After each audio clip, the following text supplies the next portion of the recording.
expect? Who did you expect? Who did you expect? Who did you expect? Who did you expect?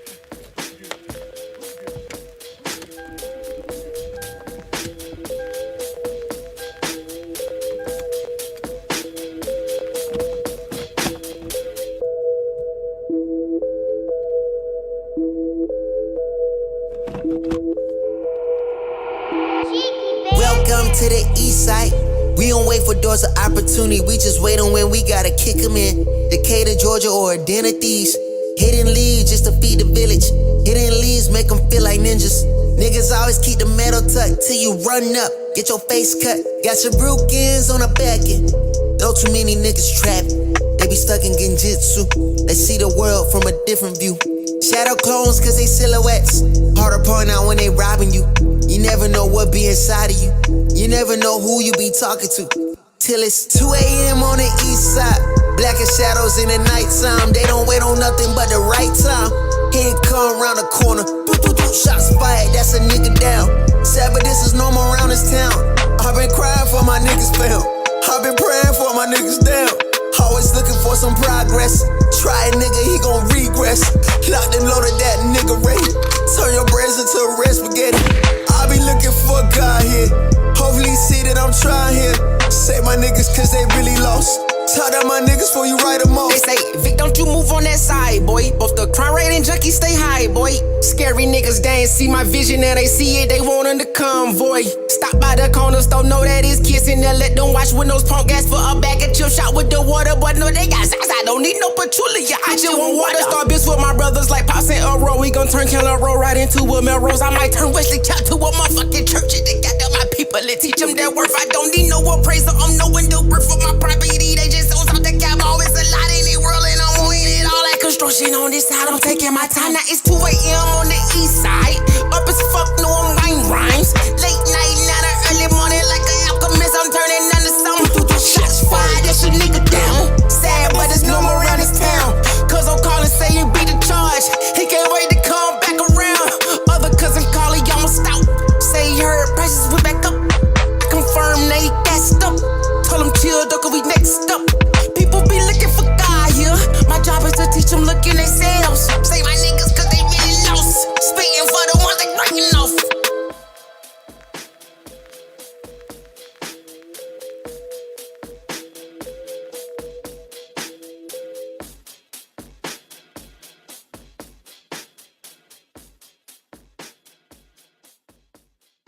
Who did you expect?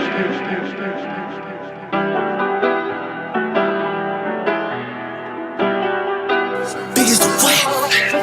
Biggest the what? Biggest the what? Biggest the Super Bowl. Niggas so thirsty, don't put me in beef. Dissecting my words and start looking too deep. I look at the tweets and start sucking my teeth. I'm letting it rock cause I love the mystique. I still wanna give me a song where I be. Can't trust everything that you saw on IG. Just know if I diss you, I make sure you know that I hit you like I'm on your caller ID.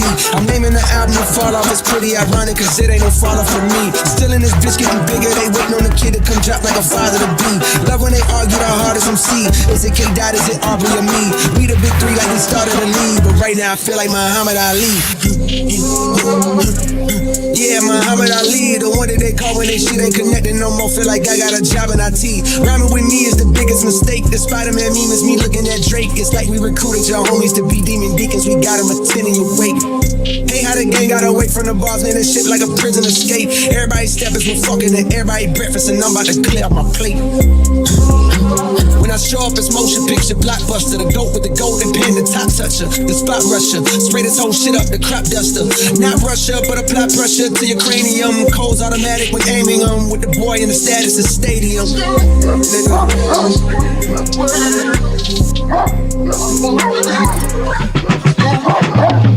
Big as the Super Bowl, but the difference is it's just two guys playing shit that they did in the studio. Niggas usually send their verses back to me and they be terrible, just like a 2-year-old. I love a dinner with some fine women. When they start debating about who the GOAT, I'm like, go ahead, say it then.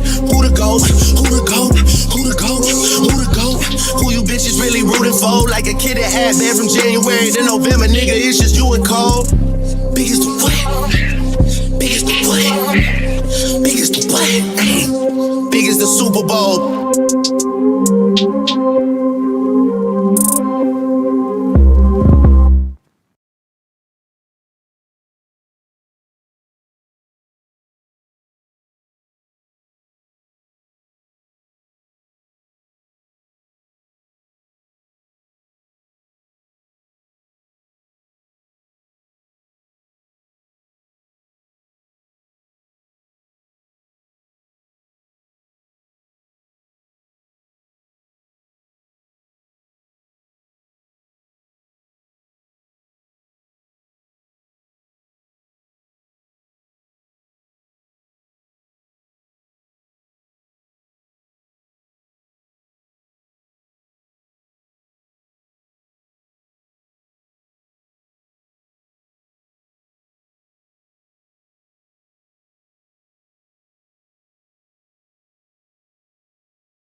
Mm-hmm. Mm-hmm. We back, we back, we back, we back. Angela says, Aaron, do you sleep? Yes. 3 hours. 4 hours. Not a lot of sleep, but that's because the world stops for nobody. And I don't know what I'm doing to myself. Let me give you the honest answer. Let me give you the example. So I've been streaming, doing this for what, roughly maybe 2 years, give or take. I have no idea how long this will last, to be perfectly honest with you. I have no idea. I don't know if it'll be 5 years, 10 years, a couple more months. Uh, so when I do something, I want to make sure that I'm trying to put a lot of effort into it, a lot of consistency into it, and developing in some area. Every single time I'm working on something. I wish I could just devote an extreme amount of time to just content creation, but I just don't have that ability right now. So, but one thing I can do is show up. One thing I can do is I can show up. And so I believe heavy in showing up and then being present while I'm there. So that's my goal. That's what I attempt to do. So I definitely got about like 3 hours of sleep. Let's see, 3 o'clock, because Fight Club was going on longer than normally because the conversation was just so good. It was so dope. Everybody was flowing, and I didn't want to stop it. But because I don't care enough about my own health, and you guys care about my health more than me, sometimes I just have to go. You know what? You gotta pull the plug. And you heard Uncle Jeff. He was like, "Man, that conversation was dope last year. It was dope. I hated to stop it, but sometimes I just have to, right?" Uh, and so that's what happens. But I just keep trying, and keep showing up. So thank you so much, Miss Angela. I appreciate the question, and I'm just trying to remain consistent. I want to give a special, and I mean a special shout out to the sponsor of the last show.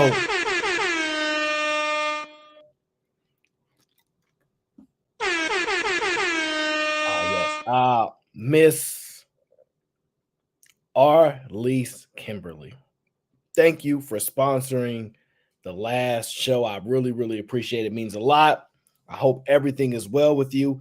We miss you in these YouTube streets, but I'm glad that you are staying away from these crazies because there are some great people out there and you are amongst them. So thank you so much for sponsoring the last show. I truly appreciate it. And it's always good to see your name pop up. Always. Thank you. Hey, Miss Lauren. Look, Big Bad Bull been going in all night. He not playing. He's not playing. He been going in all night. Listen, we just trying to have fun. That's all. And enjoy the conversations. That's all the goal is. Hey, Sherelle. What's going on, Sherelle? Shout out to my guy, Donnell Hawkins. Thank you for the Cash App, brother. I appreciate you. Thank you for always being here and always supporting. It means a lot to me. It really does. That's why I'm going to keep having these conversations, keep trying to establish an environment in which people can share their thoughts, ideas, challenge each other. And hopefully, my hope is always just one person. Somebody goes, oh, I can do this differently. I ain't saving everybody. And the insight that people bring don't help everybody. It's really just to help the people that can take something away from it. And for everybody else, you get what you get out of it. So that's what the truthful answer is. That's why I keep talking to these old heads. See, I respect the OGs. I truly do. It's why I never got into alcohol. It's why I never got into drugs. I listen to the OGs. Youngster, stay away from that. All right, you got it. I wasn't one of those people that needed to burn my hand for me to know not to play with that kind of fire. Now, we did get in some trouble for playing with fire, but I was just there. And I ain't snitched because I ain't telling on nobody. We was like 8 years old. I ain't telling. So you can get in trouble for playing with fire, but I always listen to the OGs. I always wanted to be the person that I heard that other people wasn't listening and they got in trouble. So I said, I'm not following that. You want to listen to the OGs? I'm going to listen. But I'm also going to use my level of discernment, and I'm also going to understand that all the information that they've given us is not applicable to what we need to apply it to. And so the information, I'm going to receive it, respect it, but at the same time, some of these OGs be wild. And they think because they've saved $10 for the last 75 years, and that $10 has added up to, I don't know, $1 million maybe, that because they live long enough that put them ahead of the game. And it does, because I believe, listen, I got the gray hairs. I believe in getting older. I absolutely believe in getting older. I embrace it. I don't run from it. It's something that I think women need to actually adjust for. A lot of the pressures that you guys deal with is the fact that you don't want to get old. You don't embrace it, and you get mad. Oh, you guys don't like older women. Y'all don't want to get old. Let them gray hairs flow. Embrace it. Don't dye them. But y'all can't help it. Y'all keep buying into that. So you're kind of feeding that consistent perspective that, if you don't like who you are, what you're becoming, why would anybody else like it? So I'm a big proponent of when it's time, all my hair gonna fall out. I know it. Build the confidence in yourself to where you always comfortable, you always proud of who you are, hair or not. That's just the truth. You ain't gonna listen. Some people have the genetics; they gonna keep all their hair. Jalen Rose is a good example. Y'all know Jalen Rose, man. That guy be on point. His hair ain't gonna never change. He hit the genetic jackpot, right? But the rest of us is gonna gray out, fall out some here. What I found being around an older crowd, especially professionally, is that, man, those men are respected. They have wives, they have girlfriends, they don't have all their hair, and those women don't care. Now, does that mean they as good looking as they were when they was in their 20s and 30s? Probably to those women physically, not as much, but the admiration for the other things that they acquired over time, which the wisdom that you get, the comfort that you get being in your own skin, all of that transitions to you getting older, hopefully. And you need to take those things that people appreciate as you get older. Now, for ladies, I'm not sure exactly what y'all appreciate when y'all get older. But me personally, I appreciate a woman that accepts accountability. One of the biggest things I look for is that woman self-aware? Does she realize what she said on this panel right now and how it comes across? Can she really do that? And it doesn't happen very often. It is rare. It is rare that I see a woman where I'm like, oh, yeah, she got it. She got that thinking ability. She's hyper aware. She knows what's going on. She's in the room and she's present. Rilla,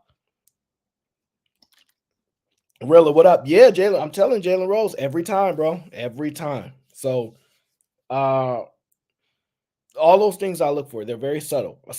I ask little questions here and there, and then guys like Eat Man, who I'm a big fan of. That's my guy. He gonna ruin all my good questions. He goes and try to ruin all my good questions because he's jealous that he didn't come up with it. Yeah, that's right. He jealous. I said, yeah, I said it. He jealous. He jealous. He didn't come up with the question before me, and he didn't present it the right way. He a little jealous. It's all right. It's all right. It's all right. He gonna learn today. He gonna learn today. But ladies, please. I don't even know if y'all have to fake it. Please show some level of accountability to separate y'all from these other women. Just a little bit. Just a little bit. And don't say, well, the man, because that's the first sign is that your man never taught you accountability. I'm sorry. It just is. It just is. And that's some of the pressures that we was dealing with today. We had some really, really good conversations. Now, R Payne. Mr. R Payne, I'm not going to lie to you. I don't have $7,000 to renovate my bathroom and get those new floor towels in that a woman loves to fill up her emotional bank account, all right? I'm about $6,992 in the hole, okay? So R Payne, help a brother out so I can fill up that emotional bank account so I can be like you when I get older. I want to be like you when I get older. I want to be like you. Yes, Mr. R Payne, that's what I want to do. Oh, shoot. I didn't even see that. Shout out to Tony Golden. He definitely donated a membership. My brother Sellers donated a membership, and the lovely Cree donated 5 memberships. Whoa, whoa, whoa, whoa. I didn't see all that. So we have a couple new members, and welcome. Gang, gang.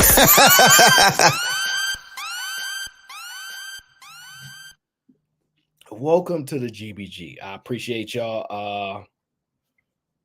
A lot of good things are going on. I'm going to take care of the things that you guys really want to discuss. And I'm kind of avoiding because I'm going back and forth with it. But right now we have 106 people here, so it's not a lot of people. So this is just between me and you, right? This is just between me and you. This is Fight Club. It's a channel that I help run and maintain.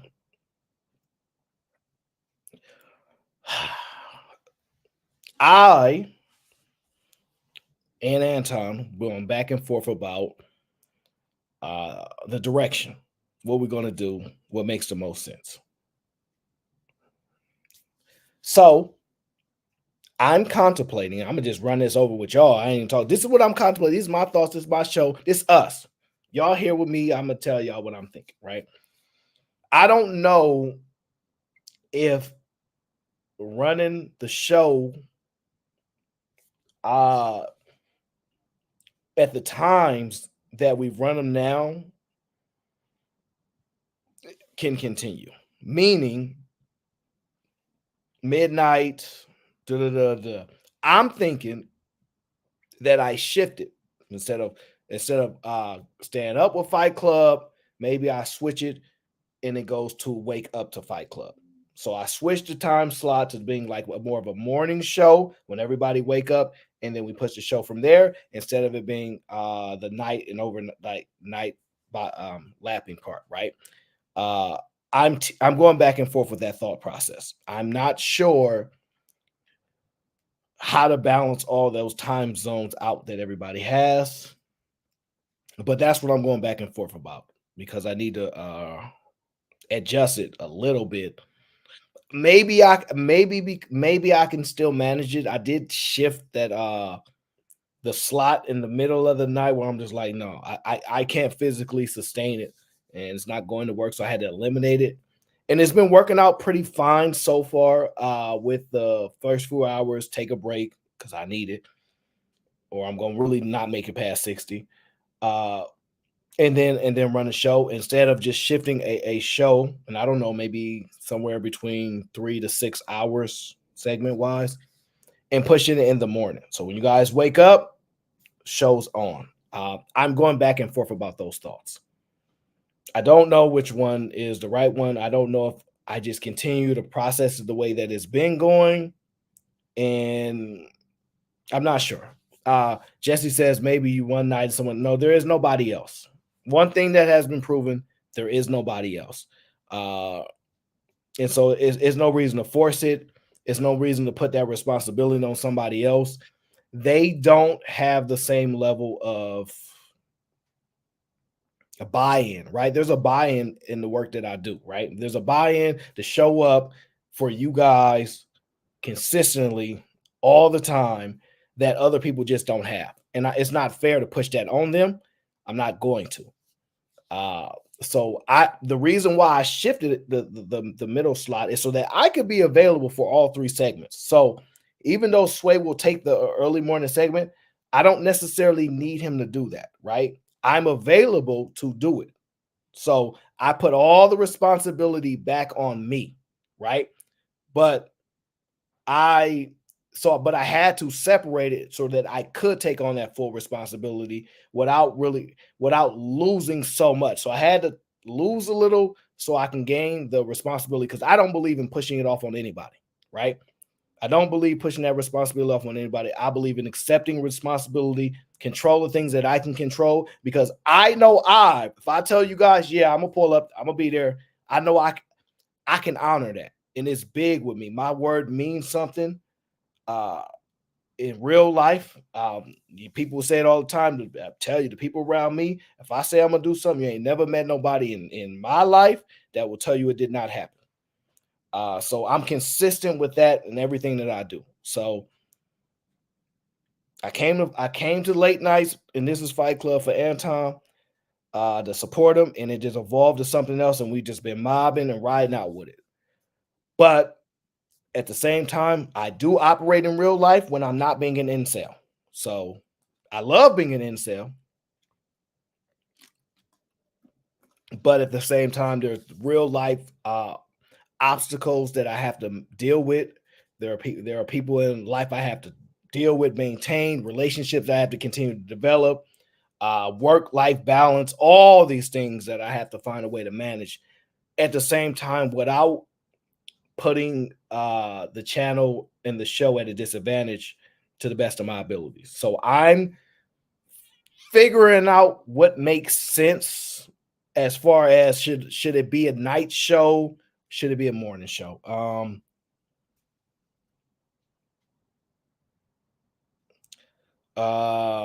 Yes, shout out to Big Bad Boy. He says the one gifted trend that Marcellus Davis has started got many of us rocking out. Yes, no, Cell been going crazy. Man, the amount of support he's been giving to everybody, positive in the chat. I'm happy to have him over here in our space. But yeah, you're absolutely right. It's contagious. It is contagious. So thank you, Mr. Davis, for setting the example, for pushing people, and for you, just being who you are. We appreciate it. Let me see here. I think Big Bad Bull gifted the membership. Thank you, Big Bad Bull. And I want to make sure everybody that is a member, make sure you're welcome. And Chicago Rilla is now a member of Gang. So I will be filtering you guys' thoughts about what you guys think. I kind of do like, instead of putting all that pressure on me, because the more energy I have, the better I can carry the show, conduct the show, keep it entertaining, keep it engaged. But I don't know if at that night show, I don't know. I have to figure out if it makes more sense to do it in the morning. It is a huge shift, by the way. To go from night to the morning is a huge shift. And it's not, I don't make these decisions lightly. It's very difficult to make these decisions because a lot of you guys' time is predicated on certain things, and I value it, and I don't want to take away from people something that, works for them. So I'm trying to figure that out. So we'll go with those thoughts. I don't know. I do not know how to figure that out, but that's what I'm working on. Because I think it makes more sense, because we've done this for a good amount of time. And we've been, listen, you do something for 30 days, you're supposed to have a habit develop, right? So CTU says, no, leave it at night. See what I mean? She like it the way she like it. So like I said, I'm going back and forth on that.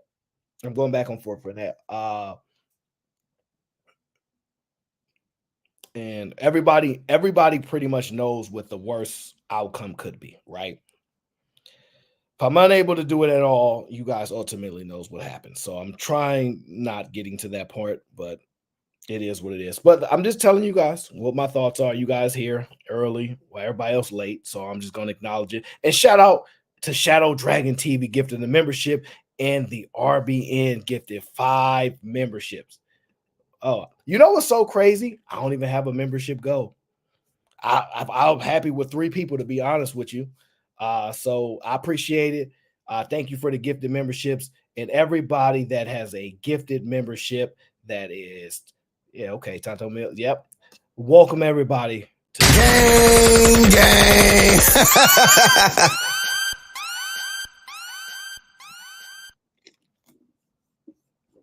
So that's what I've been thinking about the last couple weeks. I'll figure that out. I'll keep you guys apprised as we balance that out. Another thing I'm thinking about is maybe just one segment at night, and I balance that, and then let that be, and do a segment in the morning. instead of having those multiple segments. I'm gonna figure it out. I just don't know yet. But that is what I'm working on.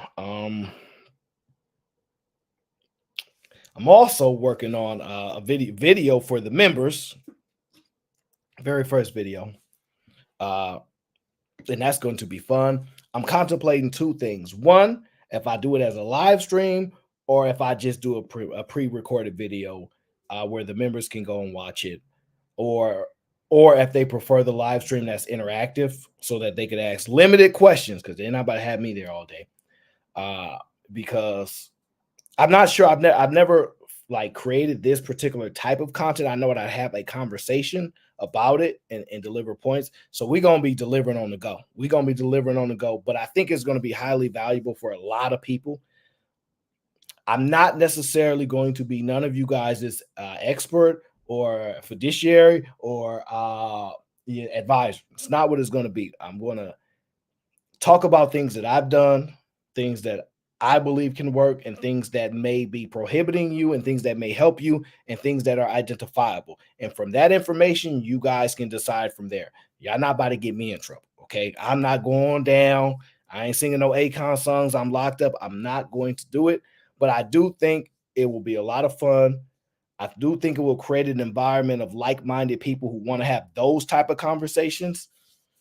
And I'm getting excited for it. So I will curate those shows a little bit more strategically, because I have to be very, very careful about some of the stuff I say. But I'm figuring that out as we go as well. So a lot of stuff going on. I don't know what's going on in these YouTube spaces. So don't say, Aaron, did you hear about this? Did you hear about that? I don't know. I do not know what's going on in these other people's spaces. I mind my business. So if it's beef going down, I don't know about this stuff that's going on, okay? I'm unaware.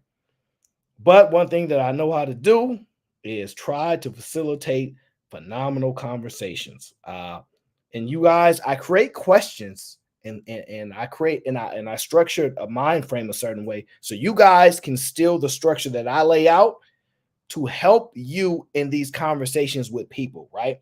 So that you can go, hey, you ask these questions, then you'll see the way they respond. You go, oh, I see why you asked the question that way. Don't let either man mess up your questions, okay? Don't you let him do it.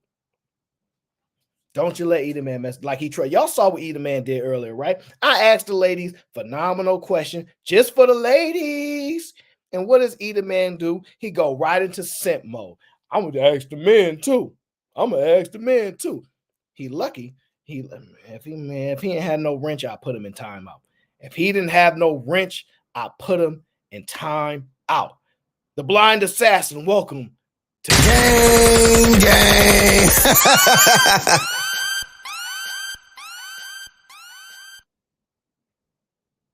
I'm watching either, man. Y'all keep your eye on him too. He think he's sneaky.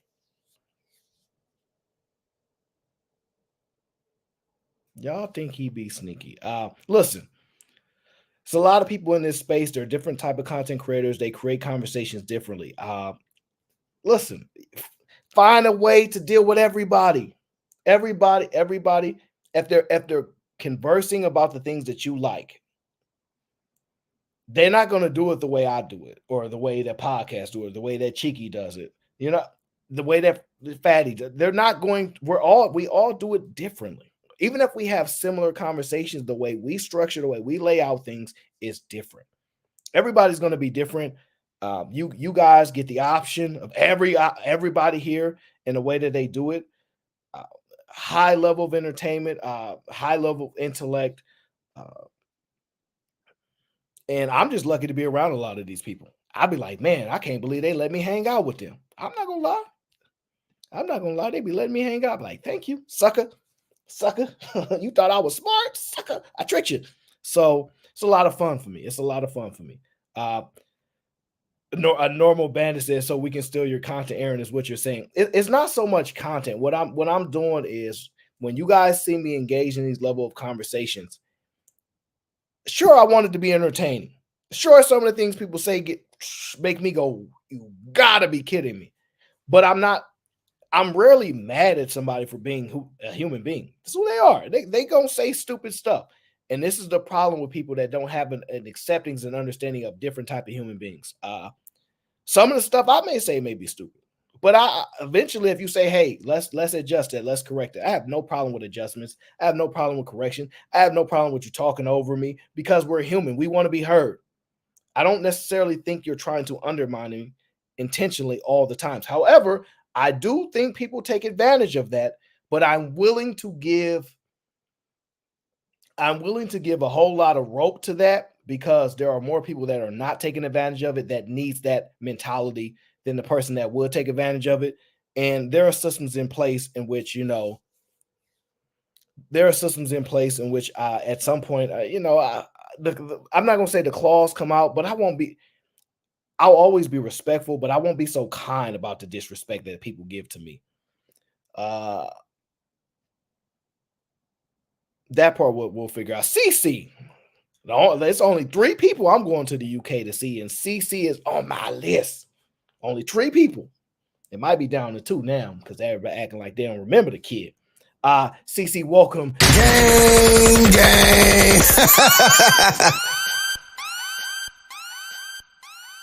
Donnell, we all going through a midlife crisis, brother. Do you see these prices?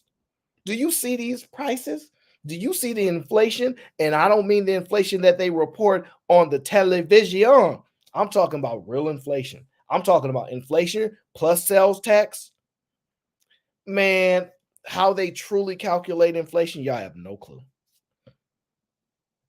And Black Beauty, no, I don't think you cut me off because you're trying to be rude. I think you're Black Beauty and I like you the way that you are. So stay who you are. Everybody has a right to be themselves. Everybody has a right to be themselves. Doesn't mean everybody going to like you. But I'm going to do my best to be that one person and be like, nah, I rock with you. It's cool. Because everybody's not going to like me. People going to turn on you the first opportunity that they get. It just so happened that when I say like I'm built for certain things, I truly, truly am. Mentally, I'm very, very strong. It's hard to pierce that. Like most people think that it's them. That's why, like, people laugh. Oh, you was crying on the stream. You didn't make me cry. You didn't do it. It has nothing to do with you. If you think that's what was happening, you don't have a power over me. So you can say what you want, but it ain't gonna hurt me. You got to pick on somebody else that works against. I want to show people how to embrace those situations and how to come out victorious, how to come out empowered, because they ain't got no power over you. You're the one in control. The goal is to show y'all that day in, day out. And also to show a level of sometimes you might lose control, but you adjust it. You adjust it. Look, Chicago Real says how inflation is calculated. It's a really, really good question. How they calculate and disseminate it to us is very, very different than true inflation. And true inflation numbers, they're never going to actually tell us, by the way. They're never going to truly tell us what true inflationary numbers are. They're not. Because if you guys really find out just when they tell you a number like it's 8%, don't believe them. I'm not going to tell you what it is. You create your formula, which makes sense, but I'm going to tell you this. Whatever number they telling you, it ain't that. It ain't that. It ain't that. It's a lot of other things to take. It's a lot of things you have to take in for that. So it's not that. But that's the goal. When people come to the Aaron O show, everybody gets to be themselves, except for Simon. If y'all see Simon, put him in timeout. That drunk don't get to keep popping up on my show every time and then randomly go, man, yeah, I'm a lawyer. No. There are some people we're going to have low tolerance for, okay? You still get to be yourself, but I ain't going to like it. I absolutely am not going to like it. No. You get 3 minutes. 3 minutes, Simon, to make your point before we get you up out of there, okay? There are a few people that we just ain't dealing with, y'all. We just ain't dealing with. And ain't nothing wrong with us setting boundaries. Woo, I like that word, boundaries, because they say we don't like when they got boundaries. We got boundaries too. Hey, Kiki. Yes, we got boundaries. He's getting sober. He might be cleaning up. You know what? Listen, if anybody supports not drinking alcohol, you know it's me. I'm probably the biggest advocate for putting away drugs and putting away alcohol. I think I have the best baseline at understanding you when you're not high or under the influence of anything. And I think you can make a more accurate judgment on whether people can actually sustain living in this life, right? If you don't have access to drugs, you don't have access to alcohol, you don't have these coping methods, right? You'll get a better understanding of this person could navigate how difficult this world is, right? A lot of times we don't realize how difficult the world we live in it. We like, man, this is a tough world, but do we really understand the gravity of what that means? Do we really understand the sacrifice that what we have to take in order to stay here, to fight those battles? I don't think a lot of the time we acknowledge that. And if we do stay, what is our duty? If we do stay, what is our duty? What is our purpose? How do we identify? That's the thing. You know, people say, get on your purpose. People be struggling. Man, what does that mean? How do I find my purpose? Nobody's going to be able to answer that but you. Now, what somebody can do is see you. I would say this: try a bunch of things and put yourself in people's way. Find a way to be Saul.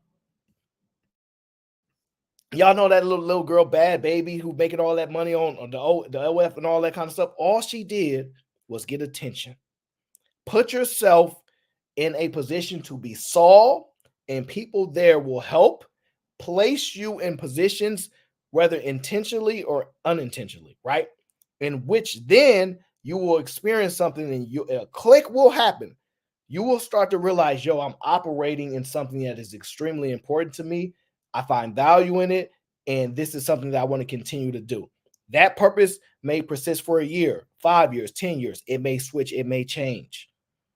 The goal is people are going to need to use you. People are using me to express my thoughts in a way that people can understand it, in a way that it's impactful to people. And I am accepting of that role. And what comes with that? A lot of disrespect, a lot of love. And I focus on the love way more than I focus on the disrespect and the hate, right?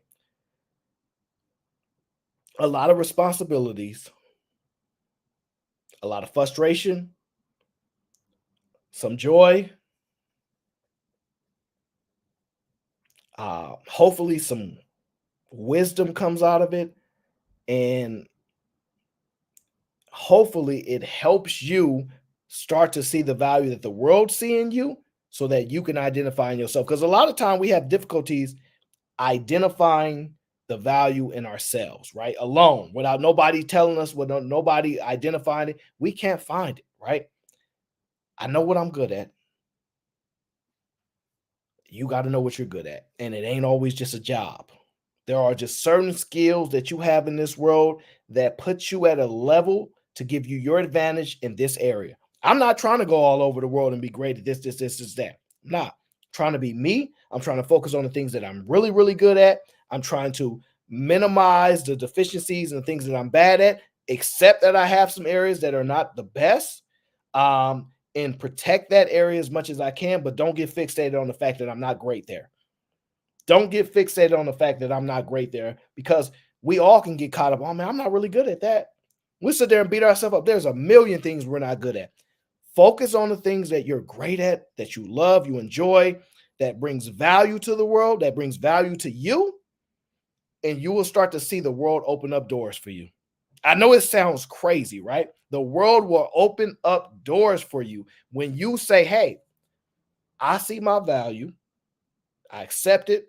I'm going to present it to the world, and I'm going to let them take advantage of my value.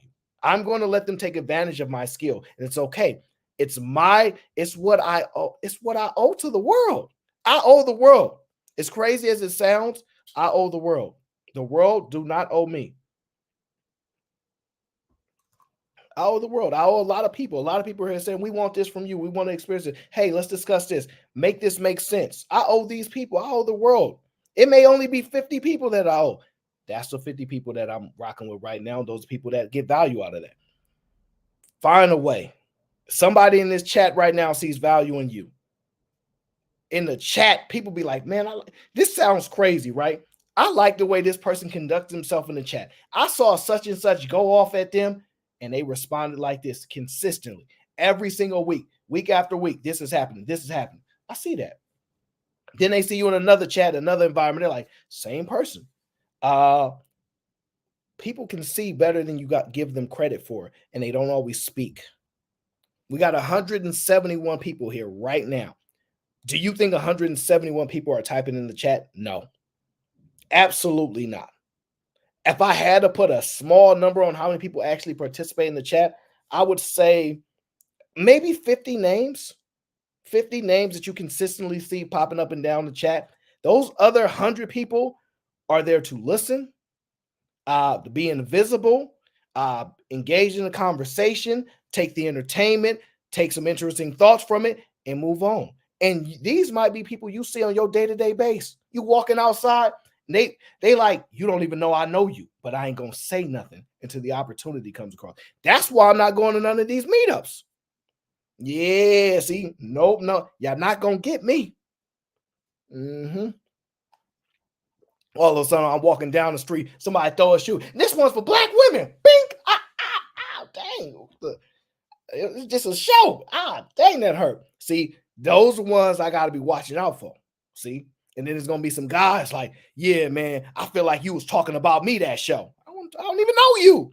Nah, man, I know what I felt. I know how you made me feel, bro. Listen, bro, we can let's handle this peacefully. Nah, it ain't time for that. You want to say that when you was on the live stream? All right, brother, man. What? See, I gotta stay away from y'all. Y'all crazy. So don't ask me to get to no meetups. I'm not doing it. Not until I see 177 names in that chat, so I can identify everybody. I'm like, oh, you know what? Ain't no invisible people here ready to throw a brick at me. No. So I'm being careful. Yes, I am. Yes, I am.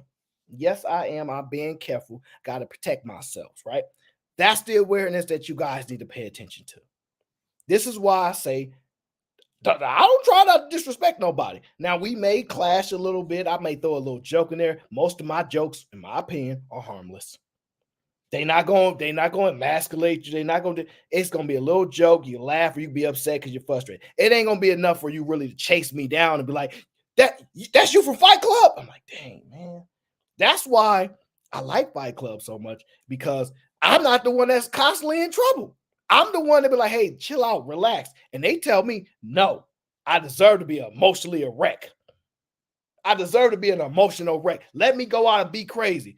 And I tell you guys, let them be crazy on the panels, because maybe they won't do it in real life. I take that back. They doing it in real life. Could you imagine one of these guys walking down the street and they get into a conversation? And in that conversation, they like, well, on the panel last night, such and such happened. What panel are you talking about? You can't be talking to random people about YouTube panels you be on. What's wrong with y'all? That's the problem with a lot of y'all. Y'all think y'all can take these conversations from the panel and transfer it to the cafeteria. Some places, yes, but not all places. Now, here's the thing. I'm not necessarily running from no problems, but I'm an old man. I don't want no problems. Chicago Rilla told me, he said, youngster, the game is to get old, youngin. Take that game you learn, be smart about it, and get up out of there. Get in, do the jab, and get up out of there. So I'm taking the game from the OGs. I ain't trying to be the toughest guy on YouTube. You can have it. Y'all can be the most realest people that y'all ever seen on YouTube. You got it, bro. Don't hurt me. You win. You ain't got to jump through the TV screen and hurt me. Leave me alone. I don't want no problems. None at all. If you happy where your life is, I'm more than happy for you. If you happy where your life is, I'm more than happy for you. I ain't going to come here and complain about, oh, man, my life is terrible. I tell you all the time. The difficult part about having these conversations is I realize I speak for people that don't have the ability to formulate their thoughts and put them into words. That's just the truth. I see what's going on in the world. I'm like, man, this stuff is crazy. But I cannot lie and say, yo, the women I've dealt with in my life, they were a piece of trash. I can't speak to that. I can't tell y'all I was for the streets. I was never for the streets. So when guys say you don't get a lot of chicks, I go, yep.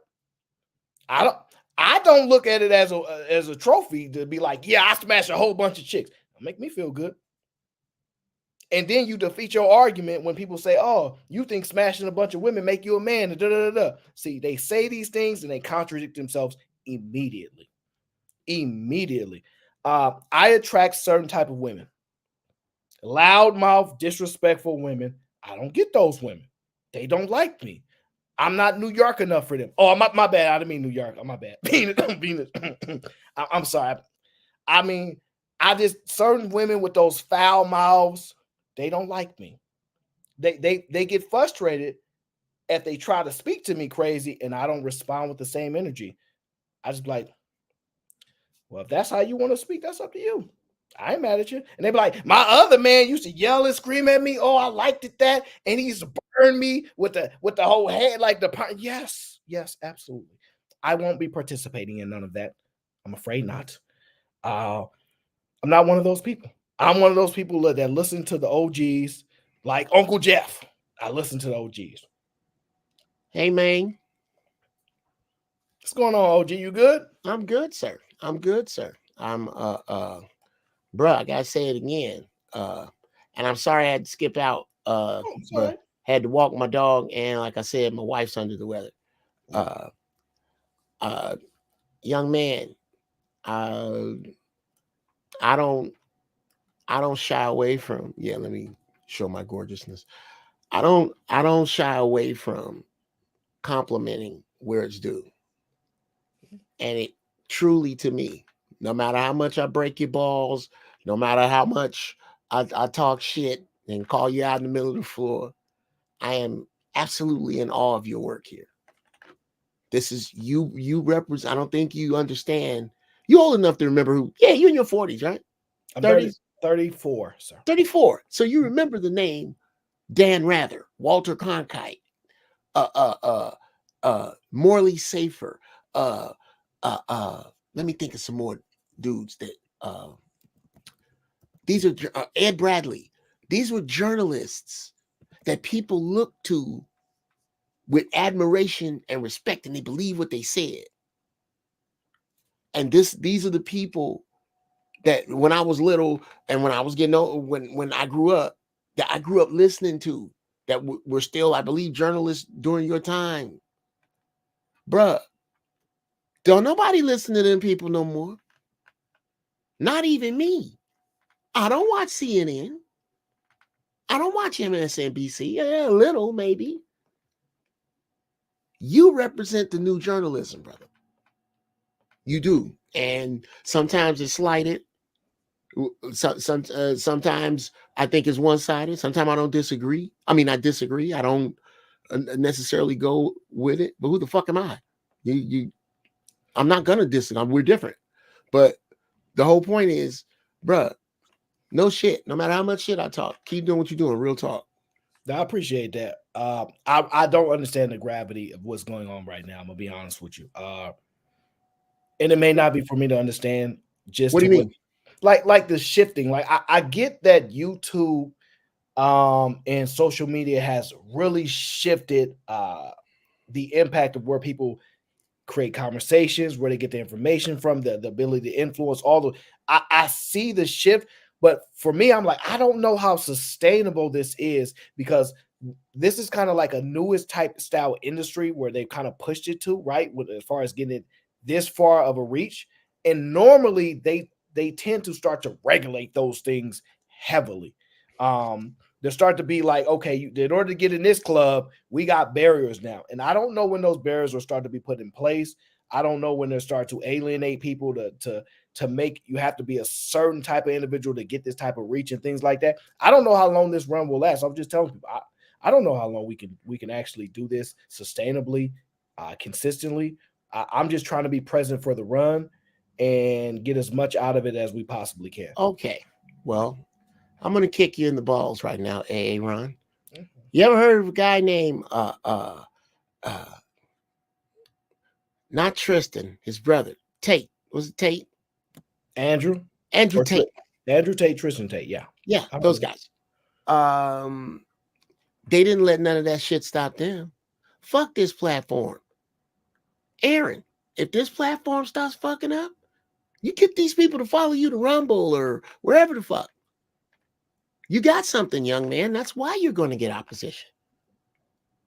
If you wasn't doing shit, would nobody talk shit? Though, here's the thing about haters that talk shit.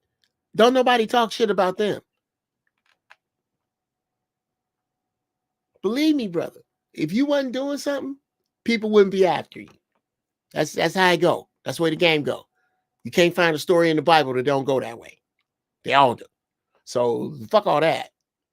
There's got to be a way. There's got to be a way to keep moving forward with your shit. And it more than likely will not be, bruh, it ain't going to be fucking easy. Which, again, if I could get you to look backwards just a little bit, I could get you to read a book called All You Can Do Is All You Can Do, but All You Can Do Is Enough by Arthur L. Williams. That's an incredible book. Read some of them books, bruh. Bad news. You got a big fucking thing that you could do here. You could be a big fucking piece of the future, bruh. I've seen it before, and I really think you on to something. Besides the pimping and Fight Club. The Fight Club is some pimping, but you on to some shit. Yeah, no, I appreciate that because I do believe you've seen things and you actually are somebody that's aware of how the world is shifting, right? There are a lot of people that get overlapped and they in the moment they're not present, right? Podcasts say a lot. He says people don't process information in real time. You don't have that problem, right? No. So I can understand that you've seen similar things like this is bigger than what you even can see. There's a way. I know what you're saying is real. It just hasn't hit me, if that makes sense. It hasn't hit me where I'm like, it hasn't registered to me. It's not that I can't comprehend it. It just hasn't. I haven't had that moment where I'm like, you know what, this really could be something. This really could shift the tides. Like, well, how about now, motherfucker? I don't know, man. Okay, look, Aaron, bruh, I'm gonna tell you what it sounds like. It sounds like you know exactly what the fuck it is, and you're scared of it. Now, I ain't saying you are. I can't tell you what it is, but I can tell you what it looked like. It looked like you scared of your future. And young man, you supposed to be.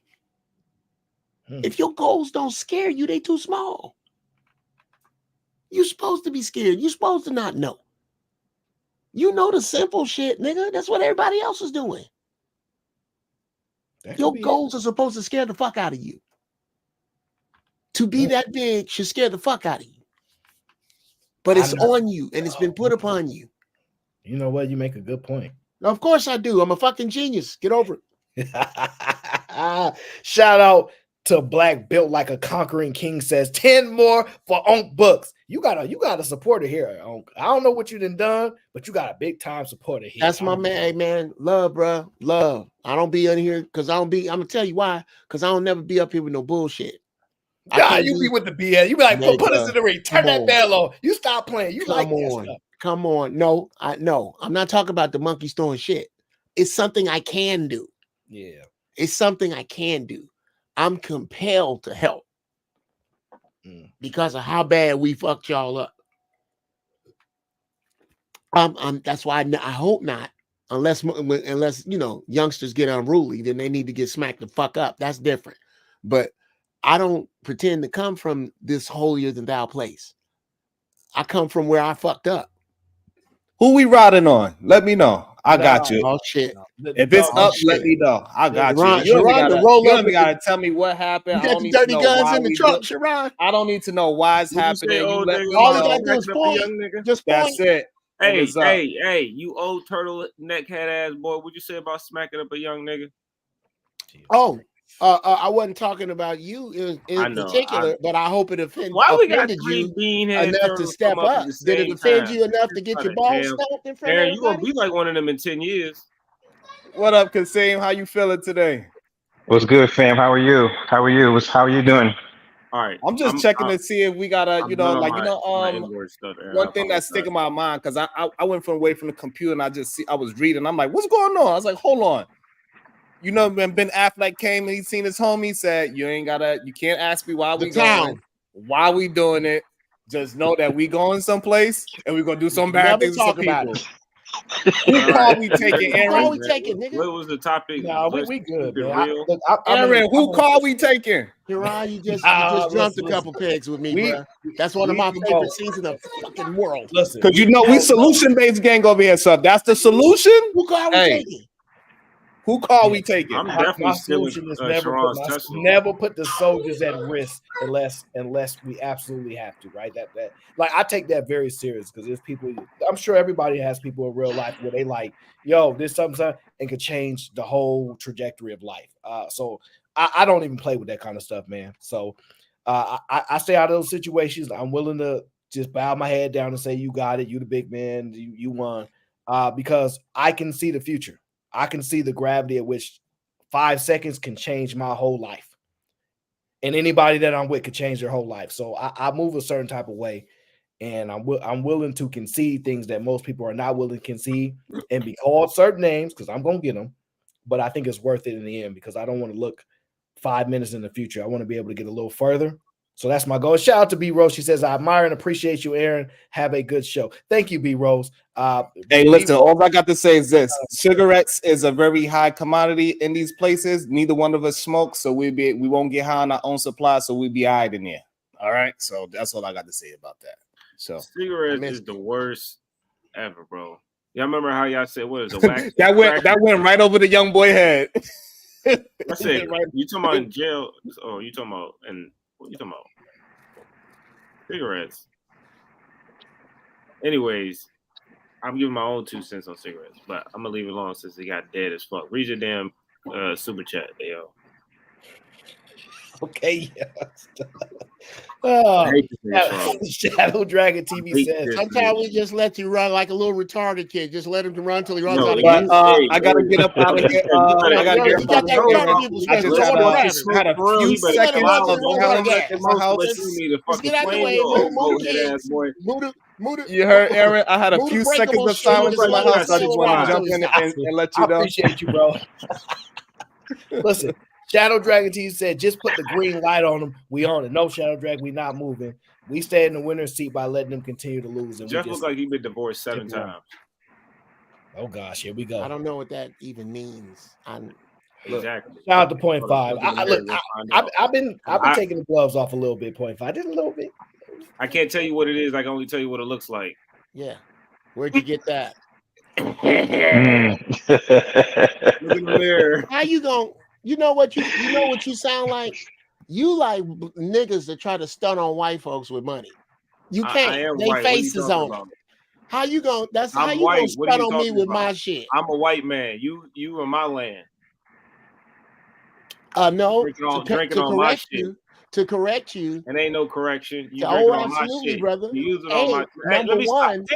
You don't have a land. I'm not trying to ruin your show, man. If you call yourself white, brother, you don't come from anywhere. I didn't call myself white. Y'all called me white. No, you just told me you was white. No, they called brothers said I'm white. The brothers, nigga. I'm talking about what just came out of your dick eater. I was told by a Hebrew Israelite that I'm a white man. That you were white. That means you're from nowhere, and your genetic footprint only has 6,000 or so years, and we're in the 6,000th or so year. What happened to all the love in the black community? Fuck it. You were there at that episode. Why are you acting like you don't know what I'm talking I don't know what. No, brother. I don't know how that got on this Mike Risky show, he said that it ain't the 1 drop rule no more. Yeah, I remember that one. I saw that one. Yeah, you're right. They said I saw that one. Talking about you. You said you got white kids or some shit. I don't know what the fuck they said. You were there. Oh, the damn monkeys, dude. Okay, Sway, number one, I don't bring forward bullshit from the past. What I bring forward from the past is the shit that serves me. And most of the shit that these niggas say up here, like I've said before, on Fight Club, Aaron is driving a short school bus full of window lickers.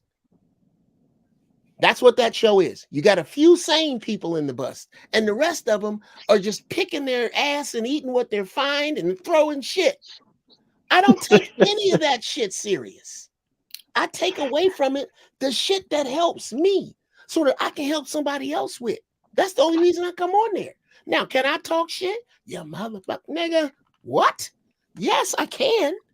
And that's the price of doing business in there. Fight Club is what y'all make of it. Y'all. Exactly. And that's what it is. And I don't I used to get mad. Sway, that's what I'm trying to tell you. The first time I was on there, I literally rage quit. Conversations, that's what y'all would have, but y'all don't want that. So. No, they don't want that over there. That's what I'm trying to tell you, Sway. Even you included. I don't want what? What is okay? Now, here we go. Let's get back in here. What is it I don't want? Oh my days. Never mind. Aaron, go crazy, bro. Exactly. You just got called out by a grown man. I just said it. I gotta repeat myself. No, I'm not gonna repeat myself. Okay, well then brother, then you're exactly right. You might have been born in the right. If you're not going to repeat yourself, brother, if you're not going to repeat yourself, then you are perfectly well to keep warm with whatever the fuck gripe you have with me. Because if you ain't gonna say it, then run it up your own ass and break it off. I don't give a fuck. No. I think you like to hear yourself talk. I do, because I'm brilliant. Hi. Hey, sis. Hi. Brittany B, what's good with you? How are you? What's going on? Sway, are you up here causing trouble? No. He couldn't if he tried. Getting into the elderly age. No, and so just complaining about I'm old, like he don't understand that since he called me old, you know what he is? Older with his dumb ass. And their old thoughts. And how they well, you know you're kind of doing what you claiming they do in Fight Club. Oh my God. Brittany B, you don't have to tell me what I'm doing. Exactly, like a petulant child. He gonna turn on you for the truth too. What? Yes, you are acting like a petulant fucking child. You look like a Black Edna Lowe. I look like whatever I look like. I look like the voice of reason telling you that you should be embarrassed to be a man of any stature to have a woman speak to you like that and even be right. Go build you should be ashamed of yourself. And as a matter of fact, you should sit down when you piss. That's what I'm saying. And I hope how are you guys doing today? It's a lovely Saturday. Happy Thanksgiving or Thursday in my case. Day, whatever you call it. I don't know how we got here. Me neither. This shit crazy. Hey, look, hey man, I don't hesitate, right? No, I used to back down, but when these youngsters get up in here, you need to get your ears stomped together. A lot of testosterone. When I hop on this panel, you're gonna say he acting a fool. So I'm trying to control myself. But G-Off want to smoke. We could do that later on Fight Club. That's where the foolishness happens. Okay, I see that because he thinks it matters. When all it does, I don't think it matters. It points to his ignorance. Think it matters. It points to the fact that he does not understand that Geoff is the proper way to spell Jeff, because the name Jeff is older than the letter J. The letter J is only 500 years old. The name Jeffrey is 1,500 years old. And in Hebrew means God's peace. See, if he knew that, he wouldn't say that ignorant shit to make himself look ignorant. Now that he does know, every time he's foolish, because foolish means does know, but does not apply. So every time he calls me Geoff, he is letter stamping that he's a fucking fool. Facts. I'm a fool. It's okay, Uncle Geoff. Own it. Hey, that makes man. you feel better at night. No, it don't make me feel better. I understand people compartmentalize different emotions, different thoughts. If that's what makes you feel all better that, about when people call you Geoff, then great. No, I don't know. It is a thing called Fight Club for this. You guys can just do that. I said we can meet her on Fight Club, but Geoff. Damn it, Natasha. Why you be doing that? But then blames the different platforms he goes to for his behavior. Damn it, Natasha. Why you be doing that? Hi, Natasha. You got Natasha here today. That's awesome. Oh, that's funny. That's funny. Oh, Aaron, I'm sorry. Should I be ignoring him right now? I can do that. Y'all are men. Y'all can handle it. Yeah, but I can't pretend I want to talk to him anymore. So yeah, let's talk about something else. Aaron, what do you mean keep it real? I missed the first part of your show. I do apologize. Oh no. The keep it real part just mean to actually have the real tough questions and actually answer the questions instead of hiding behind not answering them. Mm. So Mhm. sometimes I'll ask a question and then they'll go, "Well, the men do it too," and I'm like, "Yeah." Oh, you want to ask me a question? What question they don't be wanting to ask if you're talking about What, women? Or are you talking what about people in general? Well, it's a general conversation. It primarily happens more so with individuals and how they perceive the world. So I just know it happens more often that women want to do what men do, but don't want men to do what women do. And because they're men can't do it, but women can do what men do because men do it. It's very confusing, and I find it to be difficult for people to navigate because most people don't like to be in an unfair position, and they put men in an unfair position when they have those statements that way. So I'm just balancing it out. That's all I'm doing. If women want to be man, do that make them trans?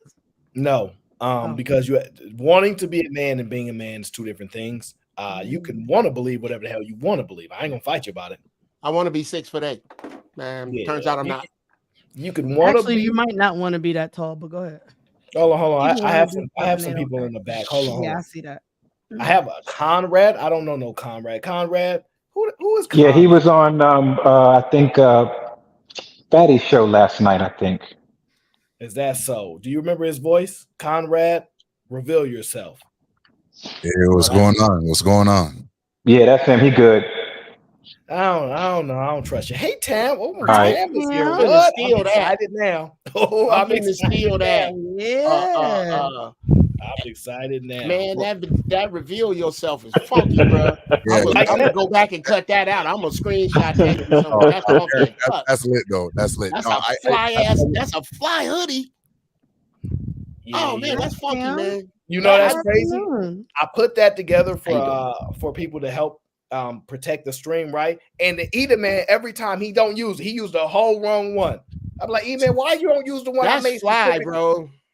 Thank you, brother. I mean, I tried. Oh, don't worry. I'm gonna go back and screenshot it and steal it. That's how fly it is, young man. I don't know what I'm gonna do with it. You may have to salute sue me. everybody on the panel. Good afternoon, Hello. wherever you Good are. Aaron, I afternoon. just subscribed. I just started following your channel, and word, appreciate it. you know, I was hearing Unc encourage you, which is actually why I popped up, and then I saw Sharon. Salute to Sharon wherever he is. I know he probably had to go or he's doing some other stuff. Kasim, blessing, brother. Blessing to What's you. good? Thank you. Salute to the ladies on here. Sway, I've never met you before, but blessings to Man, you your as mic well. sounds great. Yeah, man. I've been doing some learning back here. So I'm using a Roadcaster podcaster mic through my Roadcaster terminal, and I got it all balanced out. So Sounds good. Good for my voice. Respect on that. But I wanted to get that first of all, Aaron, shout out to you, bro. Keep doing what you're doing. Unc is right, because as I was listening to you too, and exactly what the last thing that Unc said, that if the dream is not bigger, if the goal is not bigger than you, then you're probably not on the right path. And I don't know what that necessarily is about, but I just wanted to jump on and encourage you in that, brother. You're on the right path, and we these conversations, they're not gonna die.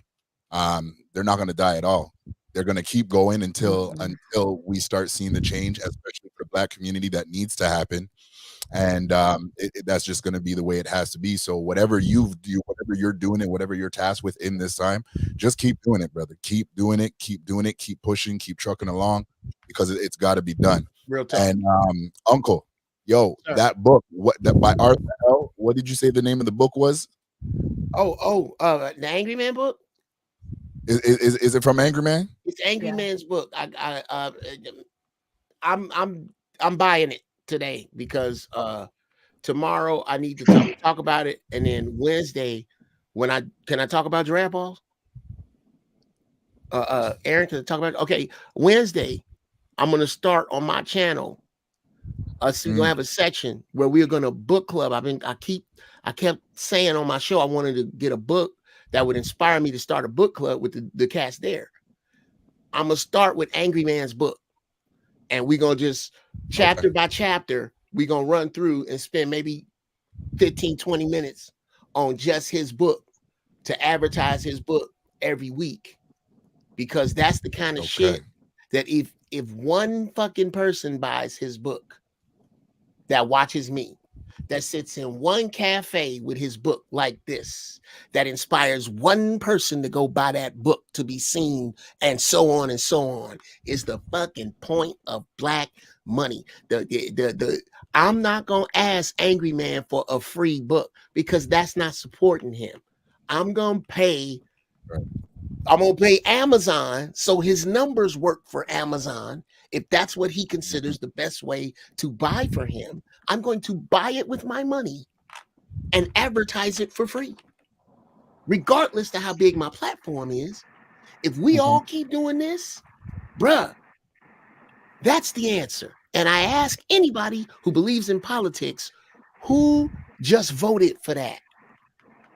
We didn't need nobody to vote for it. We didn't need an initiative to be passed. We just decided that we're going to take this brother's book and for free push the fuck out of it amongst one another. Mm-hmm. Facts. That's black power. Facts. That's what's up. Oh, that's what's up. Brittany B, did you look at the podcast before this one with Aaron O? Did you watch that one? No. Oh, you didn't. All right. So basically, one of the topics that we talked about, emotional deposits or tangible and intangible deposits for the spouse. Do you believe in that? Intangible deposits? Tangible and intangible deposits, like things that you do for the person, So right, that collect. So, because what Kasim is saying is that women have to be poured into, right? And so there's an emotional bank that they have. I don't believe in that part, but go ahead. Oh, okay. Okay. Yeah, so we already don't agree. Well, I just want to make sure you understand what he's indicating. Yeah. So, because women have an emotional bank, men need to be supportive, constantly filling up her emotional bank. Yeah, no, I don't agree. Go ahead. Fair enough.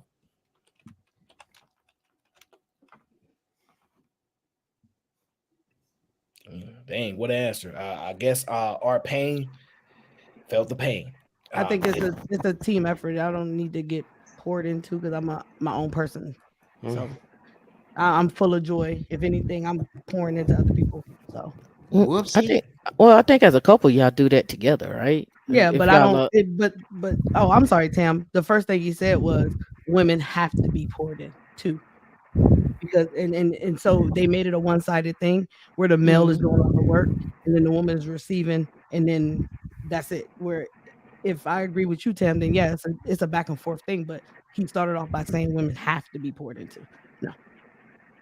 Yeah, I can only speak for my experiences and what I've seen of other women is you all pour into each other, but if you are looking for someone to pour into, then yeah, you will pour into that person. You will find what you're looking for, but that's not what I've normally seen. It's a give and take. But go ahead, Uncle Jeff. Oh my God. I've been waiting for my turn at this. Tam, can you push your mic down a little bit? Just no, not away, just down. That's all. That's about as far as it go right there. Okay. That sound you hear is not me though. The breathing? Okay, my bad. I don't think that's breathing. I think that's phase. Y'all argue about the most minute things. Lord, if my hair could turn all gray in one day, it would do it today. That's phase. Something is okay. phasing. There's me and there's her. And in between us is this baby we call the relationship that we both pour into. And there are parts of me that are connected, that are fed by the relationship. But it's not my job to pour into her from over there, from over here. I pour into her through this relationship. That's how my relating to her is different than any other person. So, prime example, my wife was sick, or we both were sick, but I'd get over shit fast.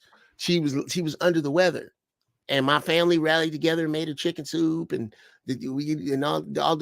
all this shit. I catered to my wife like a nurse, and any fucking thing she needed, I screened her calls. Certain motherfuckers wasn't gonna talk to her because that's my wife. And when I am sick, she does the exact same thing. And when we are both healthy, we try to figure out how to outgive one another. Every day I try to come up with something that maybe she didn't ask me to do. Every day she does something. Y'all seen me a ton of times up here. Didn't ask for it, out of nowhere. Here come a sandwich and something to drink. Here come something to eat. Here come a salad. Dude, we do that to each other because we like each other. Well, let me ask you, Uncle Jeff. I just want to give a baseline so people can get some insight.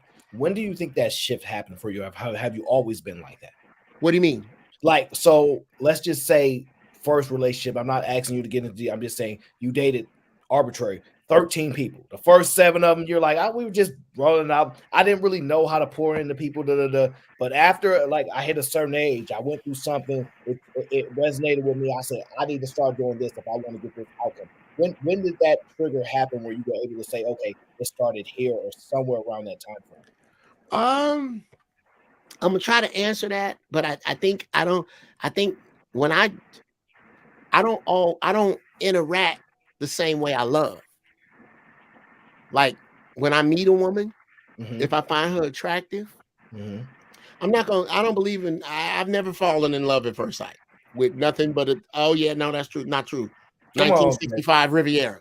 Yeah, there you go. Come on, go ahead. Fucking head over heels in love with it. 65 Thunderbird. I am in love with that car. You gotta fall in love with inanimate objects. Inanimate objects, absolutely. 76 Jag. Shit. Did it love you back? Huh? Yes, ma'am. My Jag loved me. My Jag ain't never left me stranded. I ain't never woke up and wondered where my Jag was because it wasn't in my parking spot. Because somebody would have to come and steal my Jag. My Jag wouldn't voluntarily let somebody else drive it. So, Uncle Jack, if you was the last person on earth and all you could be with was just your car, you telling me I think we need to move Lonzo. That ain't no problem. Huh? That ain't no problem. Well, what? Okay. You done got me lost. Now, I don't want to start talking about cars. What was the question, sir? Could you okay? So I'm trying to identify when you hit that shift where you know you had to conduct yourself this particular way to get this type of outcome. Like, because it wasn't 20 years old, 25, 30, relationship, certain woman. You see what I'm saying? Okay, yes, I think so. The problem is, brother, I don't know how to sort of love. Yeah, it's full. I don't know how to sort of love. So let's just say I have a 55-gallon drum of love to give, but you can only accept a glass full. Do you know what I'm gonna make with that 55-gallon drum? A fucking mess. Love is gonna get everywhere. Love is gonna get over here and make me feel unappreciated. Love is gonna get over here and make me get embarrassed in public because you can't take all the love I give. Now, fortunately, I have found a woman who also has a 55-gallon drum of love. So I don't have to ask for none of this shit. She don't have to ask for none of the shit that she need from me. And when we have problems, we sit down and go, look, you know your mouth funky. You know my mouth funky. Do we want to beat up this baby we call a relationship for this problem that is temporary? No. Then we're going to get ourselves together and we're going to start with, which is what I start with when I talk to my woman, and it's a big problem. I start with what I'm sorry about. Okay, in this is my fault. So I'm going to work on X and Y to make that happen. What are your thoughts on it? And I have to be wise because as her leader, her word is first. My word is final.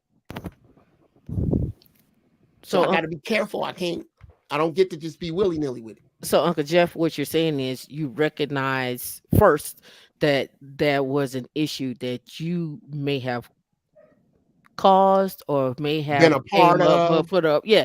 So you recognize first that there was an issue. Yes. But most of the time what I see, and just in general, just in people, this is a man or woman, is being able to recognize that they were a part of the issue. And whether and on top of that, and I put another onus on other people too, is being able to speak up that they had an issue. A lot of people don't speak up about that they had an issue, so the other person doesn't even, I don't want to say get to apologize. They don't get a chance to recognize that there was an issue. And that's really comes down to communication. But I think the most important part of everything that you just said is the fact of recognizing there was an issue first on your part. Not someone bring it, maybe somebody did bring it to your attention, but you yourself had to recognize that first. Yeah, Okay, Tam, but you know what, Tam? That takes selflessness, right? And that's a really, really big pill to swallow. That selflessness really shines a mirror on your faults and your deficiencies, right? Which Mm. you can look at as being shameful, and It obviously nobody wants to be shameful. So it's gonna be very difficult for that individual to do that unless they learn how to first recognize it, not only just as a shame, but that could be a superpower, your communication, right? And then right. taking that and investing that into the relationship, into the dynamic to get, a more fruitful coexistence. Right. I would also add on to that. Sorry, Tam, I didn't mean to No, cut no, you. go ahead. No, go ahead. I would say that what Uncle also related to in correlation to between what you asked or what you just said and what Kasim said is accountability and awareness, right? Because when you're selfless, you automatically, I wouldn't say should, or you have to, but accountability and awareness are part of that dynamic of selflessness. I've learned that in my marriage. And so knowing that I wanted her to be looked at different compared to any other woman that I dated. I treat my wife different. I dated her differently than any other woman I dated. In the confines of the relationship now, if there's anything that does arise or come up to the surface where it does become a problem, if I'm a leader, I'm accountable to the aspect of leadership that says I do have to bring myself to the table to address that first. And if I'm going to address it, then I need to address it with, as Kasim said, a selfless lens. And I've got to look at it, let's say horizontally and vertically. I've got to look at it in the full area and be able to address that to get to a balanced outcome. Or let's dive further into selfless, like, and this is what what I think you're saying. When I hear I'm able to look at what the issue is, and if you present it in a way, I'm able to say, okay, there is a flaw within me, or a flaw that has something that has occurred, and I'm okay to receive that critique from you. Because a lot of times we're not able to receive that critique, whether it's good or whether it's bad. That's what I'm when I hear you say the selfless is, I'm going to receive that critique. If that critique is good, if it is bad, it is critiqued. What it gives me the opportunity to do, whether it's good or bad, is to improve. So that way, the next time something comes up, I've done the work, or at least I put in the effort to do the work.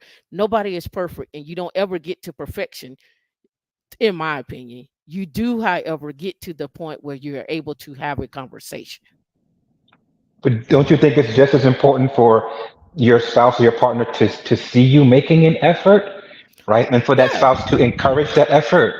Yeah, I think it's important for you to see it in yourself making that effort as well too. And I also think it's important for that spouse to see it, but none of it matters if you to me if you don't see it. Because you're the one that has to put forth the effort. It's the building of who you are. It's the building of your character. It's not once you get that complete, and once you're presenting that to that person, the person who's with you is going to naturally see that, if they're in tune with you. I think that's just me. If they're in tune with you, they're gonna see that naturally. I can agree on that. I mean, I looked at it like this before I got married, and not having my father in my life.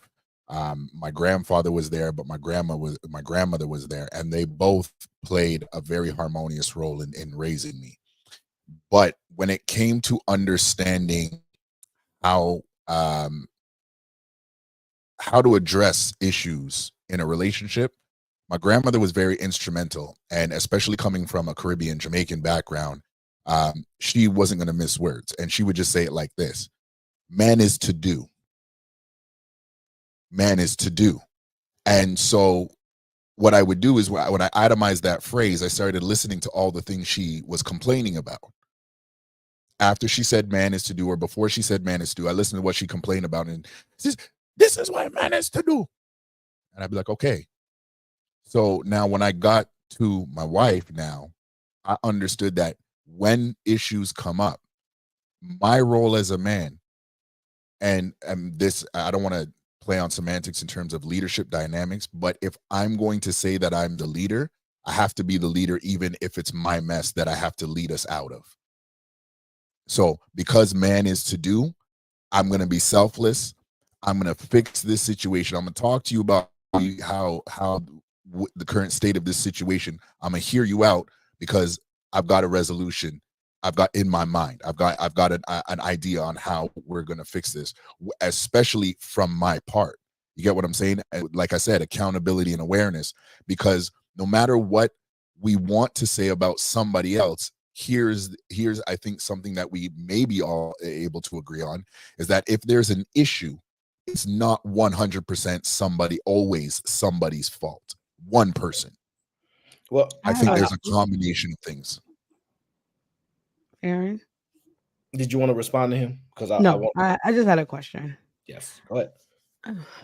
I only have a question because of when he said if I'm the leader. If I'm a man, I'll just be a man in this situation. And I'm looking at Tam to be my wife, and I'm looking at how she leads herself. If I get with her, what am I leading? If I'm already picking her based on what I see from her and how she's already conducting herself as a woman. If I picked her, there's a reason why I picked her. So at some point, what am I leading her to? Because I picked her on how she's presenting herself right now and the things that she's doing to be my wife. So at some point, the characteristics that you see in the woman that you want, wouldn't it be someone who actually is already doing the things necessary in life? You don't really actually have to lead them anywhere. They just come on for the ride. I mean, if I was a man, I would pick my wife on based on what she's already doing in her own life. I wouldn't have to lead her nowhere. She just come on. So to 9 times respond out to of that, 10, she's doing what I want her to do already in life before I met her. to respond to that, I would look at it like this, and maybe my viewpoint when I was finding my wife may have been flawed, but I was taught that I should never be concerned with what a woman is doing if she's already in quote unquote structured, or if her life is seemingly balanced. If she's handling her life like an adult, I've that's all I really need from her, and I've vetted her properly in terms of her background from her upbringing, her parents. Then that's cool. But when we become man and wife now, that's a different side of life, right? So what we're doing now and where we're going to does require an aspect of leadership from me that, whether she says it to me or not, she's dependent upon. And so I have to have that aspect and those attributes that she can trust to say, I'm going to say yes to his proposal because, looking hypothetically down the line, he is somebody who can lead me.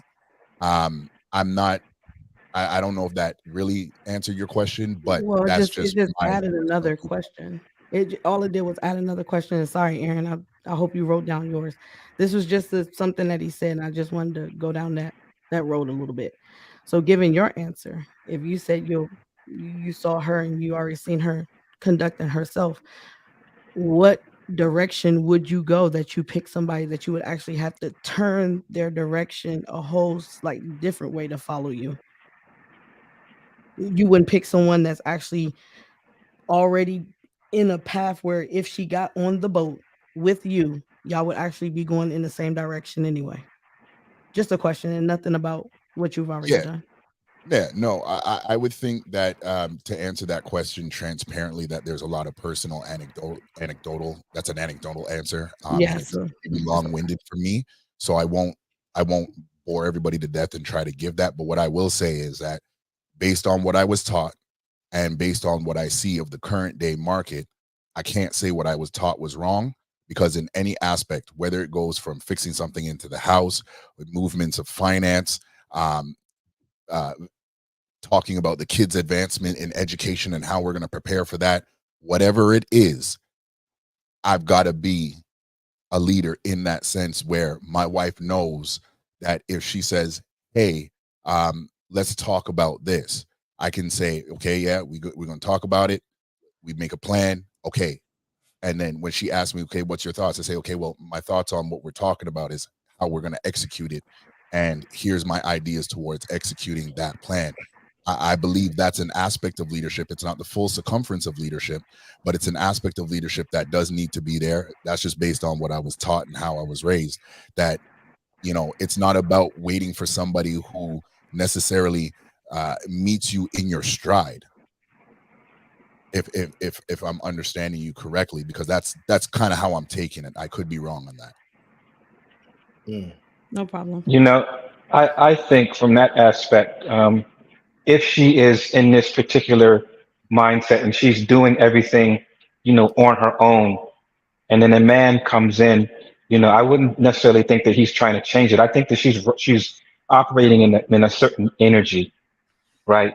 I think as men, what we want to do is we want to make it as easy as possible, right? Take on that heavy energy that she's having, so she can rest more into the more feminine energy. I think most women are looking for that when they're getting in a relationship with a man, and it doesn't take away anything from what she has been doing, but the energy that she's been doing is coming from one particular aspect. I think, when a man comes in, then it's nice for her to switch into the other aspect, of that energy, which is a little bit more, supportive and docile. The way I look at it is like this.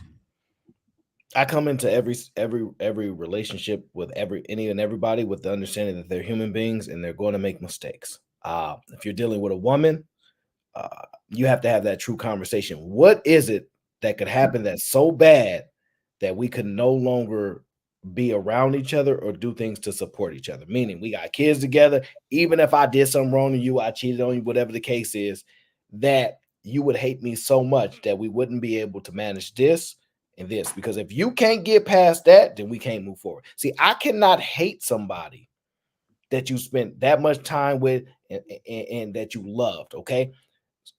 So if they cheat on me, I'm not gonna be like, I can't believe you, dirty. Like, my mind don't work like that. I have an acceptance that people are human beings, right? And then you can navigate from that space and go, "Are you a human being? It may not have worked out in this relationship, but I'm still gonna respect you. I'm still gonna treat you as a good person. I'm still gonna conduct myself a certain way." If you go into a situation knowing that, right? And as long as they haven't violate trying to put something in your food and you get you up out of there, it's such a healthier place to be in life, to allow human beings to be human beings. I know it sounds crazy, but a lot of times we don't give that grace to one another. You establish that from the beginning. Boom. Start there. And now Brittany says the leadership aspect. This is when it comes into play. When you meet somebody, the obstacles comes after that. When you marry somebody, you're marrying everything that's happened up to that point, not knowing what the future is going to develop into. So everything they've done or haven't done, you are happy with at that moment. You haven't experienced the things that you may hate, dislike, hate down the line, and navigate through that. So the leadership part comes with, all right, we're going to start to experience obstacles in life.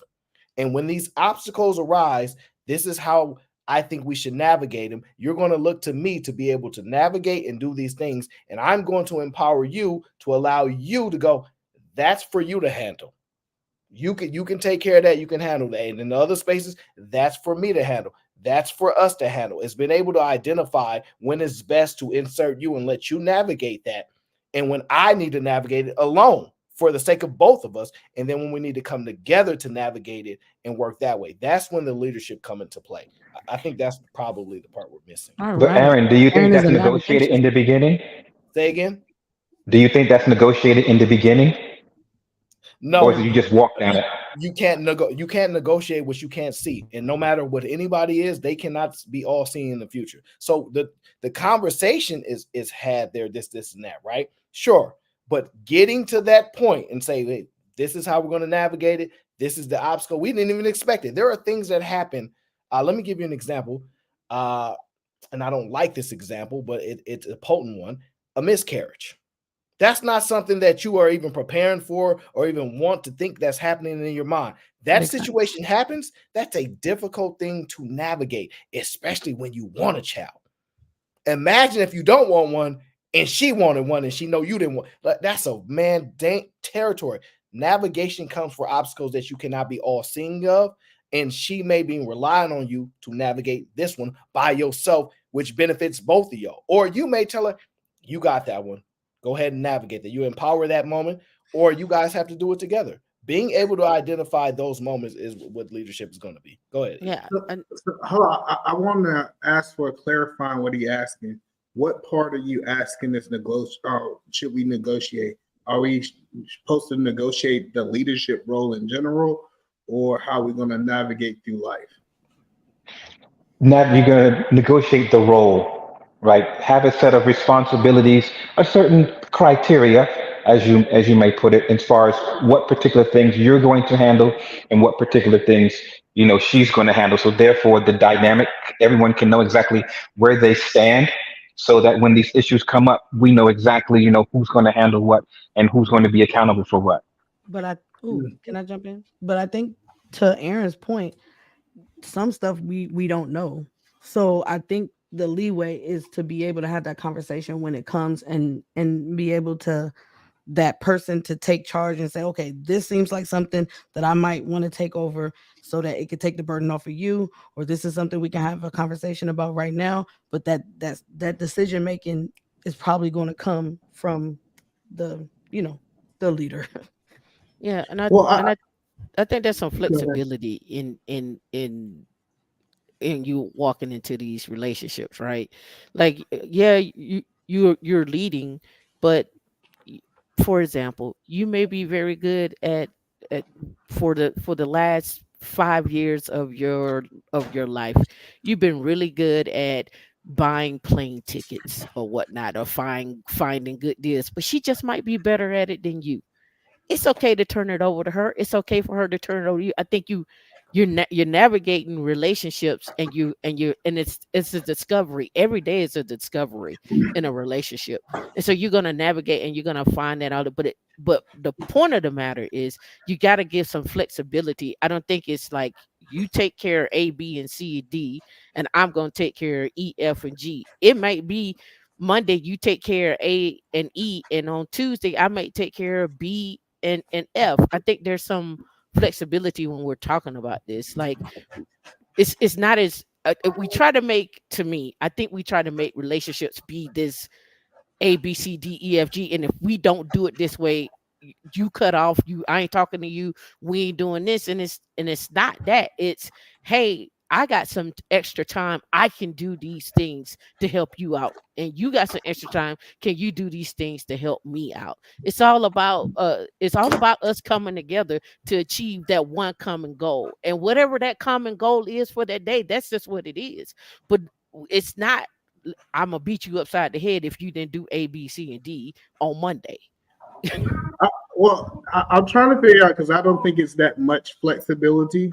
I'm kind of on the opposite side of that. I know, Edie, man. Me and you, I'm gonna go ahead and tell you right now. Me and you gonna be real different on conversation. Before y'all get into any back and forth, gonna be real I'm just gonna the newest member of the GBG. Welcome, Unlike. Gang. That's the name of your membership? I missed it. I was here when you announced it, but I didn't know. You be late. And shout out today. He says, that's the problem, Brittany. He didn't write Brittany, but I said it anyway. You're not a man. She's not a man. You can't say what you will do. It's how man should act. I never said that. Man leads a woman who is willing to work with all of her flaws.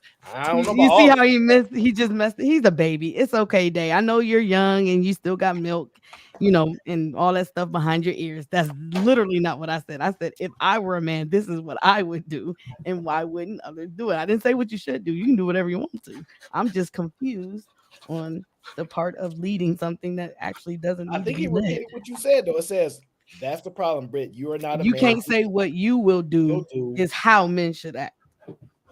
It was just a question. My question was just questions, not what they should be doing. Obviously, we know they don't do it. What was your question again? I don't know. Hold on. I'm a woman. I got lyrics in my head. Either man, you be nice to Tam because I gave her all Tam the is my power. homie. Listen, No, me and Tam. listen, I'm gonna give Tam y'all is this my people. caveat.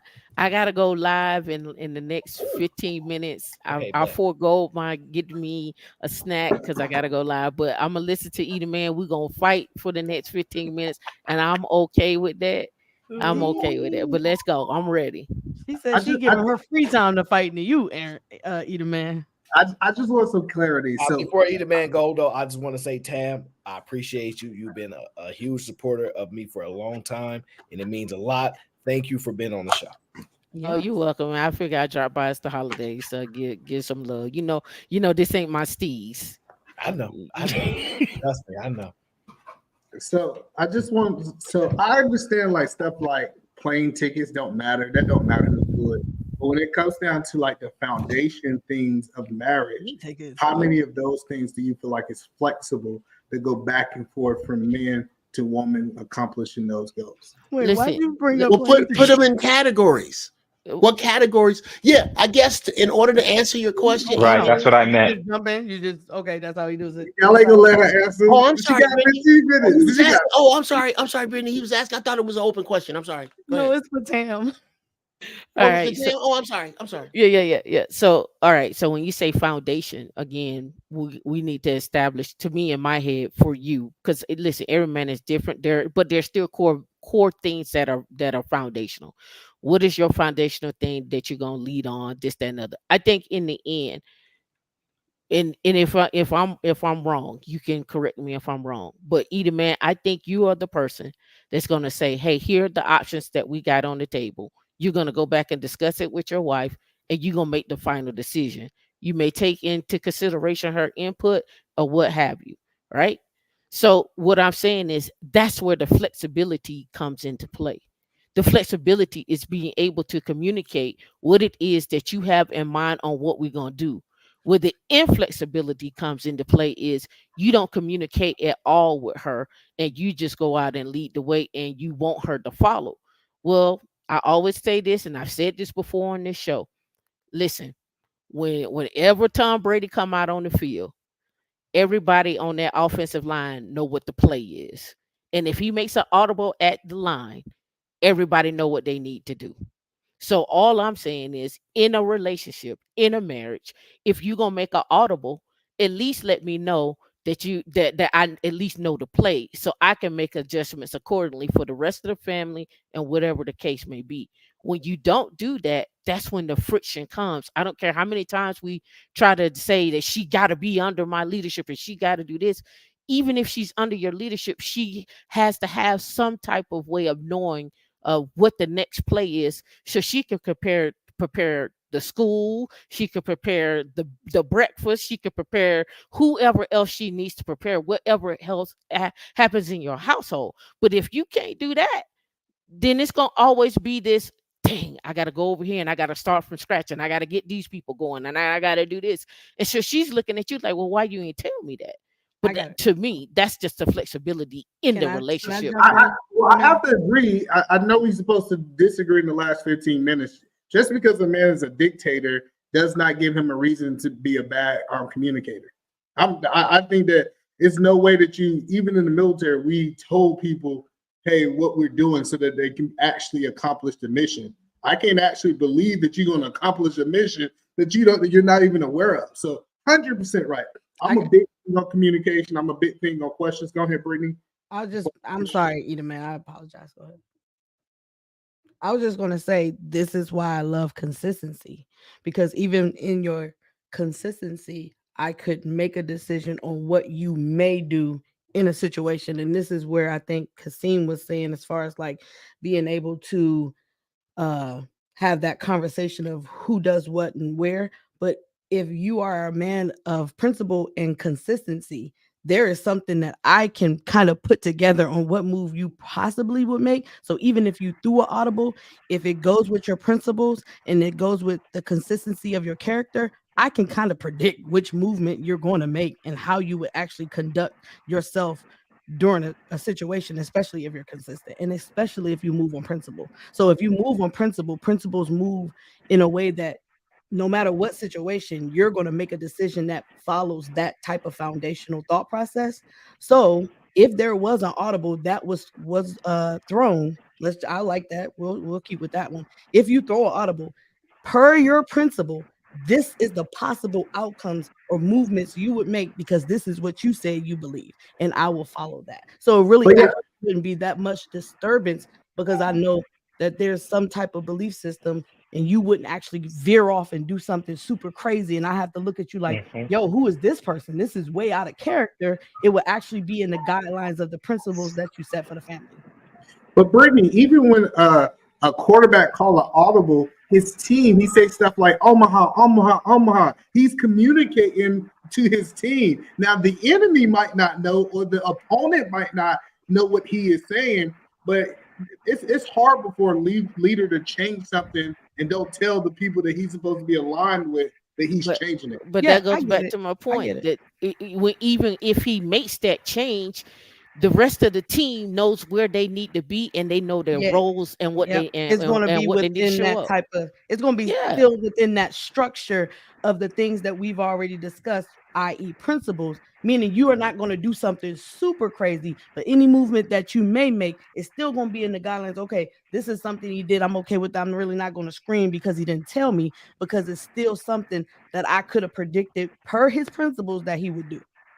Right. They call that telegraphing, right? Based upon a person's behavior and their actions that they do, you can kind of telegraph exactly how they would, what they would possibly do based upon the track record of them doing that. But that takes a little bit of time of getting to know your partner, their Yes. habits, and the way that they think and the outcomes that they get, because the outcomes are very, very important, right?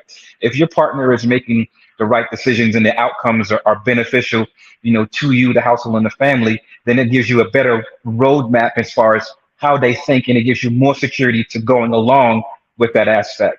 Yep, that's why I said consistency. That's why I started with consistency. You can watch someone's behavior and actually be like, okay, this is what he does there. I might not have to make an announcement about it. He might not have to make an announcement, but I can watch his movements and actually pay attention to the things he does and see that there's a consistency within his thought process. And that's just something that you do as a woman. At least I do. And you just pay Well, attention. Well, I guess this is a question for Tammy and Brittany. Either one of y'all can watch this. You know, one thing that I think is missing in modern marriages is learning your spouse. Mhm. Like, I mean, like I remember like looking at my grandfather, he can look a certain way, and my grandmama knew what that look was. She's like, Mm. hey, I know him, I know what moves he's making. And I'm not saying more to you guys, but in modern dating, why do you think that women don't want to take the time to learn who their man is? Mhm. I I- can't say they mm. don't take the time to learn. I think and I get so confused when y'all say modern dating. Yeah.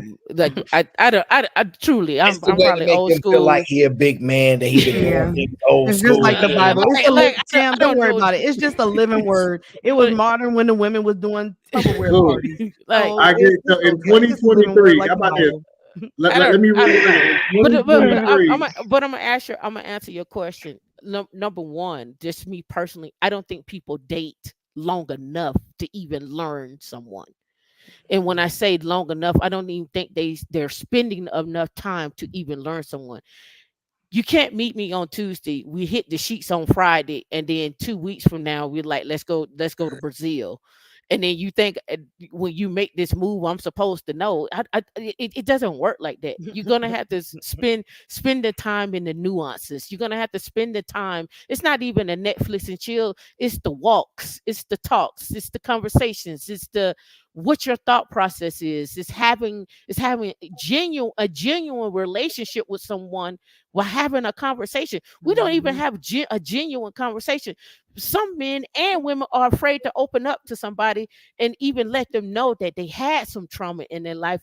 And you could be married to someone, and 10 years later you'll find out that such and such did something, or you saw your grandmother. You don't even have those conversations anymore. So the fact that we can't even be honest with ourselves, to much less want someone to even recognize the fact that the look in your eye, or when you tap your foot twice means we need to move.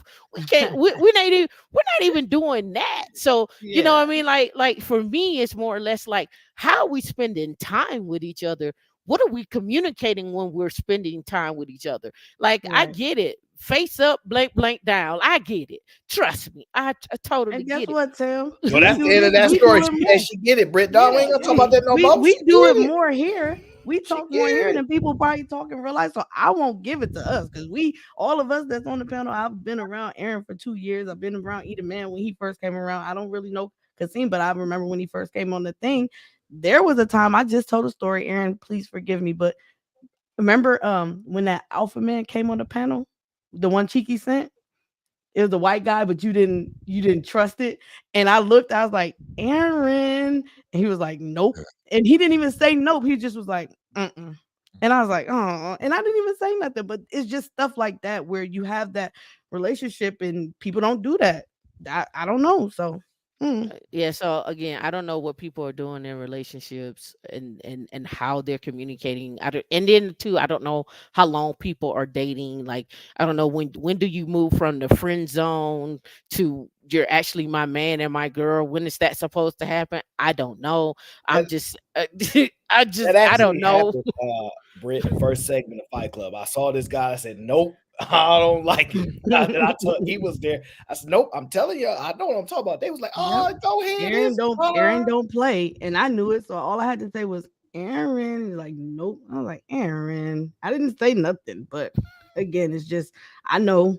And it's all about learning the people you're around. I take that seriously, because I mean, hey, Well, I don't know about not learning your partner. Not saying Aaron's my partner. I'm saying like your I real understand life. what Ia said. I think women are not interested in men in general, where men have a general interest in women. Women have an interest in the man that they want. It's very different than men. Like, we have an interest in women. Women have an interest in the man that they want. So their curiosity has to be specific. When the right man comes along, we go, man, these women. So we think different, we talk different, we view things differently.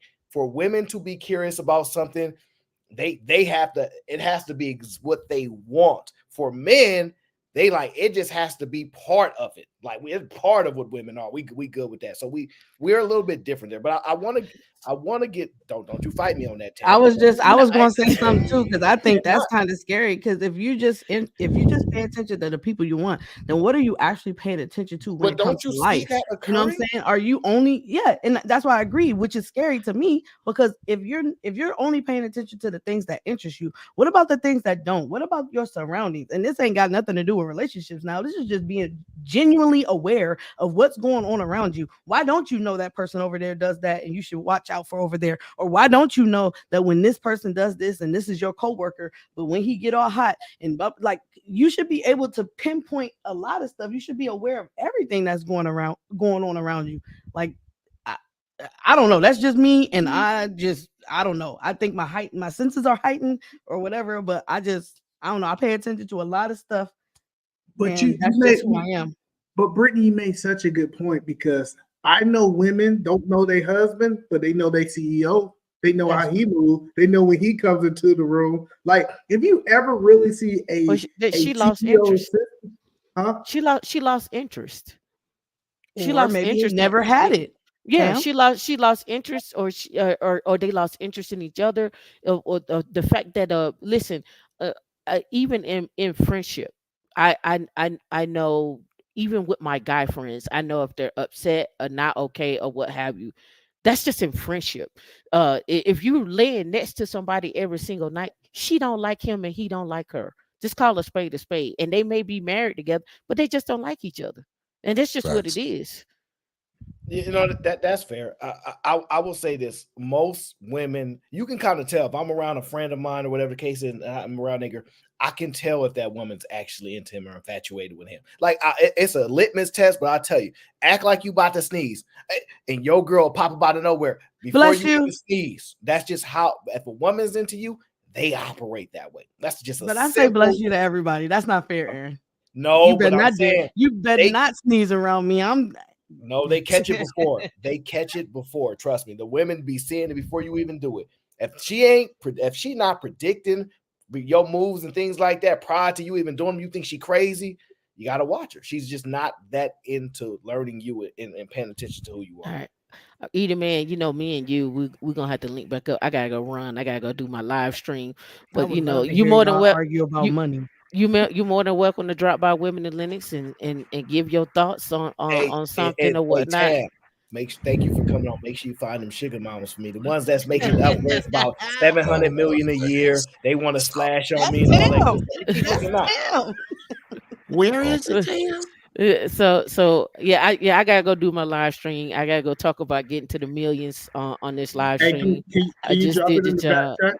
Oh well, it's for my earners, but I just did a live stream earlier on how to become a multi-millionaire and stuff like that. But y'all can check it out. Whatever. She talking shit, y'all. She is talking shit. That's what I'm talking about. I'll be back. And either man, you know I got you. I've watched you long enough. I know how you feeling and where you're at. Good. I like the Falcons in the back. I'll holler at y'all. Hey, thank you, Tam. I appreciate you. You welcome, man. Y'all be safe. She ain't just talking shit. I'm the only broke person high that Tam value makes women time. right there, boy. Thank you for loving this broken shit. here. She ain't just talking shit. She taking a shit on your excuses. Oh, we already know that. Listen, that's why and they give you the game. Oh, well, let me ask you this. Tam. Listen. Tam is the person that can go.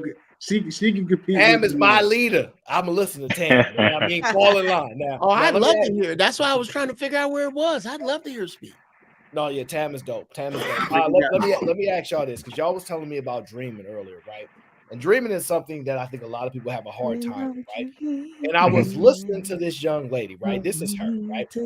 And she was speaking about the impacts of dreaming. And I was like, and you guys just tell me if she's on point or not. Now, we can't work with someone who is still dreaming. Now, you go get your dream together, darling, and then we can still be friends as you're figuring things out. Why the ladies laughing? Y'all don't want dreamers? I will support you as a friend. Like, you got it, baby. You can do it. But don't come over here trying to tie your life with mine if you still in dream mode. Okay? Because I can't raise a family on a dream. Why not? Not in the man's position. Not in the man's position. If you can't take on the responsibility of being a leader of a household, if that's not what you want to do, then just say you want to fool around. Just say you want a partner. Like, be honest. But don't come in here talking about you want a wife, because you have to be a husband to have a wife. Now, we can't work with someone who... I think she cooking. I think she. So I think so many people don't understand the difference between a dream and a goal. You know, a goal actually has steps to get to the accomplished goal. A dream is, hey, I want to be a multi-billionaire one day. You know, like, that's a dream. The end of the sentence. Yeah, that's the end of the sentence. So I think some people are kind of taking what she's saying out of our contract. I'm okay to being with a guy that's goal oriented. He got a plan to get those goals. But this guy saying that he want to own, Publix one day without a plan, I think is a bad idea. So a vision and goal is different from a dream. So I kind of support that message. I agree 100%. I mean, again, that was one of my things that my grandmother told me. You can't be a man dreaming all the time and hope that, your woman going to trust you to do anything. So, or a woman's going to look at you and believe you. That's what my grandma told me, and she wasn't wrong. I'm 38 now. We have been with the same woman for 11 years. We've been married for 5 years, and I'm like, wisdom, bro. Like she ain't wrong. You can't be sitting there having your head in the clouds, like in the clouds. You got to walk the walk, and talk the talk. And if you're gonna talk, you better already be walking. My grandma didn't even want you to start walking. My grandmother wanted you to be walking while you're talking. Brother. So, grandma wasn't wrong. So, but caveat, we talking men. We already heard your answer. You be quiet. No, but I just want to make it sense. We're talking about men after college, not men before college, correct? No, see now you qualify. Wait, how are you changing her conversation though? Because he wants to. He think he control all women. He benevolent dictator. No, what I'm saying is a man before college versus a man after college is two different things. Can we agree with that, or y'all disagree? Sure, I agree with that. Okay. Yeah, I disagree. Can I say hey y'all. Hey. What's up, Venus? Hey, Venus. Hi everybody. I agree with her. I think a dream essentially is just an idea. Like a dream alone is just an idea. And the problem is we have a lot of ideas that we don't enact on all the time. So there needs to be some level of proof that this dream is at least in the works, right? So I agree, like if he's just at the dreaming stage, literally all you're saying is you have an idea. And ideas are not good enough. What are you doing? Is kind of how I took that. Yeah, We have I ideas would all day, agree with every that day. too. Yeah, I would agree with that too, right? There's a certain aspects in your life, at certain ages and at certain stages where you're dreaming, coming up with all these ideas, the goals and stuff for the family. But just as Edelman said, there's got to be some evidence of you completing these things, and they have to be communicated, I think, quite regularly, right? So she doesn't get caught up in the fact that, hey, you're not keeping your word. I don't see anything going forward. But I think as men, we intrinsically should do that. We should communicate what the goals are to see if she's in line with that, right? But then showing tangible proof and showing steps and processes, whether it's saying, hey, I completed this particular aspect over here, next week or next month, I got a meeting with this particular person that's going to have us at this particular point. And they definitely need to see that. So I vehemently disagree with all of you guys. Same.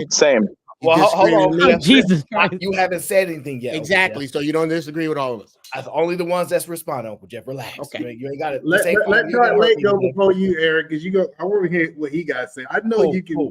What do you want to hear? I want to hear Dark Lake why he disagrees. With Okay, go ahead. It's fine. Either man is funny. He just wants me booted off. It's okay. No, I'll just play either man. Thank you for having me on the show, Aaron. Thank you. I think everything I've heard was completely wrong, and she absolutely was not cooking. To me, it's exactly how Black women lose. Like, first of all, what Kasim? I'm sorry. I hope I didn't butcher your name. Is it Kasim? Kasim. Oh, Kasim, I apologize. I'm Dark Lake. How you doing? What Kasim was saying was problematic to me because, first of all, you're taking women too serious, right? Women are supposed to, they have a role to play in the household, right? And in dating and in relationships. They're not a goddamn boss that we need to pitch our ideas to in order to be viable mates for them. We're pretending like they understand the difference and can compartmentalize the difference between a goal and a dream, okay? That's not something for us to pitch to them to have the job to be a husband. And so when we have dreams, right, and we verbalize those dreams to whoever, to Black women or whatever, and they don't want to take it, and they don't want to take it serious. So if we meet a white woman who takes it serious, then we don't need to hear no fucking complaints from these Black bitches.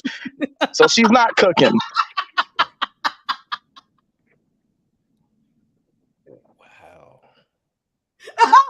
I would say to that, the type and caliber of women that you select and that you deal with would appreciate that from you. It's all about consistency, and men continually have a performance measurement that they're always going to look at. And that measurement is based upon what he says and what he does. She constantly wants to be reinforced that, hey, I made the right decision with this particular man that I choose to be with. And that decision, that right decision at that particular moment, you can't count on that 2 or 3 days, even 4 days down the road. That right decision has to continuously be reinforced by your actions and your deeds. You can never just lay back in a cut and on cruise control and thinking that what you said to her 2 weeks ago, she's still believing in that. That's the difference between being in a healthy dynamic, and there's nothing wrong with that, Dark Lake. Kasim, let me ask you a question. How many years have men been in the workforce? Like roughly, just an estimate. But I mean, even it's the beginning I time. mean, like No, no, since no. since I mean, yeah. how many? No.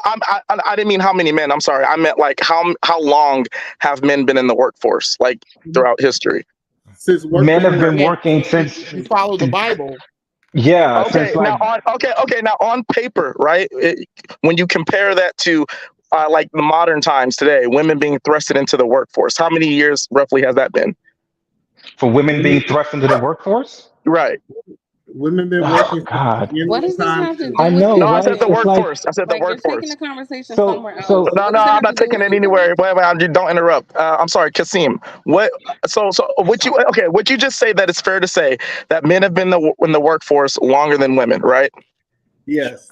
Yeah, Okay, so Yeah. if we've been in the workforce longer than women, then pertaining to the infrastructure of society and the different levels, like the middle class, right, the higher income people, all that, it's fair to say that we have more of an understanding of that when it comes to the infrastructure of society, right? What does that have to yes, do with Okay, dreams? so if we have more of an understanding of what it takes to get to a certain socioeconomic level, why are we depending upon a woman's judgment whether or not a man is dreaming or having a goal when they most certainly, clearly don't understand that? Why are you That putting your trust in argument, that that woman to that judge you? that Can I made ask? no I want sense. to ask this That question makes though. zero sense. Can That I, made no sense. hold on, let That me makes ask. How the hell I'm absolutely not 100% I sense. You want just to don't ask like Dark this it, Lake. Venus. question So though. Hold close on. your mouth and let E-Man say how something. I want to answer his question. It's because men don't get the conscious of their ancestors. Just because my ancestors just been working, if I never had a job, it doesn't mean that I still know the best from a working aspect.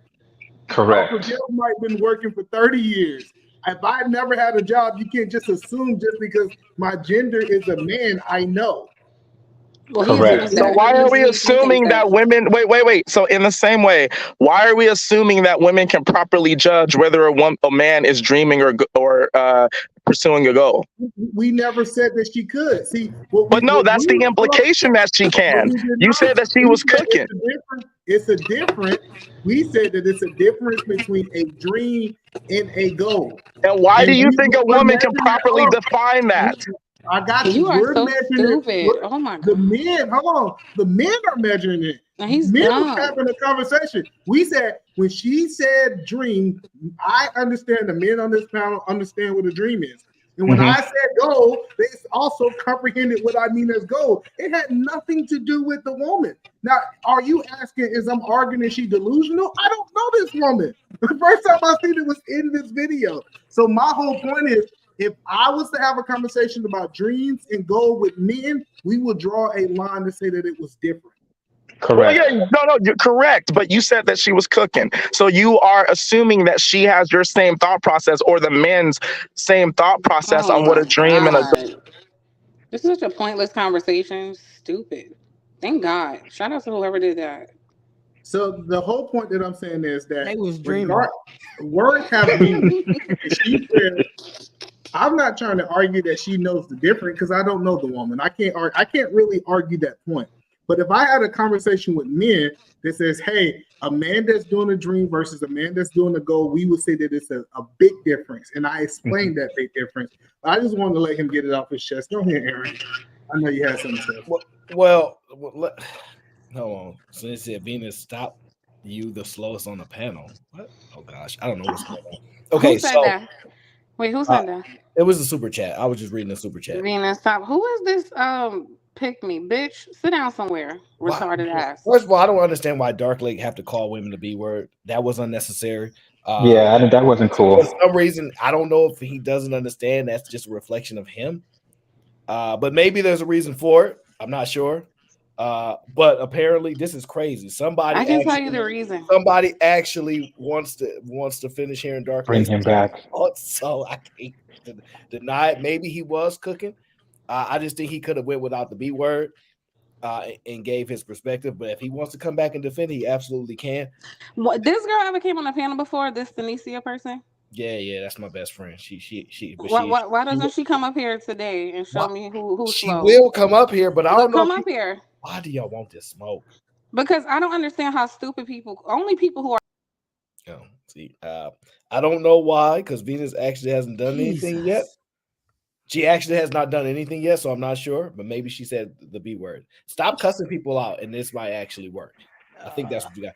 So this is my position, Eda Man, right? I look at dreams as lotteries, right?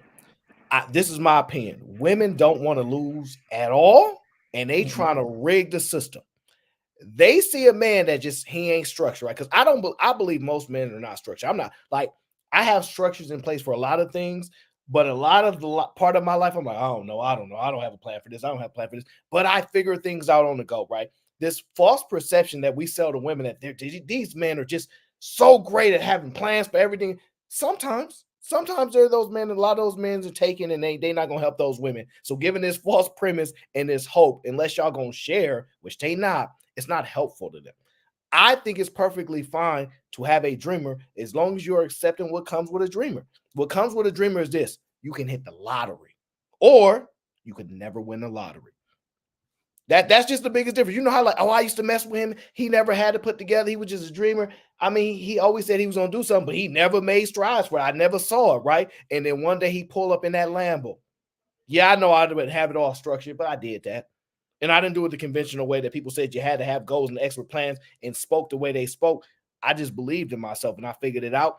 They are pissed after that. Dang, Eda Man, I'm listening to you and you all well spoken and made them say that way, and I lost. That's how they view it. They never just go, I'm glad he's super rich and wealthy now, and I never could have had. They see that as a lost opportunity. So I believe dreamers are necessary for this world. We need them because there are going to be some floppers who fall all the way off, and there are going to be some people that just excel.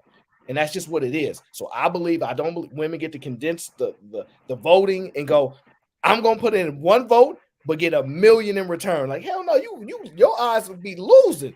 That's how I look at that when I hear women speak about dreamers and that way of speaking about them. They are amazing people when they win, and you hate them when they lose. So I think they want the dreamer that wins and not deal with the possibility that you can lose. And that's what I hear from them. But I argue the fight. I'm not saying that it can't happen, but the chances of a person becoming a millionaire without a plan is like it's worse than the lottery odds. If we make it sense. I don't disagree with you, but the point of it is there are a lot of people that got rich and they was not. All right, let me give you an example. Video games. Out of nowhere, Ninja just popped to the top, bro. Like, not saying he wasn't good at video games. The opportunity arise in the industry was created for something that you've been doing for probably 10, 15, 20 years. But I think he had a plan. He had a plan to play video games. We diss video gamers all the time. They do not have plans, bro. Now that the industry has been broken through, people can develop plans. I'm saying there are situations where you have to understand, right? Where you can dream. And there ain't no plan there. I just been dreaming, bro, for the last 10, 15 years. And I got you. So the point that I'm saying is when I give this advice, and I could be wrong, I'm talking about the advice that I give my daughters. And I'm not telling my daughters to go buy a lottery ticket with their life. I'm telling them to have some kind of structure, find a man like their father that have a plan, that is executing and a the plan. beard. And I think in the period, that's funny. But listen, the point, the whole point is that we're teaching our kids or our daughters to fail if we tell them to go gamble with their life. No. I hear what you're saying. What I'm saying though, they want both options, bro. You hear when men say you want me at the finish line. A lot of those men at the finish line didn't actually have a plan. Like, I know we like to keep preaching that we all these well put together individuals. I think there's character we need to have. I think there's principles I need to have. But all this, everything is planned and we plan things out. We don't have dreams, we have goals. It's fine to sell that. And I'm not disputing that there are men that think like that. But I know there are men that don't have no plan. They not good at writing putting it down, paper, structuring at all. They just navigating through life and go, I'm gonna figure it out piece by piece. I'm gonna figure it out. And they finally figured out, and then they like, dang, man, if I just would have held on a little bit longer, because he is a good man, but he ain't got what I need. That it's a you know what, Aaron, you made a good point. It kind of reminded me of something. It reminds me of this thing my grandfather said. He says, you know what? There are a lot of people out there that have talent and no drive. You can have drive and then find talent. I think what you said was it really nailed it right on the head when it comes to that particular aspect. Like you not necessarily don't necessarily have a plan, but if you have drive, somehow way you'll navigate and you'll figure it out and you'll get to the finish line. No, but listen, That's not fair. Look at what that's not fair because we can even use Aaron. We can use this channel. We can use Fight Club as an example of something that was kind of just put together. It didn't really have a quote unquote plan. Absolutely not. Listen, well, okay. Hold on. Yeah. Let me. Yeah, that was a bit of a stretch for my Hold daughter. on. That's a bit of a stretch. Well, Hold on, saying no, the idea in the analogy, not the actual channel. No, listen. I'm talking about how it marking came the about. dream. Me The too. whole point that I'm saying is it's 3 stages. So you got dream, you got goal, and then you have the finish line, right? We're not saying that he can't dream. I think that women should try to get with him when he have the goal. Like once the dream have already started forming into a goal, and he haven't actually accomplished the goal yet, because then he's still going to go through that with her. Maybe you shouldn't fall in love with the dream then. Maybe people should meet each other for the dream. One at a time, because I see Uncle Jeff want to get in here. Go ahead, Uncle Jeff. Number one, on both sides of this, for those of you who have a problem with dreamers and the women that stand behind them, I ask you to explain Denzel Washington, Samuel Jackson, and Bill Cosby. Now, on the other side of that coin, none of them niggas was in the beginning of their plan. They were in the middle. Gotta be N-words? Yes, because the N-word, and I'll send you a clip in the back. The N-word, everywhere you look for it, sister, means ruler, God, or exalted one in any way you spell it. KRS-One does a whole video about it. I won't take that detour. All right, nigga. These brothers, nigga, what? These people, yes, my daughter's 20. Her boyfriend, she knew this dude. They went to preschool together. I know his family, good dude. But the only reason that he has my blessing to be with my daughter is that he has a goal to be the biggest tattoo artist in California in 10 years. And I sat down and I helped him map it out. And I called my friends who are one of the best tattoo artists in the state, did my tattoo. He's the only dude that does them. And I made him talk to this dude and tell me what the steps were for him to do. And he helped me and him together map out a plan. And I check on that plan to make sure that he is on that plan. Because if he's not, he no longer, my daughter can do what she wants to, but he no longer has my blessing. And this dude ain't rich, but he's driven and he's talented and he's working in a particular lane. Now, if at some point he decides that the tattoo thing isn't his lane, I will give that my blessing as well, provided the plan makes sense, because I need to see the steps he took to the place he got, because they're going to be the same steps needed in another lane. What steps are you taking would be the question I would ask any man that was going to date my daughter. And that's how I gauge women. So that means you agree with me? Yes. Okay. I was just making sure. That makes sense. Yes. I'm not in that, bruh. How the fuck I'm gonna sit here?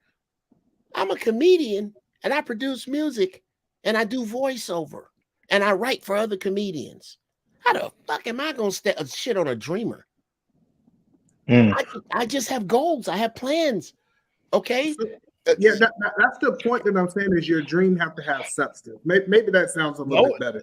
No, this Uncle Jeff just came on here and said, Aaron, dream big. If your dreams don't scare you, then they're too small. Yeah, you can't you can't sell that and then come on here. Hey. Now when he says with his daughter, listen, I keep telling you, I don't trust these men with their daughters and their moms. They're the biggest hypocrites in the world, right? Like they'll have a oh shit. Somebody paid to throw Aaron on? Oh, all right. Yeah, they'll have a woman. No, I'll know his last point. He coming back. But he probably pressed the wrong thing. I kicked himself out of his own room. I've done it before. That was scary. The nigga took himself by his collar and threw himself out the It was too. I was Hey, like, oh Aaron, shit. I was watching You the know, replay. Someone that paid to bring me back. I just wanted to honor that person's payment, whoever that was. Yeah. Listen. so hold on. So They Dark said Lake, you you was so happy cooking. you came back. Well, I thought you was in support of the dreamer. Like I'm in support of the dreamer. Me too. I am. No, you. I think you are. I understand that for y'all daughter, and because I think y'all. I understand the safe route and all those things, and I'm good with that. I What just safe route? Well, okay, not the man that I co-signed my daughter to be with, who is also 20, that I know his parents. He didn't say he wanted to be a lawyer or a doctor or a surgeon. He said he wanted to be the best tattoo artist in California in 10 years. Doctors and surgeons, if they want, if they that good, they can make more than him. He could serve, but that's not his. I don't want him to make a lot of money and make my daughter miserable as his wife. I want him to love what he does. Oh, okay, I got you. And he wants to be a tattoo artist. Now, if that's deep, bro. I see him laying out, here's plan, here's step number 1, which he has already done.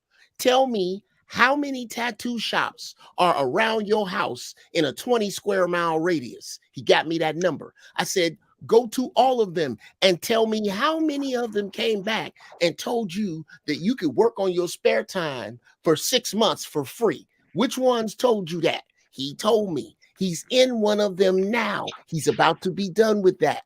I am guiding him through these steps. And as long as I see him taking the steps to his goal, he has the right to be with my daughter. If he slack off, hit the fucking bricks. Hey, that is facts, bro. Hey, Uncle. Yes, sir. I don't see how you can have a problem with that. No, I was gonna say I actually loved what you said, and I just wanted to say that was kind of the thought process that I'm on. But Kasim, I just wanted to say that I understood what you were saying because I know that men have a burden of performance, right? That we are undergoing every single day. We have to perform and we have to compete. My only point, Kasim, earlier was that we can't put the judgment of our performance in the hands of women because they don't understand the infrastructure of society like we do. They have been, think about it. Black women, like the woman in the video that Aaron showed, they've been making decisions on their own for the past 60 years or so, and it's gotten them where they are today. Single, unhappy, just being 304s, trying to figure out how to be a woman, trying to figure out how to be a wife, having to call in the Kevin Samuels show, having to call into all these other shows to get advice, in quotes. Okay, they don't know what the fuck they're doing, bro. And it's because black men have been going along with this idea that our values should be put through the vantage point of their viewpoint. And it's incorrect. It's not how any other demographic of men operates when it comes to their women. But for whatever reason, we black men think is necessary to include them in what they think is valuable about a man. And they don't know what's valuable about a man. They hardly know what's valuable about themselves. So we have to trust our own gut. We can share our dreams with whatever woman we choose to. If she doesn't understand that, if she assumes that a goal is a dream and vice versa, that's not our problem. And these black women, especially these black women, need to close their mouths and stop trying to talk on these shows about what they think ambitious man is or not. Okay. Dark Lake, if I may. Okay, bro. Wow. I'm gonna have to. For one thing, I'm gonna have to step in the breach with regard to black women. Okay, I am the first. I don't know. You don't know this about me. I'm the first, bro. I don't believe in speaking male to female on these platforms. I believe in speaking like people who graduated high school, speak English and face forward. So that way you don't get to hide behind your gender. With that out of the way, you ain't gonna say all black women are speaking like this. I didn't say that. Okay, well, here's the issue. Here's the issue with it, brother. Don't do it. Don't do it, bro. This is his day. Here's the issue with it. Oh no, I've been blocked off a Fight Club. You haven't had the opportunity to go against me, but here's your time right now. Let's go ahead. Come on. You're gonna see what happens when a big bat hits a wood chipper. It's this simple, brother. You, as a male, are the commodity. Black women counting all the dudes that you don't like for all the very valid reasons that you have for not liking them. We outnumber you by 2 million. There are 2 million more of them. So when the ones that speak like you speak upset you, it's because you're looking at it wrong. They're going, hi, look, me over here. I'm uncoachable. Please don't count me. And you have to let that happen. But you can't say that that's all of them because it isn't. Okay, what you're saying is facts. No, I'm not even gonna lie. What you're saying is facts, right? A lot of these women, they are just essentially creating a filter, like a natural filtering process for men to, okay, they put their hand up, they say these words, these talking points. You can tell that they're uncoachable. So, you put your attention somewhere else. 100%, that's facts, man. Okay. But the thing about it is, what I don't like, what you just did and what a lot of black people did, I specifically talked about the black women who go on shows like that and say that nonsense that black woman said. I didn't say all black women, okay? But at the same time, even though I know it's not all black women, I'm not going to pretend like black women in general don't have a fucking corrupted train of thought when it comes to men. Okay, I'm not going to pretend like that's not the case. You gotta ask them the question. What did she say that was nonsense?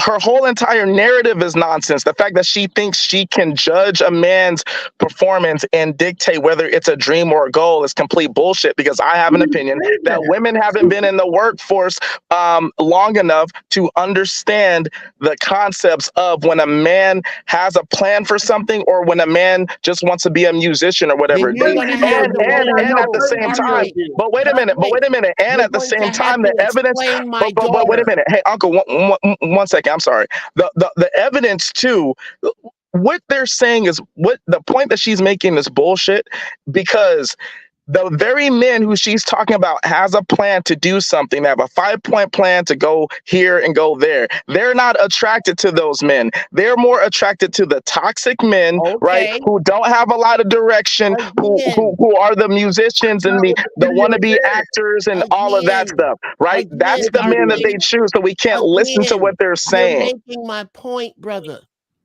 The women who do this, allow them to usher themselves out of your orbit. I agree. Why are you even concerning yourself with them? You are the commodity. The only way for you to think that way is to not understand this. Young brother, you don't get pussy, you give out dick. Once you understand that, and you have to make women qualify for it. I've understood that.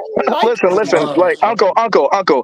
Here's the thing, right? I know my voice sounds kind of young, but I'm 33, right? Okay. I've understood that for a while. No, what you're saying, I'm not even gonna. Hold on, Dark Lake. Give me a second. I got a question for everybody on the panel. Did y'all hear that in that video? What Dark Lake is saying? I didn't hear what you were saying, dude. You were saying that she was cooking, and I didn't hear that shit. Did you hear the video though? What she said? The clip that Aaron showed, right? Yeah. Yeah, it's complete nonsense, because she is not supposed to be in a position. No woman, especially modern black women, aren't supposed to be in a position to be judging whether a man is ambitious, has a dream or a goal. They're supposed to be getting advice from their fathers. They're supposed to be getting advice from men in their lives about the man. Hold She didn't down. even bring up goal. I brought up goal. Brother, can I tell you didn't even bring up goal. Okay, here's You're where being disingenuous, either, man. She was talking about that. I got you, Dark Lake. Here's why. Here's where his opinion gets legs. The way she put it got stank on it, and a lot of black women think stank is a birthright. There was no Felicia Rashad in none of her disposition. She was funky with it. She was right. She was right, but she was funky with it. Now let's watch the video. She was not. Play the video. Let's watch the video. Tell me, don't nobody recognize Soul Sister Stank. Tell me nobody. I'm the only one see it. Go. I think y'all are hurt. Play the fucking video. Now you want to play the video. Play the video, Eric. I ain't gonna even say please. Exactly. I wanted to practice. Please, Aaron, could you play the video, please, sir? I ain't even gonna say please. Yes, I'll play the video for all you non-rude people. Jesus Christ. Let's see here. Here we go. Now, we can't work with someone who is still dreaming. Now, you go get your dream together, darling, and then we can still be friends as you're figuring things Why out. the ladies laughing? Y'all don't want I dreamers? will support you as a friend. Like, you got it, baby. You can do it. But don't come over here trying to tie your life with mine if you still in dream mode. Okay? Because I can't raise a family on a dream. Why not? Not in the man's position. Not in the man's position. If you can't take on the responsibility of being a leader of a household, if that's not what you want to do, then just say you want to fool around. Just say you want a partner. Like, be honest. But don't come in here talking about you want a wife, because you have to be a husband to have a wife. Now, we can't work. All right, now, Dark Lady. She's conflating. No, the problem is she's conflating things. Correct question. Now, where did she say what you said earlier? Dude, she's implying that there's a difference between a dream and a goal. She's saying that the men who have the goal to essentially have to be husbands already have a realistic view of what their career is and what they're doing, which makes them husbands. There is a difference It's a juxtaposition. That's not what she said. Only However, Uncle Jeff, I don't think he was here. The only reason we start talking about goal is because I brought it into the conversation. the man brought it up. But what she did do, she never insinuated that. She said that we can be friends while you a dreamer. Then when you get your stuff together, we can decide the date. And this is why they deserve to die alone, because they're not supposed to be making that judgment. She doesn't know what the fuck she's talking about. Damn. So now we can't even be friends with men. That means we deserve to die alone. So no, not the friends with men. No. Let me ask a question for clarity. So y'all want us to be whores and just sleep with you if you have nothing to offer. But then we have to be, no. Don't interrupt me. Let me ask my question. Then you can answer. You can say all the misogynistic bullshit that you want to say. So y'all want us to be whores and sleep with you if you don't have nothing going on. But then if we get pregnant, we're fucked up because we have sovereignty over our wombs and we should have chose better than to sleep with a fuck ass nigga that don't got shit going on. Then you want us to be chaste versions like the Madonna, don't do anything. And then if we say anything either way, this is why we deserve to die alone. Like, do y'all really listen to the perspectives that y'all be spewing out of your ignorant ass mouths when you be talking? Like, everything that you say is a confliction. It's in confliction and contradiction with everything else that you got going on. Make a decision. Either you want us to be the leaders, you want us to choose everything that's going on, you want us to have accountability over you because you don't have accountability over yourself. Aaron, I'm good. Or you want to have accountability over yourself and you want to be the leaders and you want to be the men that make the decisions on who we choose. But you cannot fucking have it both ways. The shit is annoying already. Okay. Well, hey, Robbie, the problem is, right, I'm not saying that everything you just said, I'm not saying. What I'm saying is that she's conflating things. She's making it seem like men who project their dreams are the men who are automatically in the category of the men who just want to fuck around. That is not true. That's what I'm saying. For her, a man that is a dreamer and doesn't have a plan to help raise a family is not someone she's going to be entangled with, because to her, he does not have sovereignty in order to be a husband, in order to be a leader, in order to be a father, which is the type of women that y'all have been ad nauseum saying that we all need to be. Don't sleep with these men if they can't provide covering over you. So what is the problem?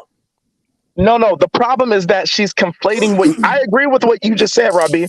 The problem is that she's conflating that with men who have a dream or an idea to pursue something. That's the problem that I have. No, the problem is that you know that you're a dreamer, that you know you don't have your stuff together in order to be that husband or that provider, and that threatens you, that women are sitting there like, damn, I'll be your friend, but I'm not going to lay down with you if you do not bring to the table what is required.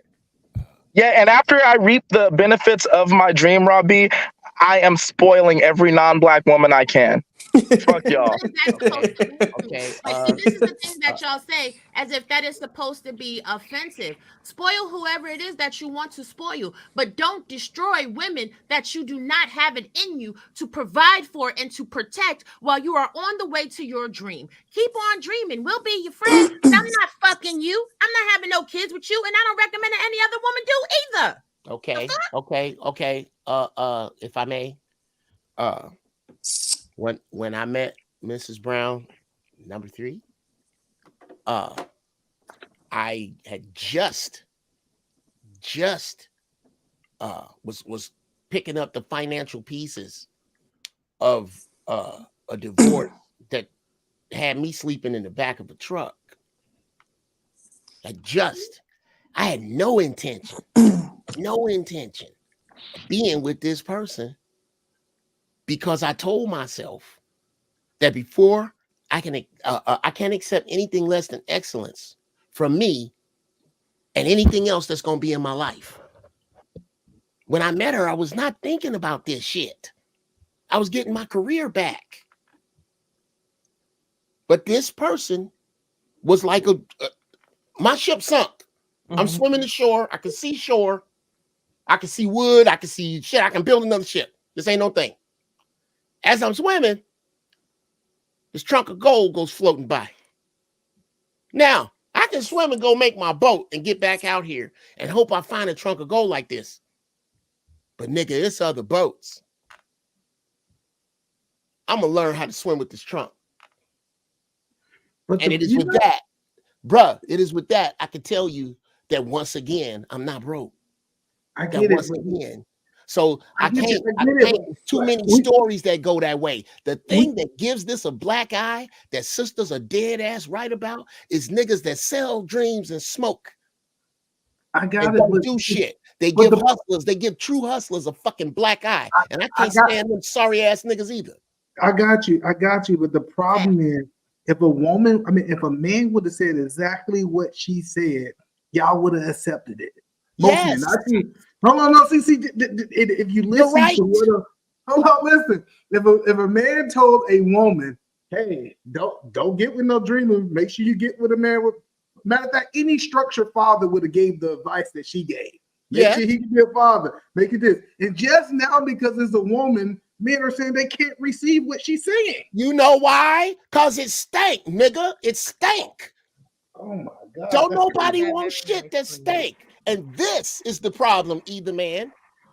Because you outnumber us by 2 million, your stank card has been revoked. You have no place from which to make demands from stank.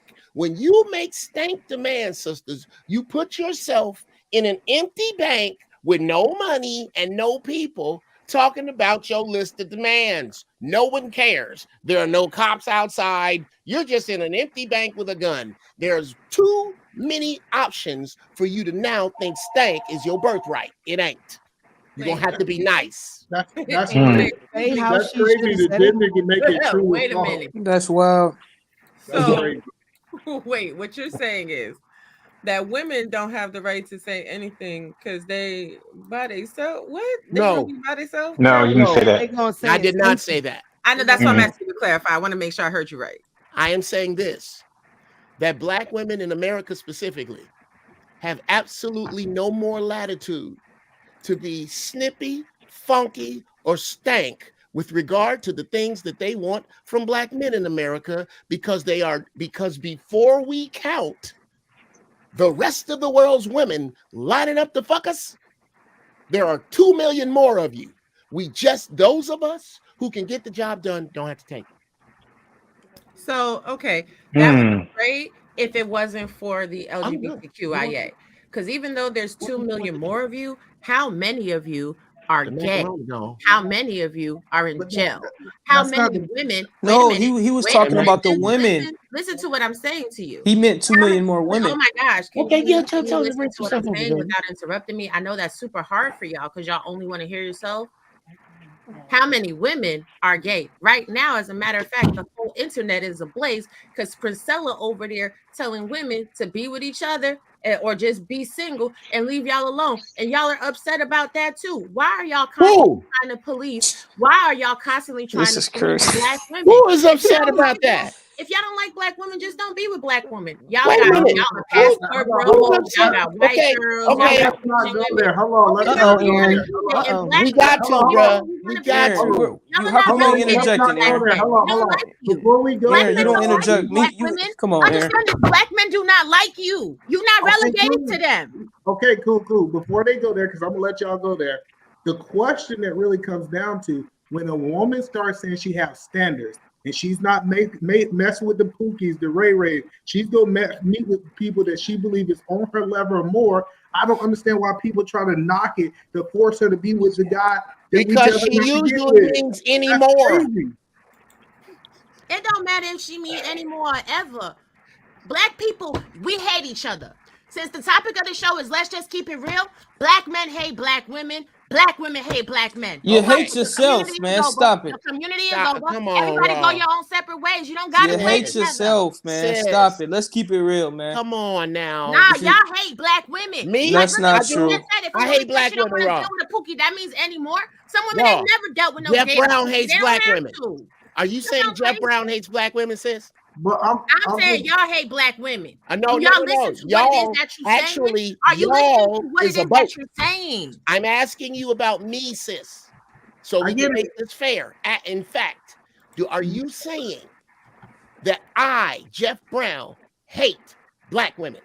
No, she's I'm not. saying that you, Jeff Brown, need to be mindful of how it is that you're talking. Because if you're saying that if a black woman says she don't want to date a Pookie or a Ray Ray, that means anymore. That is very presumptive. You don't know that woman. You don't know if that woman has ever dated a Pookie or a Ray Ray. And this is the perspective in which y'all talk about and to black women. Y'all sit there with these broad sweeping generalizations about what every black woman is doing. Every black woman not the same. And you know why the problem, here's where the confusion is. The black women who ain't doing the shit refuse to separate themselves from the black women who are. And the black men that ain't being my turn. But the black men that ain't Pookies and Ray Rays refuse to separate themselves from the black men that are Pookies and but Ray I'd like an uninterrupted turn if I could. And you Raw, here's the issue. Whenever we bring up our issues about the trifling ass broads that even y'all can't stand, it is y'all that we are not talking about that circle the wagons around them as if they don't exist. This is not our problem. We as black men do not have a dating problem. We do not have a problem perpetuating the race because whoever we fuck becomes half black. Now, this is your problem. We want you. We tell you what it is we want, and here's what we never hear. Damn, I never heard it that way. Maybe I should consider it that way. Here's something. I'll say this and shut the fuck up. Here's something else we never ever hear. Yo, Tony, this is Keisha, Karen, Day Day. We all on the phone because we know Tracy is on some bullshit keeping you from her son. And we finna lock her ass up about that because that's not fair. I have never heard a female to male conversation go like that. I've heard many male to female conversations go like that. I've been involved in snatching some niggas and some cars over some shit like this. Okay, Uncle Jeff, calm down, Uncle Jeff. We got you. So this is the thing, right? I've never heard men hold men accountable when they ain't taking care of their kids. What? Now, see, I know you're not going to interrupt. That's the craziest thing I've heard I know all you're not day. going to interrupt me when I let you speak That's without being crazy, by the way, but go interrupted. ahead. I know y'all not finna do that. Is that what y'all finna do? Because if that's what y'all finna do, we can get real disrespectful on this panel. Because I can't get real loud. Don't do it. Don't do it. Aaron just held me accountable like 5 minutes ago. So anyway, like how I was saying, whatever. Y'all sit there, and when women say, "Oh, we're not talking about you, but we don't like these type of black men," y'all sit here and rally around and get all in your fucking feelings because y'all feel like, "Oh my God, why is she saying that? Why are they saying that? I'm not that type of guy." Y'all not holding other black men accountable. Y'all be like, "Oh, well, it's in our nature." Y'all make excuses for the nonsense that other black men do. So don't start that nonsense. If we want to sit there and have that conversation, if we want to sit there and have that conversation again, y'all see it in real time. Somebody asked me not to interrupt them. I didn't interrupt them, and I can't even finish my statement without somebody interrupting me. You was finished. Have some decorum. I have to scream because y'all not listening. I have to scream because while I'm talking, you are interrupting me. Now I got to turn my volume all the way up on my microphone so I can be heard. But then that's the trope that y'all want to put other angry black women, but y'all not showing no respect. Now, like how I was saying, the pendulum swings both ways if we keeping it honest. There's a what in the fiddler's fuck was that? Cool. Damn it, Hold on, I got a that question. was like a kamikaze missile came Hey, out of Aaron, nowhere with man, that sniper. listen, Holy I was, shit. hey, bro, I was Hold scared. on, I was one scared to ask second, my Kobe. question, man. I The got fuck you, out of Kobe. here. I No, wish I no, would be. no. Listen, Uncle Jeff. When you said when you was talking about the women couldn't voice their opinion because there's 2 million more of them, what some people heard is that they cannot have standard and voice their standards for the simple fact that Fuck there's 2 them. million more people Fuck than them. them. Fuck them, because that's not what I said. It's What not. did you say? And this is where, I mean, and this that's is kind of where, what that being a means. man, Go ahead. I do not talk to women like women, and I do not talk to men like men. I talk like we are all high school, college graduates that speak English. It is And this here's simple. the thing. Here's the It is thing. Now this y'all got simple. people in the chat talk about something. I showed the attitude while I'm being cut off and disrespected. This is the problem that y'all have in this community. Y'all want to talk mess, but you don't want to have the honest conversation. So when I say that y'all can't stand each other, it is what it is. It's misogyny. Thank you, see through you. It's misogyny. And Black It's Beauty. y'all are Don't lovers forget of Black yourself. Beauty. It's that y'all want to hear your voice. It's that y'all want to constantly tell women what they think or what they feel. So if we listen to y'all and we listen to what Dark Lake said, stop asking women to have accountability. Okay. Stop asking women to lead you. Stop depending on women to be the leaders of the community. And why don't y'all men be the men that you say you are? Because apparently we too stupid. Apparently we don't have no damn mind. Apparently y'all know it all. And apparently y'all better than us. So why is the community suffering like it is? Because the truth is y'all not doing shit. Okay. Do I need to? Okay. If I need Okay. to, Try Can I again. if I need to, Can I go? I will tiptoe across the hall and again get the woman who for the past 4 days I have been nursing back from a 104 fever.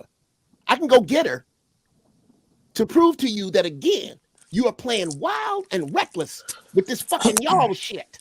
Number one, I have never, Raw, ever, and I take it personal that No, you you say playing it. wild and reckless I talking wouldn't. about all black women. Raw, Talk did I about let you speak, yourself. Talk sis? about your experience. Did I let you speak? Don't talk about all black women. Did I let you speak? I'm tired of this. I'm tired of it. I'm not having it. And y'all be sitting here Sis, bullying. I thought I Y'all let be you speak. bullying all these black women on a panel. Y'all don't let them speak. As soon as they start talking, y'all cut them off. Y'all say whatever it is that you want to say every single day. And then y'all want to sit there and make them feel like the angry black woman. Well, I'll tell you what. I'll wear the cape. I'll be the angry black woman. Because it's going to take a real woman to stand up for the rest of the sisters. Y'all out here sounding crazy. You may do whatever you want to do Here's for the your wife. problem But with when you're wearing talking the about all cape. the rest of the The women, stop universe it. will Talk no about your longer wife. put Don't talk air about under all it. black women. Stop that shit.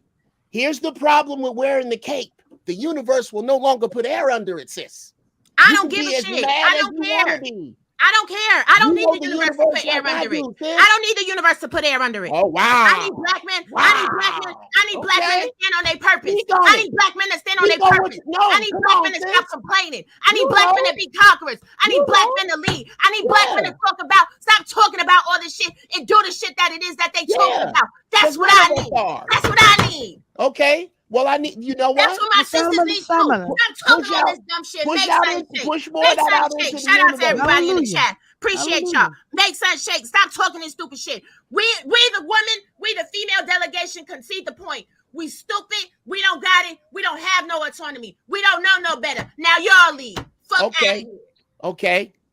Let me know when you're done. You're done? I ain't never done, but you could speak. Okay, I'm gonna try. But Raw B, you're gonna put a dent in our thing if you're disrespectful to me, because I've never been disrespectful to you. Please I'm don't. not disrespecting you. I'm having a conversation and it goes against your point of view. If Sis, you want to feel disrespected, then that's on you. That your tone, sis. I'm not toning up with you. I'm not. Yeah, but you have over talked me and you have interrupted me. And I'm gonna now you're getting a apologize tone. for that. Can I apologize for that so we can start over? Yes. Okay. I'm gonna ask for 2 uninterrupted minutes to discuss what we're talking about. Can I get that from you? Sure. All right. Let me start right about now. You will not find a man that loves black women more than me. That takes up for black women, that will not allow, that has chased white folks out of chat rooms about talking about black women. Dear white people watching this, please try to run your mouth in front of me on the sister. I don't play that shit because I know what you are. It's just that I call you to it. I call you to it. And that sister in her tone and you in yours throw away a power I see you use all the time to come from your feminine place. This anger you coming from is not at all feminine. It is akin to the same stank that the sister in the video is telling the truth with. She is telling the truth. She is outlining the young man that I am mentoring for either my daughter or some other woman if it don't work, or my daughter to be for some other man if this don't work. She's outlining what I'm doing. It's just that she thinks that stank is her birthright, which is why she's a little condescending. She's a little snippy, and niggas is tired of that shit. And those of us who do fit the description of what you want, who are in the places doing what we're supposed to do not have to put up with that shit anymore. You no longer have your auntie's license. We're not having it. That's what I'm saying. I am saying that if I go overseas, when you hear about brothers going overseas, I went to Brazil. You know what Brazilian women have on Black American women? One dirty four-letter word, nice. They're just nice. And they fine as hell, but they're nice. And fit Is too. it good to be Oh, are nice you and finished now? manipulative? I'm 'Cause this is the confused. thing, right? And I'm gonna come at you as nice as possible. All right. The lady in the video actually didn't have any stain. She spoke her opinion and she spoke it firmly. The problem with Negroes in America is if anybody says anything to them and they're like, oh no, baby, I don't agree. If you say anything outside of that register, then all of a sudden you're an angry Black woman. And the reality is, y'all can go overseas. Y'all can take your passport. Robbie, can I ask you a question? Can I No, finish saying no. what I'm saying? You can take your passports. You can go be with See any what I'm other woman saying? that you want to be. But the reality of it is Black women are tired of Negroes and their raggedy ass behavior. And we are not relegated to the Black man either. See, y'all say this passport shit as if y'all are the only ones that can get a passport. Guess what? We know men that are nice too. We know Portuguese men that are nice. We know And they're not African putting men up that with are this nice. shit either. Oh, see, now see, there you go, Uncle Jeff, interrupting me No, again. Aaron, I gotta When ask a take question tone though, with Aaron. you, Jeff, when I didn't you take a say tone something with you, about then the you're 2 gonna be million? upset. What did you You're say gonna that be for? That's upset. how this We started. know 'Cause you white said men 2 that are million nice. more. We know I don't know. Hispanic men that are nice. We know Asian men that are nice that absolutely love us just the way we are. We don't And where have are to the go through marriages? hoops of it. Okay, Okay. all right. Let me I read the have super yet chat. asked the question, but go You can ahead. once I'm done reading the super chat, you get these. Nope, you bullying me, Aaron, but go ahead. Can I read them? You know that's my favorite job. Yes, go ahead. Class Clown with the $1.99 says Dark Lake hates Black women. It's comical, but sad too. See Through You with the $5 holler says Dark Lake, watch your mouth. When you speak on Black women, you sassy square. T.O. with the $5 says need to teach sons to create solid plans to goals. Need to teach daughters to be humble when looking for that man with solid plans to a goal or goals. Lauren Mack with the $4.99 said, Unc, didn't you say listen to the message and not how it's said? Yo, with the $5, not individually, but as a collective, do y'all all consider men leaders? Question for the women. T.O. with the $2. Let's keep it real. Robbie on her double agent shit. Yes, that's what y'all always think. I know. That's okay. Deborah Leone with the $5 holler says, Aaron, this is precisely why it's better to go back to Egypt. Arnold Allen III with the $1.99 says, they ask for ambition, but don't want a dreamer. Whoops. Ambition and dreaming are not the same. KG Candles with the $20 says, drop Robbie. Wah! Robbie said, here's a 20 back. Black Beauty said, $20, raw bag. Damn. See Through You, $20, credit for raw. Damn. Miss Deb, $20, raw B, credit. Damn. Black built like a conquering king, $20. Nah, raw B, take 15. You must have been behind the super chats. Damn. See Through You, $20, more credit for raw. Damn. Creed, $20, credit for raw B. Damn. Thank you, butterflies. Big Bad Bull, GBG, $20. GBG fucks with lovely raw B. Thank you, Big Bad Bull. GBG in full effect. See Through You, $20. More credit for raw. Damn. I love y'all too. Guardian Dog with the $2. Hey, it's Fatty. Oh shit. I am with the $1.99. Now old man trying to qualify himself. Shit is sad. Damn, y'all shady. TR with the $2. Take the unk out your name. You just Jeff now. Damn. Oh, thank you for the super chat. That is credit the wrong. Make the queen go down the wrong way. That's hilarious. But hey, Uncle Jeff, do you feel like you sound like the tone police now? Like the tone police? No, yeah, no, like you know, like it's her delivery. Like no, this is I'm gonna what tell you women what I say. sound like. I'm gonna tell you what I sound like. I sound like the dude that's trying to tell y'all what y'all shit is, because I don't have any sisters like that in my universe. I create my own reality. So when I run across that snippy shit, I cut it out. So I'm around a lot of courteous, respectful sisters who do not. I say it all the time. You know why the queen's shoes don't get muddy? Because the queen don't walk in the mud, nigga. Them the kind of women I'm around. So you're right. I don't have that. You think the woman in that video was being disrespectful? I think she was being condescending and snippy and stank. She's That's not. what I think. She's- I think that I think furthermore that the American black woman has zero space for that, and that there are nicer ways to put that, and that I can tell you where to find it. You can find it on Danica Marie. You can find it on Erica Lachey. You can find it on a Crimson Cure. Go check out any of them sisters, brother, and you'll see Yeah, what we know, Uncle Jeff. You told us earlier. I keep trying. You put it in the back chat. She said that she doesn't want. You're on mute, Fatty. I'm muted? Yeah. Yes, you're good now. Okay, sorry. So she didn't do nothing wrong. She said she doesn't want to build a bob. She wants to stay on the finish line. And when you're done, I'll let her. She has all the right to do that. And if you're not a man, leave her alone. Go get the Yeah, new I one. mean, what's wrong with what she said? I don't get why people who's pushing back on what she said. I don't get No, it. because it's her tone, Kobe. It was How her dare delivery. she? Not she should have said it like this. Oh my God. No, I don't care about her. I mean, what she said is true, but here's the thing. What I want you to be fully actualized before we build a marriage. So please. Yeah, listen, whatever she like. Listen, I agree with what she said. said. I don't have an issue with what she said. What I'm saying is that for the men who she's talking about, they have an expectation of what they want when they get there. That's all. I mean, that's just what it comes down to. The only guys who got a problem with what she said, in my opinion, are the guys that's in the dreaming state. Like the guys who have the finish line, No, We don't care about that. is the entitled people.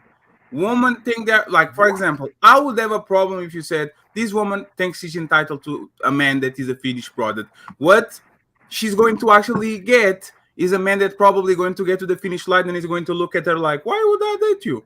Huh? Well, that's That's what I'm saying. That's why what would I all date I'm you, saying. right? He's gonna have his own expectation. That's all. But that's the thing. The same way we can work our ass off and become very successful and look down on women because they think they deserve us. She's doing the same. If we fail, we fail. If she fails, she fails. Why is it so fucking difficult to say if she only dates millionaires, go ahead and date him. If you're alone at 40, that's your fault. It's fine. Let people doesn't have a right to make that type of decision because she's stupid, Daddy.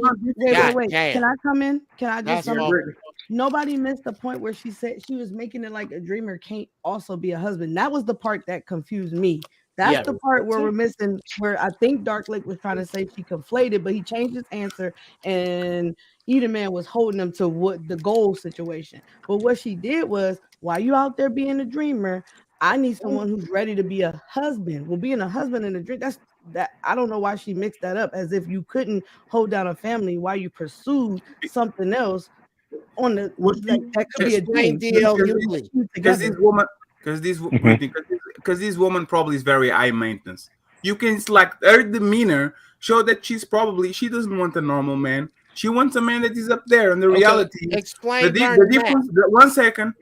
The difference between a goal and a dream. A lot of interrupting, Uncle Jeff. I'm sorry, these are my memory bubbles. I'm gonna shut up. I'm The sorry. difference. Dark Lake is right in some way. The difference between a goal and a dream is that you have a path to get to your goal. You don't have a path to get to your dream. That's the difference between both. You can have a path for your goals.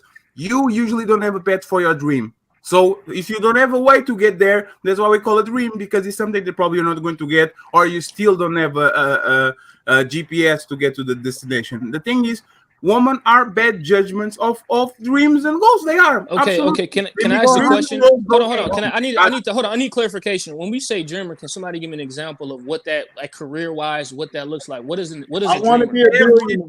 That's I want to different be for a every billionaire. person. That's different for every person. Yeah, And then it's different. So look at it like this. Well, I want to be a successful singer. Okay. That's it. That's all they tell you. I'm going to be a singer one day. They So don't if tell I you how say they I gonna want, pull if it I off. say I want to be a mechanical engineer and I'm not there yet, is that just me dreaming? But if I'm working towards it, If you are working, if you say I want to be that, and I'm going to enroll in this college, and I want to graduate, I'm going to this place, and I'm going to get there. There's a plan. There's a goal. There's not a dream. But when you Right. say I want to be a famous YouTuber and have 1 million subscribers, I how know. petty? Exactly. I don't know.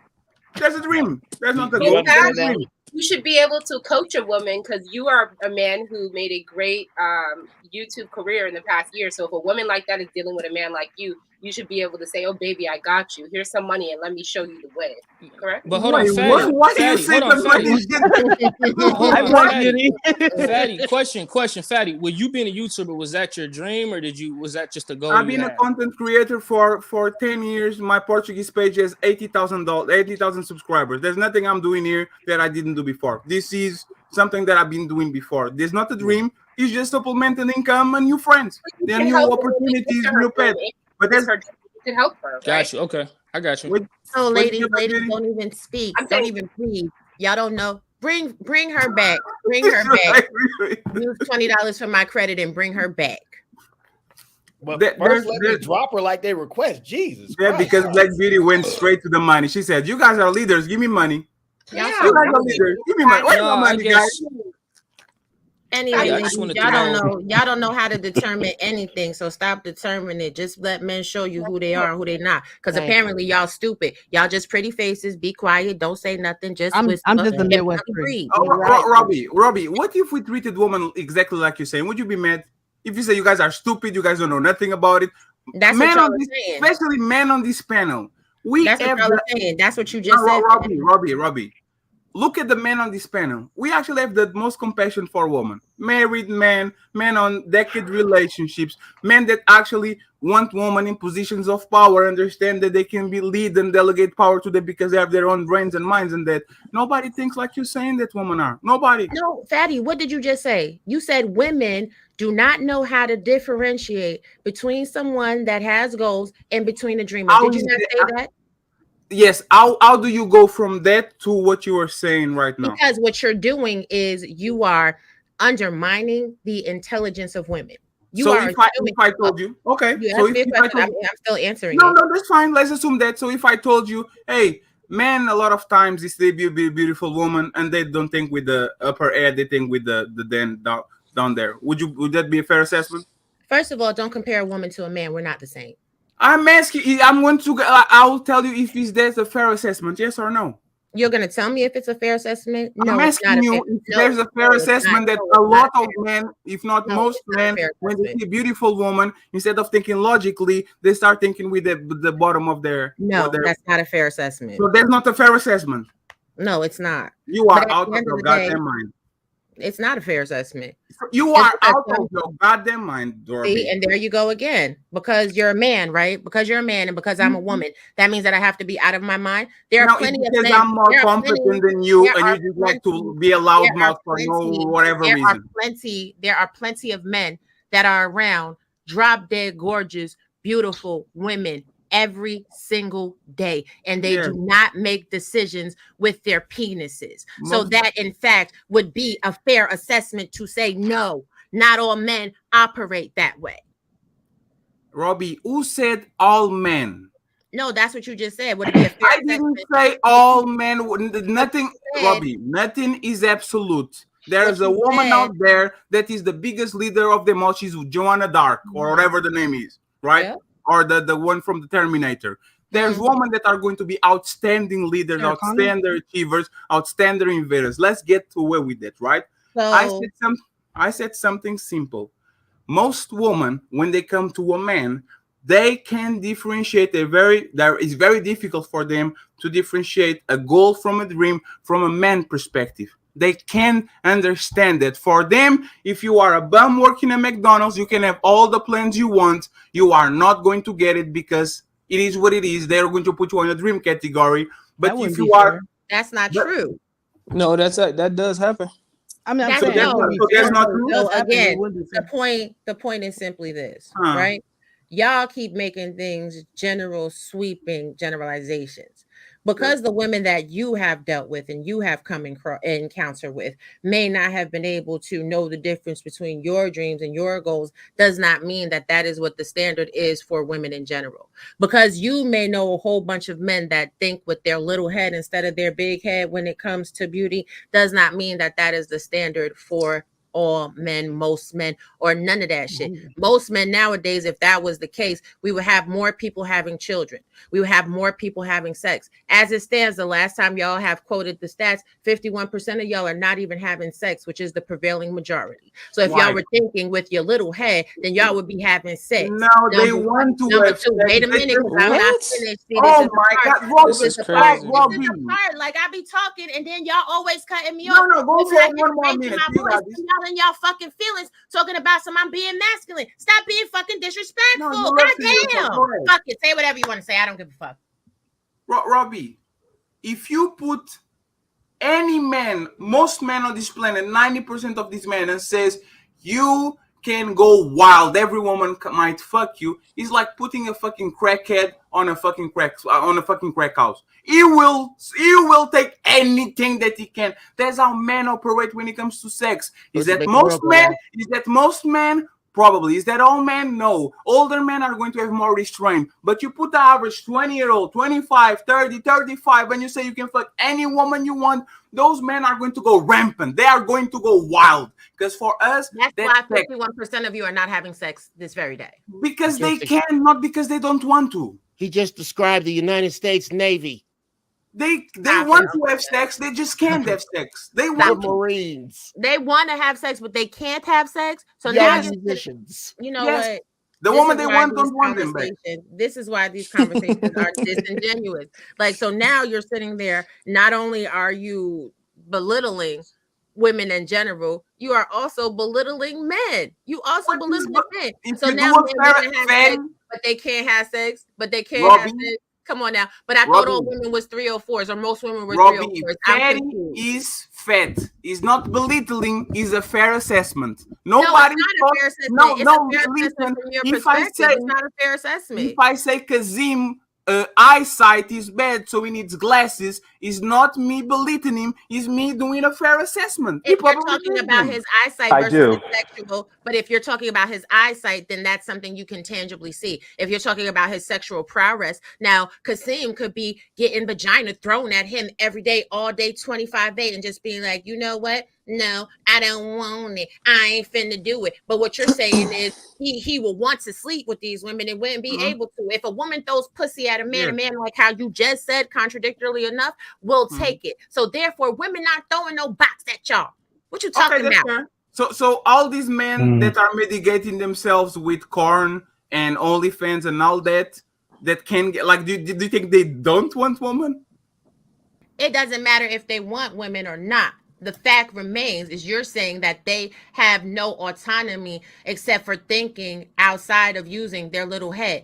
Men that are that sexually addicted, if men were that sexually addicted and they only thought with their little head in a society where they're looking at corn nonstop and OnlyFans, what these same men would be doing is being out in the street and just taking it from women, since y'all are physically superior. No, that's not true at all. Okay, yeah, that is true. No, it isn't. No, just that's because not true at all. Here's so where it falls men apart. aren't If I may. awkward. There's Here's the where men it that falls don't know how to apart. communicate. Just real quick, gentlemen. Here's where it falls apart. Crazy. This has been psychologically proven that grape and sex are not necessarily connected. That crime is about power. It is not about sexual desire. That is look upable. If you need me to push it further, I will Google it. That has been known. So we're going to scratch that. These conversations are about power. It's even worse because Black Beauty, do you want to be rich? I'm saying I just asked who said No, I'm just asking, do you want to be rich, Black Beauty? I don't want to get in this conversation. I'm trying. No, to I'm just asking one thing. It's just You know a follow up. what? Do you want to be Black Beauty? Do you want to have $3 million on your bank account? I would love to. Sure.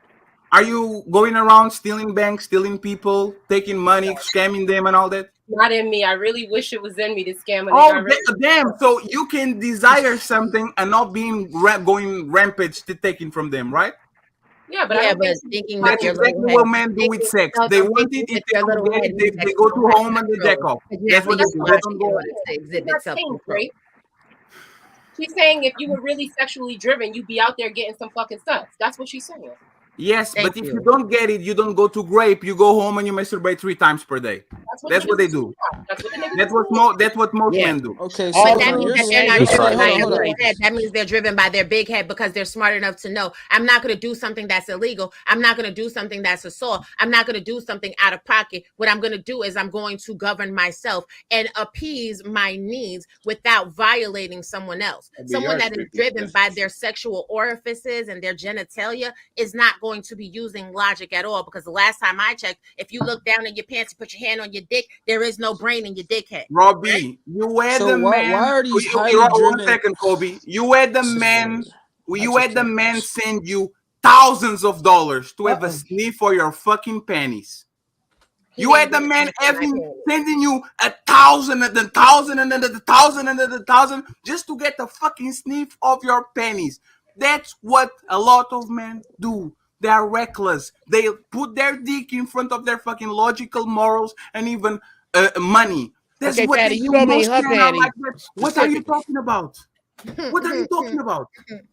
He didn't get to sniff my panties, so don't spill it. But he wanted to. That's the point. So what?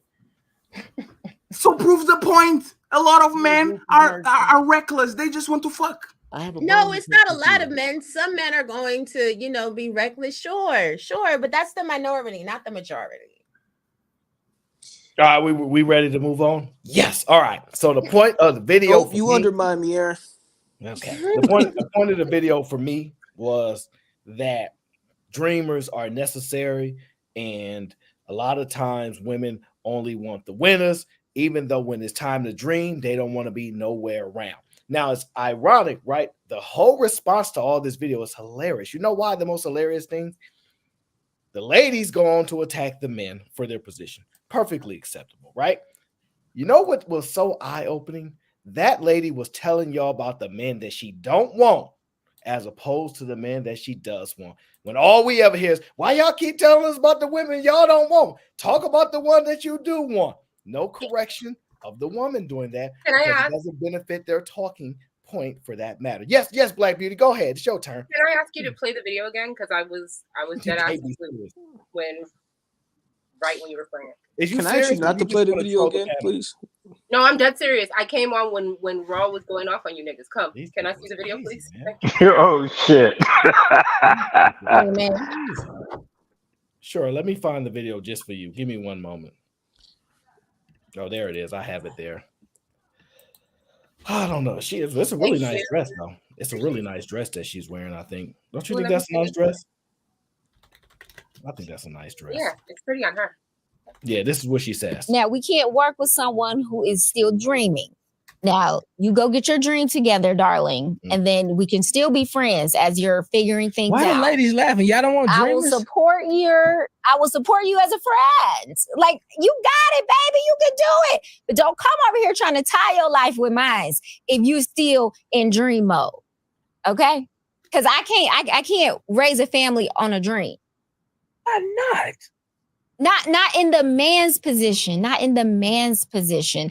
If you can't take on the responsibility of being a leader of a household, if that's not what you want to do, then just say you want to fool around. Just say you want a partner. Like, be honest. But don't come in here talking about you want a wife, because you have to be a husband to have a wife. Now, we can't work with someone who is still dreaming.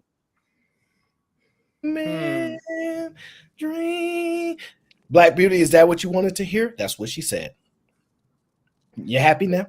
Thank you for playing video. Yes, okay. So let's move on to the next video here. just remember it's okay to talk about the things that you don't want. No woman had no problem with her talking about the men that she don't want.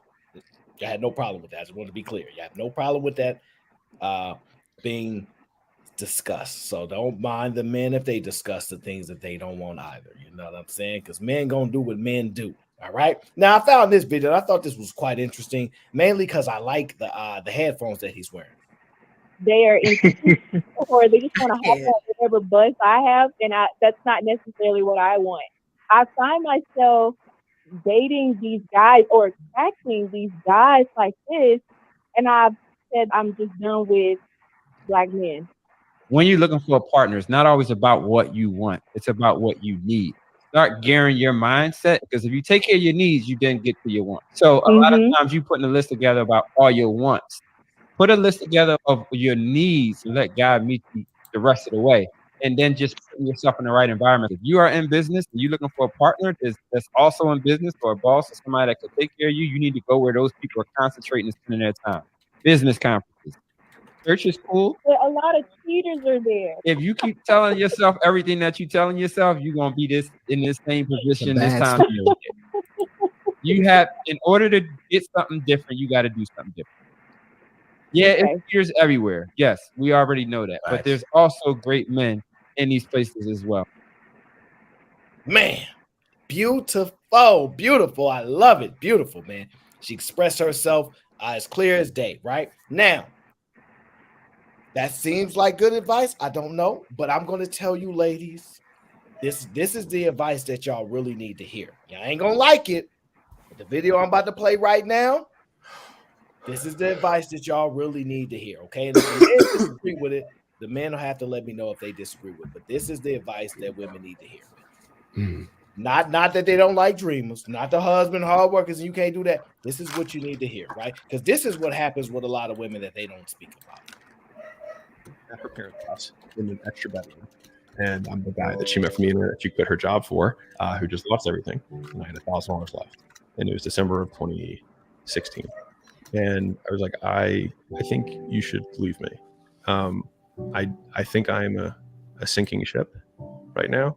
And I would respect you. Like, we're cool if you want to walk away. I would walk away from you right now. She pulled my chin towards her and she was like, I would sleep with you under a bridge if it came to that. She has brought out the absolute best in me. Like in just about every way. Like,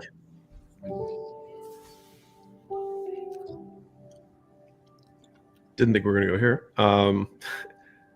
She believed in me. And I think that's what most guys want. Truly. At least for me. That's what I want. We'll need it. I'm at her parents'. Gentlemen, do you disagree with what he said? To a degree, right?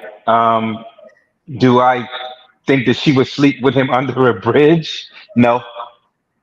Do I think, she would stay with him for a while as long as she's seeing progress and long as he's taking a step forward and being there with him? Yes. Do I believe that she looked at that as a weakness for him and she's going to look at him differently by being vulnerable like that? Yes. Do I think that those two are gonna be together for a long time? No. The thing is that there are certain things when you're with a woman that you should say and that you should not say. What you don't want to deviate from is you don't want to deviate from your confidence and from your freaking masculinity. I don't give a damn what you're going through or what problem that you have. You stay in your freaking masculinity and you exude it and you exude confidence. Because once she sees that weakness in you, she would never look at you the same. That's just my point. Wow. I actually disagree. There's nothing more masculine there's nothing more masculine to say, hey, I'm not able to take care of you if you want to bounce. And now she stays. Yeah. That reinforce whatever you have going on times 100 because she proved that she stayed with you on your worst. And that's the thing. This woman actually deserves the man on the finish line because she was with him. This is the man that the other woman before probably not going to get. Because she wants the finished product. She wants this guy to bounce back, to become rich and famous and popular again, and she get it. This woman actually went to the hell, and then now she deserves to go to heaven. So I will disagree to the point where I agree with you. The vulnerability, like you don't want to be crying or be losing like you are. It seems like you are not. Jesus Christ, I'm sorry. You don't want to be. You don't want to show yourself as somebody that is like on a downward spiral, like you are out of control. But for him to say, "I think I'm on a sinking ship," and he can do a clear assessment of what's going on, in my opinion, actually gives the woman a little bit of, "Oh, you understand what's going on? So give me an option. Let me make my assessment."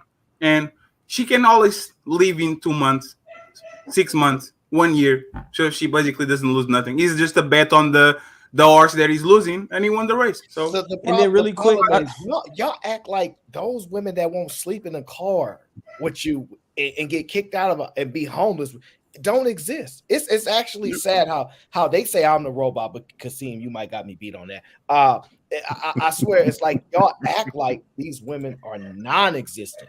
Where these women do, there are women that be like, hey, look, we just down bad right now. It is what it is. We're gonna figure it out. This whole theory that women, they gonna leave if you can't pay the bills for a month. Like, yes, I believe in a general sense there's a ticking time clock for most. Is the thing Okay, so really That quick, was my point, Aaron. That was my point. But regardless, the point was him being is hey, look, you might not need to be with me. This don't seem like it's going well. You can't be more honest than that. You can't be more like understanding. Hey, I understand this is probably not where I should be. This, that, and give her the choice. And she say, "Well, I ain't going nowhere." Instead of being so afraid to actually have these conversations. This is the thing, right? The vulnerability part. I go back and forth with, right? Wow, young man. I go very much back and forth, and the reason why is because I don't believe if you're vulnerable with a woman, it's a guaranteed knock against her that she's going to use it against you. I don't believe that's the case, but I'm also not afraid to allow her to use it against her. You cannot be afraid to allow people to reveal themselves if you have to present the weakness or that position first, right? And a lot of times, if you don't present, you will never see. So I kind of go back and forth. I can understand most people's perspective, but I'm telling you, I look at things from multiple angles. Me personally, I do think what he expressed is, in a general sense, what men want. Yeah, I get that, Aaron, and I've even said myself, now that I kind of go back and think about it, that women like tenderness in the men, um, uh, and it should be in addition to their masculinity, right? So it just, for me, it depends on how long they've been in this relationship dynamic, right? If they've been rocking together for quite some time, then yes, I would say it's okay to say that, But in my train of thought, in my thinking, I thought it was like in the beginning of the courtship, maybe like 6 months or so. That's what my mindset was at. But yeah, I do, agree with you. By again, men being vulnerable is not a bad thing. There is a time and a place for it. That's all. And the thing that we have to put in context, because a lot of privileged people like to sell you these rag to riches. Look at the choice of these words. I only had $1,000 on my account. Most people in this fucking planet doesn't have nothing. Like $1,000 for most people. Like most people are like 2 or 3 paychecks away from being homeless. And like his rock bottom was, I had only $1,000 in my bank account. The part where lines of credit available here and there and all that. But let's you see what I'm saying? Like, it's very low in the States. Like, I understand 1,000 can be more anywhere else. But 1,000 in the States is like, goddamn, we won't be able to pay rent. Yeah, but that's the thing. She stick with him. He got that back up again. Hey, congratulations. But I guess that's the fairy tale for the guy, right? I guess that's the perceived. Oh, that's fairy tale. He wants to convince himself that Right, it's not a fairy tale, gentlemen. Go ahead, Uncle Jeff. Go ahead. It's not a fairy tale. If it is, then you're gonna have to explain away Sam Jackson, Denzel Washington, Bill Cosby. You're gonna have to Bill Cosby, Camille's parents, all but disown her for following. She come from money. This broke comedian. I don't care how funny he is. What are you doing? She went with him, and he often spoke about the size of the house that he bought them. And that there would be you would not know about Bill Cosby if it wasn't for Camille. So, yeah. And if you don't get the concept of a woman going through thick and thin, Brother Kasim, I suggest you watch the Rocky series, because it's really not about boxing. They just stole Muhammad Ali's life for that. No, it's about a love story. So what you're I saying get it. Jeff, here's the thing. I recognize quite honestly about going through thick and thin. I remember at one point in my marriage where, we lost everything and we Yeah. went to this shelter in North Carolina. And in that shelter, it was my wife and my first child, and they wouldn't allow men in. So what I would do is I would drive to the shelter. My wife and my kids would be in the shelter, and I'd be in the freaking car, sleeping in the car. Right at 6:30 in the morning, I would get up. I would go to the local little gas station and and wash up in the sink. And I would take my little car and I would drive this company called Labor Ready, right, Yeah, where you can get jobs and stuff like that. And they always picked me because I had a car. Right, so here it is. It would be me and my car, and I would take 4 or 5 other dudes with me to go do these labor physical jobs. And I did that for a month until I got enough money to get us back in the situation. So I know what it's like, right, to be in that particular situation when you have somebody down for you. Well, brother, I'm gonna tell you something. Let me co-sign what you just said. Now, that is the man that you do want. Here's the one that you don't, that you have to suggest Labor Ready to. That is sitting there in the hotel room with you, trying to figure out what the fuck to do. That cannot figure out that he needs to take his car and go provide for his family and get the fuck out of this situation he's in. I think most men understand it. And to bring this back around, and this was my whole issue with all of this, is I don't know one man that co-signs dude number 2 in Kasim's position that is ever up here. We don't. We police them dudes away from us. I believe the last thing that Kasim wants to hear about is some lazy ass, trifling ass dude that would sit up and go shoot ball while his wife and family is in this situation. But this I don't think he would co-sign that dude. And I just don't appreciate us being lumped, because that's really what happens, is that we talk about how the fact that these dudes exist. We talk about how they are not us, about these dudes with no goals and no plans and no ability to execute. We talk about those dudes. Yeah, go ahead, Fatty. I have a question for you, because you're a comedian, right? Yes. Don't you see a lot of aspiring comedians that are very talented and very hardworking get into a lot of trouble and fall off a cliff? Like, don't you see that? Oh my God, brother, that's most comedians. So that's the thing, right? I think we comparing laziness to like the outcome. Like, just because you are homeless doesn't mean that you're lazy. Oh, hell just no. Because, you see what I'm saying? Like, I think there's an extreme. Like a man that gets to the bottom and he like stays on the bottom. We need to understand what's the reason for him to be there. Right. And if he's trying, but Fatty, we're not disagreeing. Fatty, I was homeless. Yeah. But this is the thing. So just because you are not a certain type of person does not mean you necessarily know who is that same type of person around you. Like, at the end of the day, people don't come to the table, people don't come to the arena and reveal all the skeletons in their closet. And what I have had to learn as a person, as a content creator, right, is to be real mindful of the response on things. Because just because you've lived a privileged lifestyle or you have privilege in your lifestyle doesn't mean that the prevailing majority of people are experiencing that same lifestyle. If it is a constant conversation from both sides of the aisle, in fact, the people that are living the righteous life, the people that are working the hardest, the people that are pushing for greatness are the minority.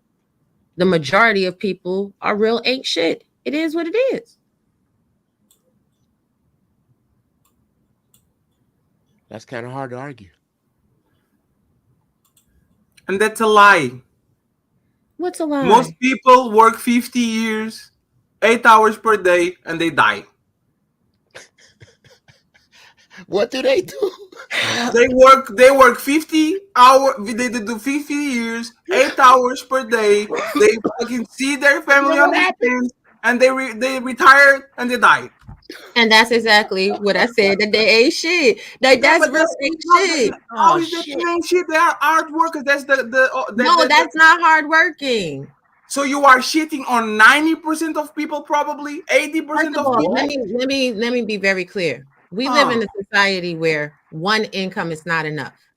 Yes. So if you're working 8 hours a day, right, and people are fighting for minimum wage to be raised, how many, like how y'all always say, the 1% is a really small number, and most people not making no money. So if you working a mediocre job, working 8 hours a day, that is mediocrity, which is really ain't shit, because what we're speaking to is a special. See, don't interrupt me. What we are speaking I apologize, Robbie. My bad. is a special quality, because most people that I interact with, most people even on this platform, not only do they have a main job, they have a side hustle, they probably have a second part-time job, they're working hard, they're utilizing the 5 jobs, right? Oh, shout out to all the Jamaicans and the Islanders, work all the jobs, 12 jobs, getting all the money in. That is hard working, right? That is hard working, doing the bare minimum of adulting when the median income in the United States of America is less than $60,000 a year, but the cap for poverty is like 100,000. When we get to talking about reality, yes, that's when people was getting them stimulus checks during the C-19 situation. So that's poverty to me. At the end of the day, like, a lot of people are living in substandard conditions. Housing is going up exponentially all of the time. You need to have 3 times what the rent is in income before someone will even let you in the door. If you work in a job making $15 an hour, let's do the math, shall we? Y'all know I love me a good old nasty, crispy set of numbers. 15 times 8, that's $120. Times 5, that's 600.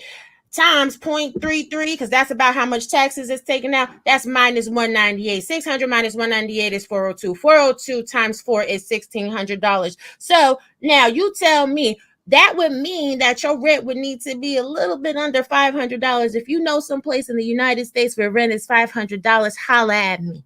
That's real ain't shit behavior. Robbie, and we set that standard for people to be doing the least. Robbie, you understand that most of our donators are the people that you talk about, right? You understand that? Look at these, right? Me being a fucking piece of shit content creator, wake up late, come here, do a thumbnail, do a show. These people that you talk about, $20, $50, $5, $10, subscription, membership. They go back to sleep. They wake up at 6 a.m. to go to their shitty job. How am I better than them when they're literally paying my shit and they are working harder than me? My mom was a cleaning lady for 45 years, working a minimum wage job because she didn't know how to do better. And now me and my brother are going to inherit hundreds of thousands of dollars because she was the stepping stone for us to be the men that we are today. How is she, just because she works a minimum wage, that person that you talk about, and I that kind of know a little bit smart how money goes and how can I get money on an easier way, be this person if she works harder than me? So, Fatty, you live in Portugal. Minimum wage in Portugal versus minimum wage in the United States is a horse of a different color, right? You asked me how, so I'm going to tell you. First of all, most content creators getting super chats do not do anything to improve their show. They're taking advantage of their audience. They usually don't have anything to offer their audience. No, you are the one that brought it into the conversation. If it's not the point, why bring it in? So you asked me a question. No, you asked me. No, you asked me. No, you asked me a question. So I'm answering it. But you don't like how I'm answering it. So now you want to clarify. Go ahead, clarify. Do you want me to clarify? Go ahead, clarify. No, I wanted to answer the question, but you want to clarify. Clarify. Okay. So let me clarify. There's no way. I probably make 10 times more the average wage in Portugal. Not 10, but close to it, right? My mother makes less than the average. The average is 13,000 per year. She gets 10,000. So she's below average. She wakes up at 4 in the morning. She wakes up at 4 in the morning and go clean into a hospital. She did that for 40 years. I wake up, I stay with you guys. Right now it's midnight. I wake up at 4 a.m., do some thumbnails, do some edition, come here, order a pizza, order some drinks, have fun with you guys for 6 hours, get $300, $400, go back to sleep. I'm not a hard-working man compared to her. I'm a spoiled piece of shit that for some reason stumbled into money. That's the reality. I'm not better than her, and she's not lazy because I know how money works, and I found a way to get my money, like I get my time and my money worth it. Like, she is not less than me. Most of these people that actually send us money are in the same position. They like us because we will let them escape the shitty life that they have. That's the reality. We give them entertainment. So how can you? Can I answer without you interrupting? No, I just want to ask you, how can you correlate the amount of money that you get to laziness and to these people are not working hard enough? How can you correlate both? First of all, you correlated money in, right? People that get money just given to them are usually not hard workers. They are, in fact, lazy. The reality is, even during the Great Depression, I don't know if you know about the Great Depression because you're not from here.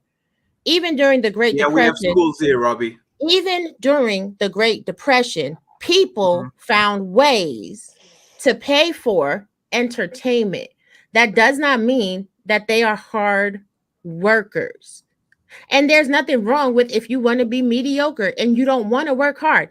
It is what it is. But what we are speaking to here is the delineation and the difference between the two.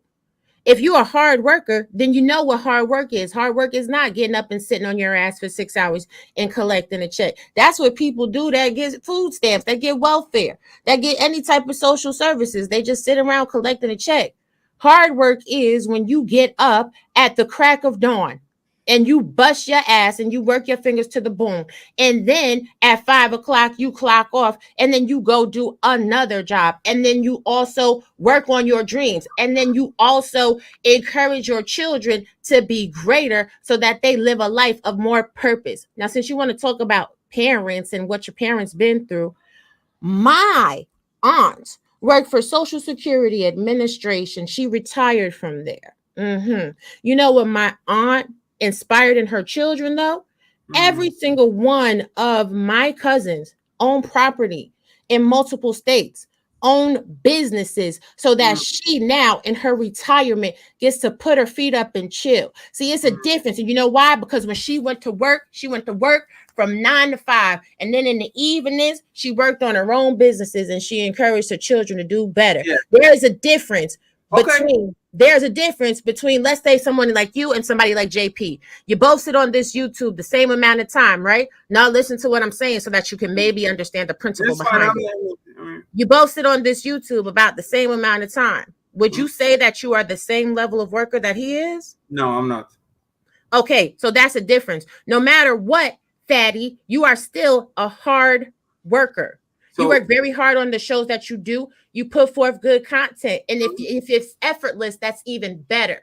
If it's effortless, it's even better. But the point still remains. There is a certain work ethic that is needed. Of course, everybody's not going to be wealthy because that's not how the system is designed for everybody to be wealthy. But there is a difference between being lackluster and accepting the bottom of the barrel and pushing to do more. But there's the thing, you're not hard work usually doesn't correlate to more money.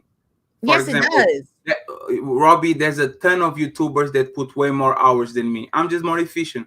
I just show up, get my money, and bounce. Remember, Aaron, when I started this? Robbie, please listen to this, right? Okay. I went from 60 hours per week to 35 because I learned how to be more efficient. I kind of understand, but hard work wasn't getting me more money than it's getting me now. And the reality is, what if I work at McDonald's on the morning, and my second job is Burger King, and I live in California, so even 2 jobs get me the bare minimum? Is this person not a very hard worker? He just doesn't know how to get better. He just doesn't know the path to actually achieve. A person that works 16 hours in 2 fast food joints is a motherfucking hard worker. I'm sorry. I don't care how much money he gets. I don't care how much woman he gets. I don't care. He is a hard worker. But that's the thing. You see, like, do you think that person deserves less than the man that works a white collar job and in 7 hours or in 3 hours makes the money that the person makes in a month? Like, do you know how much hard work you have to put in order to get a white collar job? Number one. Number two, you're being disingenuous. If you work hard, even if you're working, listen to the story that you're describing. You're describing someone that is working 2 jobs, which means by default, they get more money than one person working just 8 hours a day. You missed my point again. No, you missed my point. You know, Robbie, you were talking about your cousin, right? You said no. You were talking. No, you're trying to move the goalposts around. Where the conversation initially started was you said someone working 8 hours a day for 50 years is on the same level as somebody that busts their ass and grinds super hard. I get it that YouTube is your focal point in your life. But guess what? YouTube not it. YouTube not it. YouTube not it. Some people work hard in real life. YouTube is not it. I have another job. My main job is not this thing.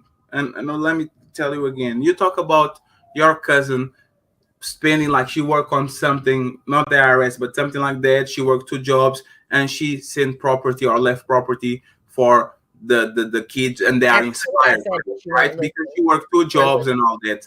My question, can you repeat what you said, please? I don't want to miss. I said that my aunt worked for Social Security Administration and retired from there.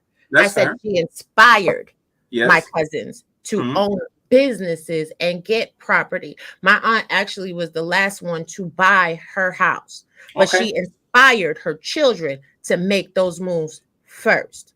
Due to hard work and effort. Yeah, by working hard, do you agree that a Burger King worker that leaves his shift to go to a McDonald's shift is a very hard worker and inspire his kids to do great things in the future? Absolutely. But I don't believe that somebody that works at McDonald's for an 8-hour shift and then goes home and plays Xbox all day is a hard worker. You're contradicting yourself. No, I'm not contradicting myself at all. Again, because you are trying to stray away from your original premise. Your original premise was people working 8 hours a day for 50 years. That's what you said. Working just 8 hours a day is not enough. But there's the thing. So what if he works 50 years? What if he works 50 years at McDonald's? No, that's the point. If you have a double shift, and even then there is not enough or is very close to the bare minimum, just because she doesn't get the money that is enough, is she an inspiration for their kids because she's a very hard worker? Yes. First of all, why do y'all think that people that work at fast food restaurants don't get enough money? I know people that have worked at gas stations and they had income matching into 401k deposits. Shout out to Hess. So people working at a gas station are matching their income in their contributions to their 401k plan. They're investing smartly and they're doing something. Yes, you're not going to live the life of Raleigh, but you also are not going to be completely struggling. Like, y'all confuse the actual job with the income that is able to be earned and the credit that's able to be built and the investments that are able to be made. You can invest with a little bit of money and turn that into something amazing as well. You just did a whole 180. Oh my God. You just did a one whole 80, raw. Like, no, I did not. I said hard work. Y'all try to put it on 8 hours. Y'all try to put it on 8 hours. I said hard work. I said working 8 hours is mediocrity. Even someone that works 8 hours and is investing, they're not just working 8 hours. They're spending their 8 hours doing their job, and they're spending an unknown amount of time investing and researching and learning where to put money. Are you pushing work as many hours as you can, or are you pushing work smart? Because you said both. I'm pushing work as many hours as you can and get all the money. Ma'am, I done tried that too, and that's not it. I don't work 16, 17 hours a day. 16, 17 hours a day, and at the end of the day, you have to pay taxes. You got responsibilities. You spend out more money going back and forth to 3 different jobs. It's not ideal. Her argument is Okay. Hey, let me show you where y'all wrong in real time, right? Because I very rarely speak about me. Fatty, did you say earlier most Americans don't have $1,000 in their bank account at one time? Most people in the world don't have $1,000. Right. But yet and still, the other week, I was able to put $1,000 on your show in one show, correct? Yes. What does that mean? Okay, so I work every single day. A lot of times when I'm on these panels, I am also at work. What does that mean, Robbie? What it means is when y'all sit there and say that, oh my God, working every hour that you can and making money, it doesn't yield results, and you wind up spending money. No, that's not necessarily true. But you're not working at a gas station.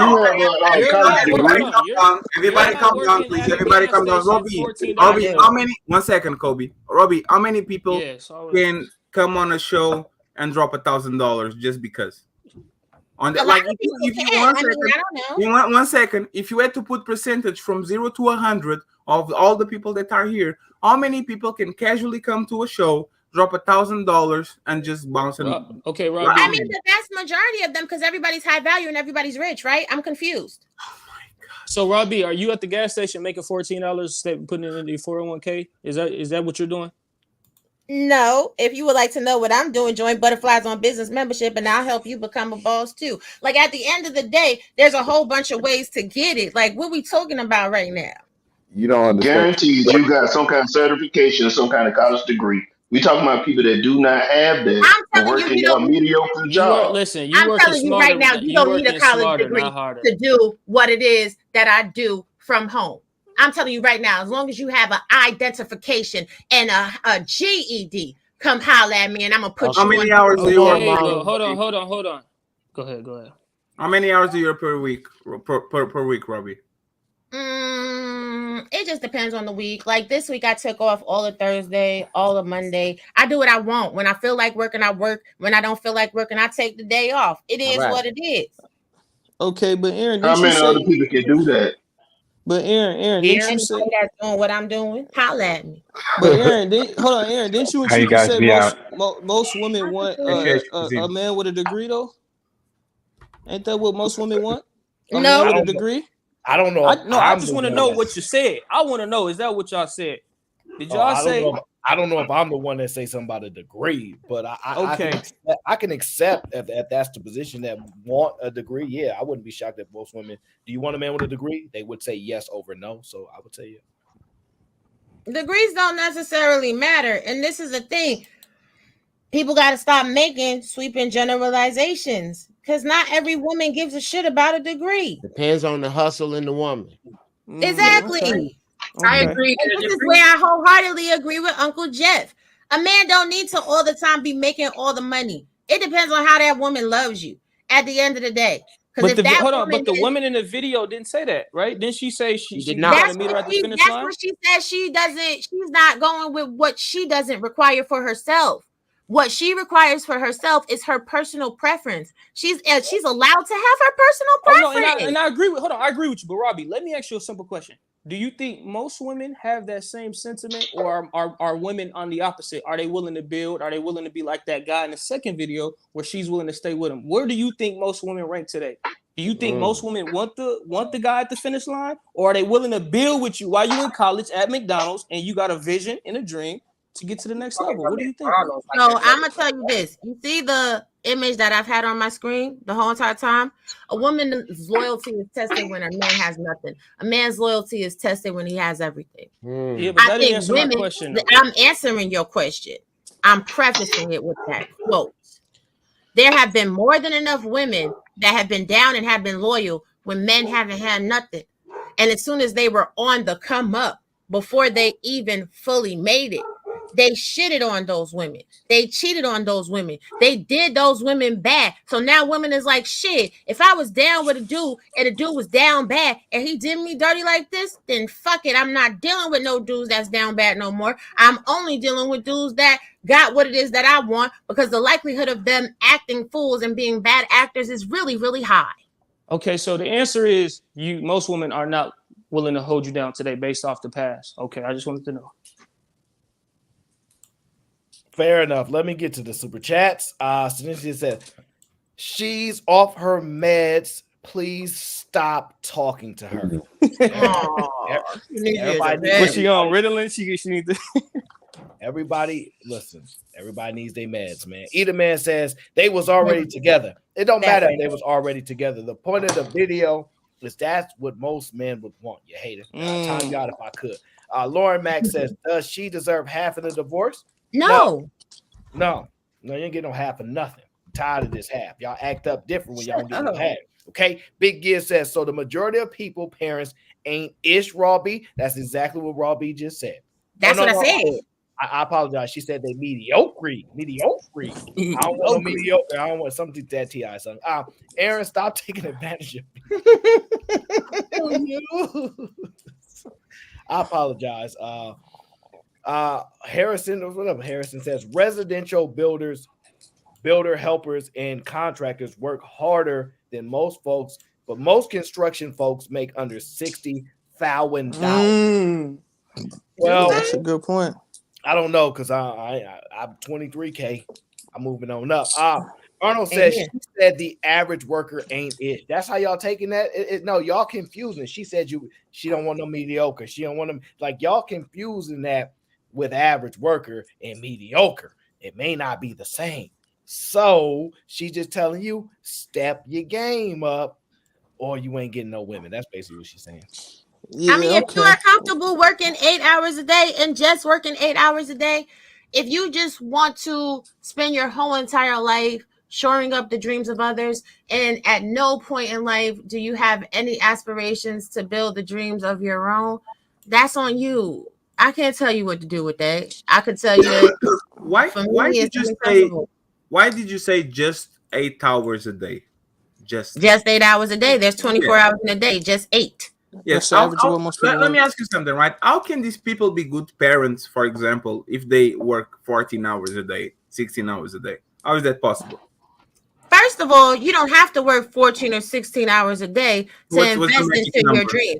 You can work. Magic number? You can invest an hour into your own dreams daily. An hour into your own dreams daily, into your own business daily, and then build an empire. So why did you say 8 hours? Just 8 hours a day? Because just 8 hours is the bare minimum. It's mediocre. So if the bare minimum is not just, is enough. No, it's the bare minimum. Bro, 8 hours. Okay, so answer the other question, right? How can you be a good father? Let's say you sleep for 7 hours. You spend 1 hour between shower and transportation to get to work, right? Let's say, so that's 16 hours total. 16 hours. You have to cook, right? Let's put another hour. That's 1 hour. Like, how can you be an effective parent if you actually are working like 12 hours or something? So you sleep 7 hours? What a luxury. What? Everybody that knows me in real life knows I go to sleep 2:30, 3 o'clock, and I get back up at 6 o'clock in the morning. I sleep 3 hours a day. Period. You sleep no, wait. You still sleep 3 hours a day. And sometimes not even that. Sometimes there's 2 days in a row. Like 3 hours a day since you were like 18 until now? No, not since I was 18. Not since I was 18. Hold on, how many times you crashed? I got how many times you crashed? 3 hours a day? Okay. The premise of your question. Yeah. The premise of my doctor says I need at least 7 hours to be functionable. That's what he told me. You were muted, Uncle Jeff. Oh, I'm sorry. You were asking about me and sleep? How many hours a day do you sleep, Uncle Jeff? I believe that sleep is death's cousin. I sleep as little as possible. What's the number? Between 4 and maybe 6 hours or so. Maybe Okay, sometimes okay. 6 is a luxury. And then you take a little nap in the middle of the day, right? And I Just take to a make sure. nap in the there you go, man. I don't know You what see what I'm gives you. talking about? Which is way more than 3. We Robbie, all do that. Robbie, I will please, Robbie. 3 hours a day for 20 years. That's I what can you no, do. yeah, you can't run that. I can okay, yeah, to No, yeah, co-sign I can, because to that's what co-sign I what Fat do. no, So sister, to no co-sign what naps. Fatty Okay. is saying. Okay, but No. then also you could be what are the non-productive hours, right? Your weight, right? What are those? How many non-productive hours while working? That are necessary. Why I do you don't have have non-productive? non-productive hours during the day. That's a mistake in my opinion. It may be a mistake. I'll sleep one day. Like every now and again, I'll have to take a day where I'm like, oh, I'm just gonna lay down and I'm gonna sleep, whatever. And then like every 2-3 hours, I'm back up anyway. Like I'll grind hard. Like maybe y'all don't understand what it is that I do. So let me break it down for y'all real quick. I can't hate on that. Number one, I run multiple businesses. I do YouTube. I raise my children. I sit on governors' councils. I'm at committee meetings. I do a whole bunch of shit. I run my websites. I built them all out all by myself. I push the inventory. I create everything that you see on my websites. I do all that by my dolly. No, I don't sleep. And it is what Okay, it is. we I get mean, it. If you everybody's get Also, not money, it ain't that much time to sleep if you get money. That's I'm a quite fact. But how I'm many broke. how I'm many poor. people that's 50 years old or older, getting almost about to retire, had that same kind of mindset to do websites and do all that stuff? They're already obsolete from that kind of mindset. Why are we adding okay. all these weird That's Hold not on, hold on, nuances? hold true. on. Aaron, I'm I got a 58. question. Hold on, Aaron. I'm confused. What's the question, man? Is there a topic that we're specifically on right now? I have a question. What's the question? No, Yeah. what's the question? What is the question? I just want to know what the question is. Are you mediocre? Oh, okay. Am I mediocre personally? Okay. Is that what you're asking? I ain't asked no question. You asked what's a question, so I gave you a question. That one. What is the question for the panel? Answer the question, nigga. No, I'm not Is you mediocre. mediocre, bro? But hold on. When you say mediocre, I need more understand. What is What do we qualify as mediocre? Well, Raw Beast pretty much said that 8 hours is Okay. mediocrity. If you can So spend start with that. $1,000 on Fatty Show, you are mediocre. But That's the what she thing, said. but the thing If you is, cannot, Yes. I make good money in 8 hours. So is it about a certain No, amount of can you money spend or? $1,000 on my show, sir? Yeah, I can, but I won't. So do it. Prove that you're not mediocre. So, but is it just based off the hours you work, or is the money you No, make? no, What it's is it? just $1,000. If you get the goal 1,000, you are promoted to have a little bit above I average. got you. Yo, wow, You gonna man, y'all promote are him, wild, Fatty. bro. That's what we do here. I can't. I So I guess we're all mediocre, Robbie. We're going downhill with Raw B on this. Raw B, I've been working hard on my OF. Can you support me? Working hard, long hours on my dreams. I am. Got an OnlyFans. Shout out to He Harrison ain't got Davis, OF. man. Harrison, Shout email out, me man. the link, Stop playing Harrison. with him. Who has to lie like that? And that's the problem. And that's why your mindset is mediocre. I'm literally telling you what it is. I'm telling you the score. Don'tplaywithit.com. Go to it. When you go to don'tplaywithit.com, click each and every one of those links. If you want to know what the link really is for, then make sure you join Butterflies on Business so I could go ahead and set you up to be your own independent business owner so that you could work whatever hours you want to and you could get money round the clock nonstop and only be in revenue generating statuses. If you would like to know how to become a member of a governor's committee or any type of committee in government, go your ass down to City Hall, fill out the application, and then keep up with the damn schedule. On top of that, raise your kids and make sure you're pouring into them well. So much so that I have to have maids in my house. I don't even clean my own house. Don't believe me? Ask Aaron. He's heard them in my house several times over. What the fuck you talking about right now? Who got the fucking lie? Okay, Robbie, I got a question. I got a friend here, right? He young guy, right? He's 19. He works 2 restaurant jobs. He want to get married. Can you help him? He's looking to be married. He works at fast food though. Two fast food jobs. How tall is he? How tall is he? He's 5'1". Damn. I think I got a friend that is under 4 foot.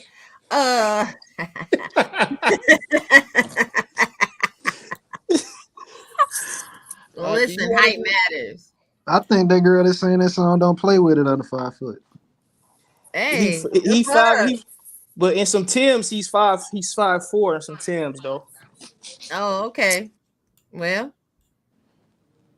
I don't know. The height is gonna be an issue. He 19. Did he take all his Flintstone vitamins? Yeah, he take all of that. He work out too.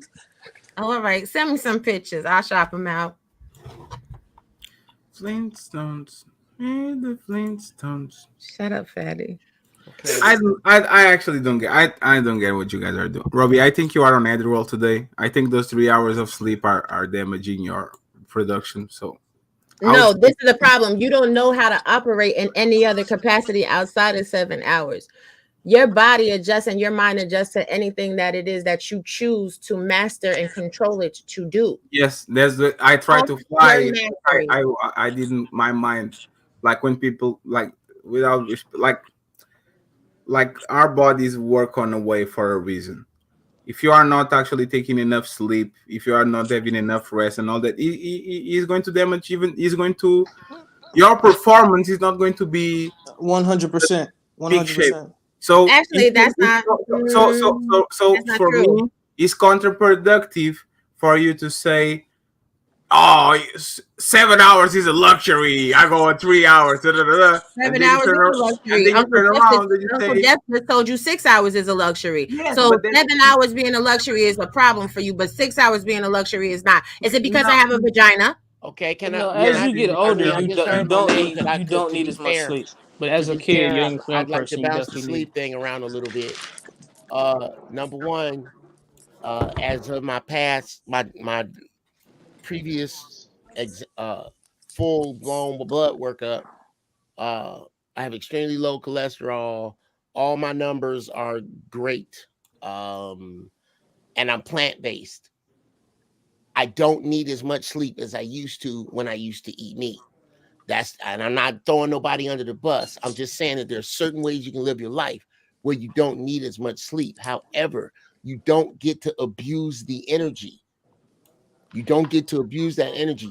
You have to keep that leftover energy to focus and to stay away from the shit that'll fuck it off, like eating bad late, a lot of stress around stress eating, eating the wrong you're shit. a vegetarian? You stop eating what? I'm a veggie. I'm plant based. I don't eat. So what's your favorite Burger Yeah, King but menu? those are two different. My favorite who? Burger King menu. Burger King menu? Yes. Oh, double Whopper with cheese, extra cheese with onion rings on top of it. Some Yeah, but he a onion vegan rings though. Yeah, see, and a large You ain't no strawberry. this is vegan. crazy. He ain't no No, vegan. he He's a asked vegan. me- Wait a minute. He asked me what my favorite was at Burger King. That's what it is. I don't eat Burger King anymore. But I know what it tastes like. So how do you cope with it? How do you cope with that? Do you cry on the car? Like how do you proceed? Why would that? he need to cry on the car? No, fatty. That's a fair question. That's a fair question. Bruh, I had to be ready to leave it. I'm not one of them people that say, "Oh, this tastes just like chicken." If you still need the food to taste like the bad food, keep eating the bad food. So Uncle I Jeff, don't need that. how long you been vegan? How long have you been vegan? The plant based, that vegan Or shit. plant-based, okay. All right, so you plant based, so you don't eat no more? No, he's Jesus, not you don't eat them. Jeff, how I'm long? coming what up on my age? 7th year. Oh, 7th year. Okay, You I don't got eat you. plants. Okay, I got you. But I don't judge nobody for what they eat. Nothing. You do your thing. I do. I'm just saying that affects my sleep pattern, and I know. I think you vegans and plant-based are snobs. You guys are like our new I mean, money. there's some general side effects of these. You guys are the new money it ain't. of the cuisine. You guys are like big vegans. Absolutely, I agree with you. So, Uncle Jeff, have you Yeah, tried that alkaline diet with like the oyster mushrooms? I'm about to put a video in the back chat for you because like people don't even know. Like, oh my god, birthday? What? Sis, you don't understand. Hey, Uncle I Jeff, get down with the oyster mushrooms. That's my other thing. I'm a kung fu. I got my kitchen kung fu is on some serious shit. But go ahead. do you do fasting too? Do you fast at all or no? Do I fast? Yeah. I haven't lately, and I need to. Because check out that. I'm a big faster. That helps me with like sleep and other stuff. Brother, the first when you fast, those are the first. Your bad cells are the first ones to be eaten by the body. It's excellent for you. It kills a lot of brown. It kills a lot of brown body fat. It kills a lot of stuff, man. Yes. Uncle Jeff, check out that link that I put in the bag chat for you. That person is all alkaline. They do amazing things. It has been such a great inspiration for me with the veganism. But yeah. And what is it called? Oh, okay. The chlorophyll. The chlorophyll is good for you too. Mm-hmm. But what about booty? What? What about it? We got enough of that. We had a ain't gonna be no what about booty? Don't shame man. Nobody has like a special recipe. Oh, you have to do this, you have to do that. Like you guys, like we are going to die. Just be happy about this shit. What the actual fuck? Oh, guys. Oh, we've reached the conclusion of the Aaron O Show. I thank you guys for tuning in. Happy birthday to the legend, the one, the only, Sean Antonio. I think I had a good show. I think hopefully you guys enjoyed it. If you wouldn't mind, because I guess my likes are low, it comes with the territory. Make sure you like and comment at the end of the video. We appreciate you guys, and we will see you guys on the next show, which I don't know which one it is, but maybe I'll be there. Maybe I'll be in the state. It is Sean Antonio's birthday. Everybody say a big happy birthday to Sean Antonio. I didn't even know. I thought they was trolling me. Shout out to Sean Antonio. It's B-Day. Okay? Happy B-Day. We gone get up out of here. See y'all later. This is Fight Club. Yeah.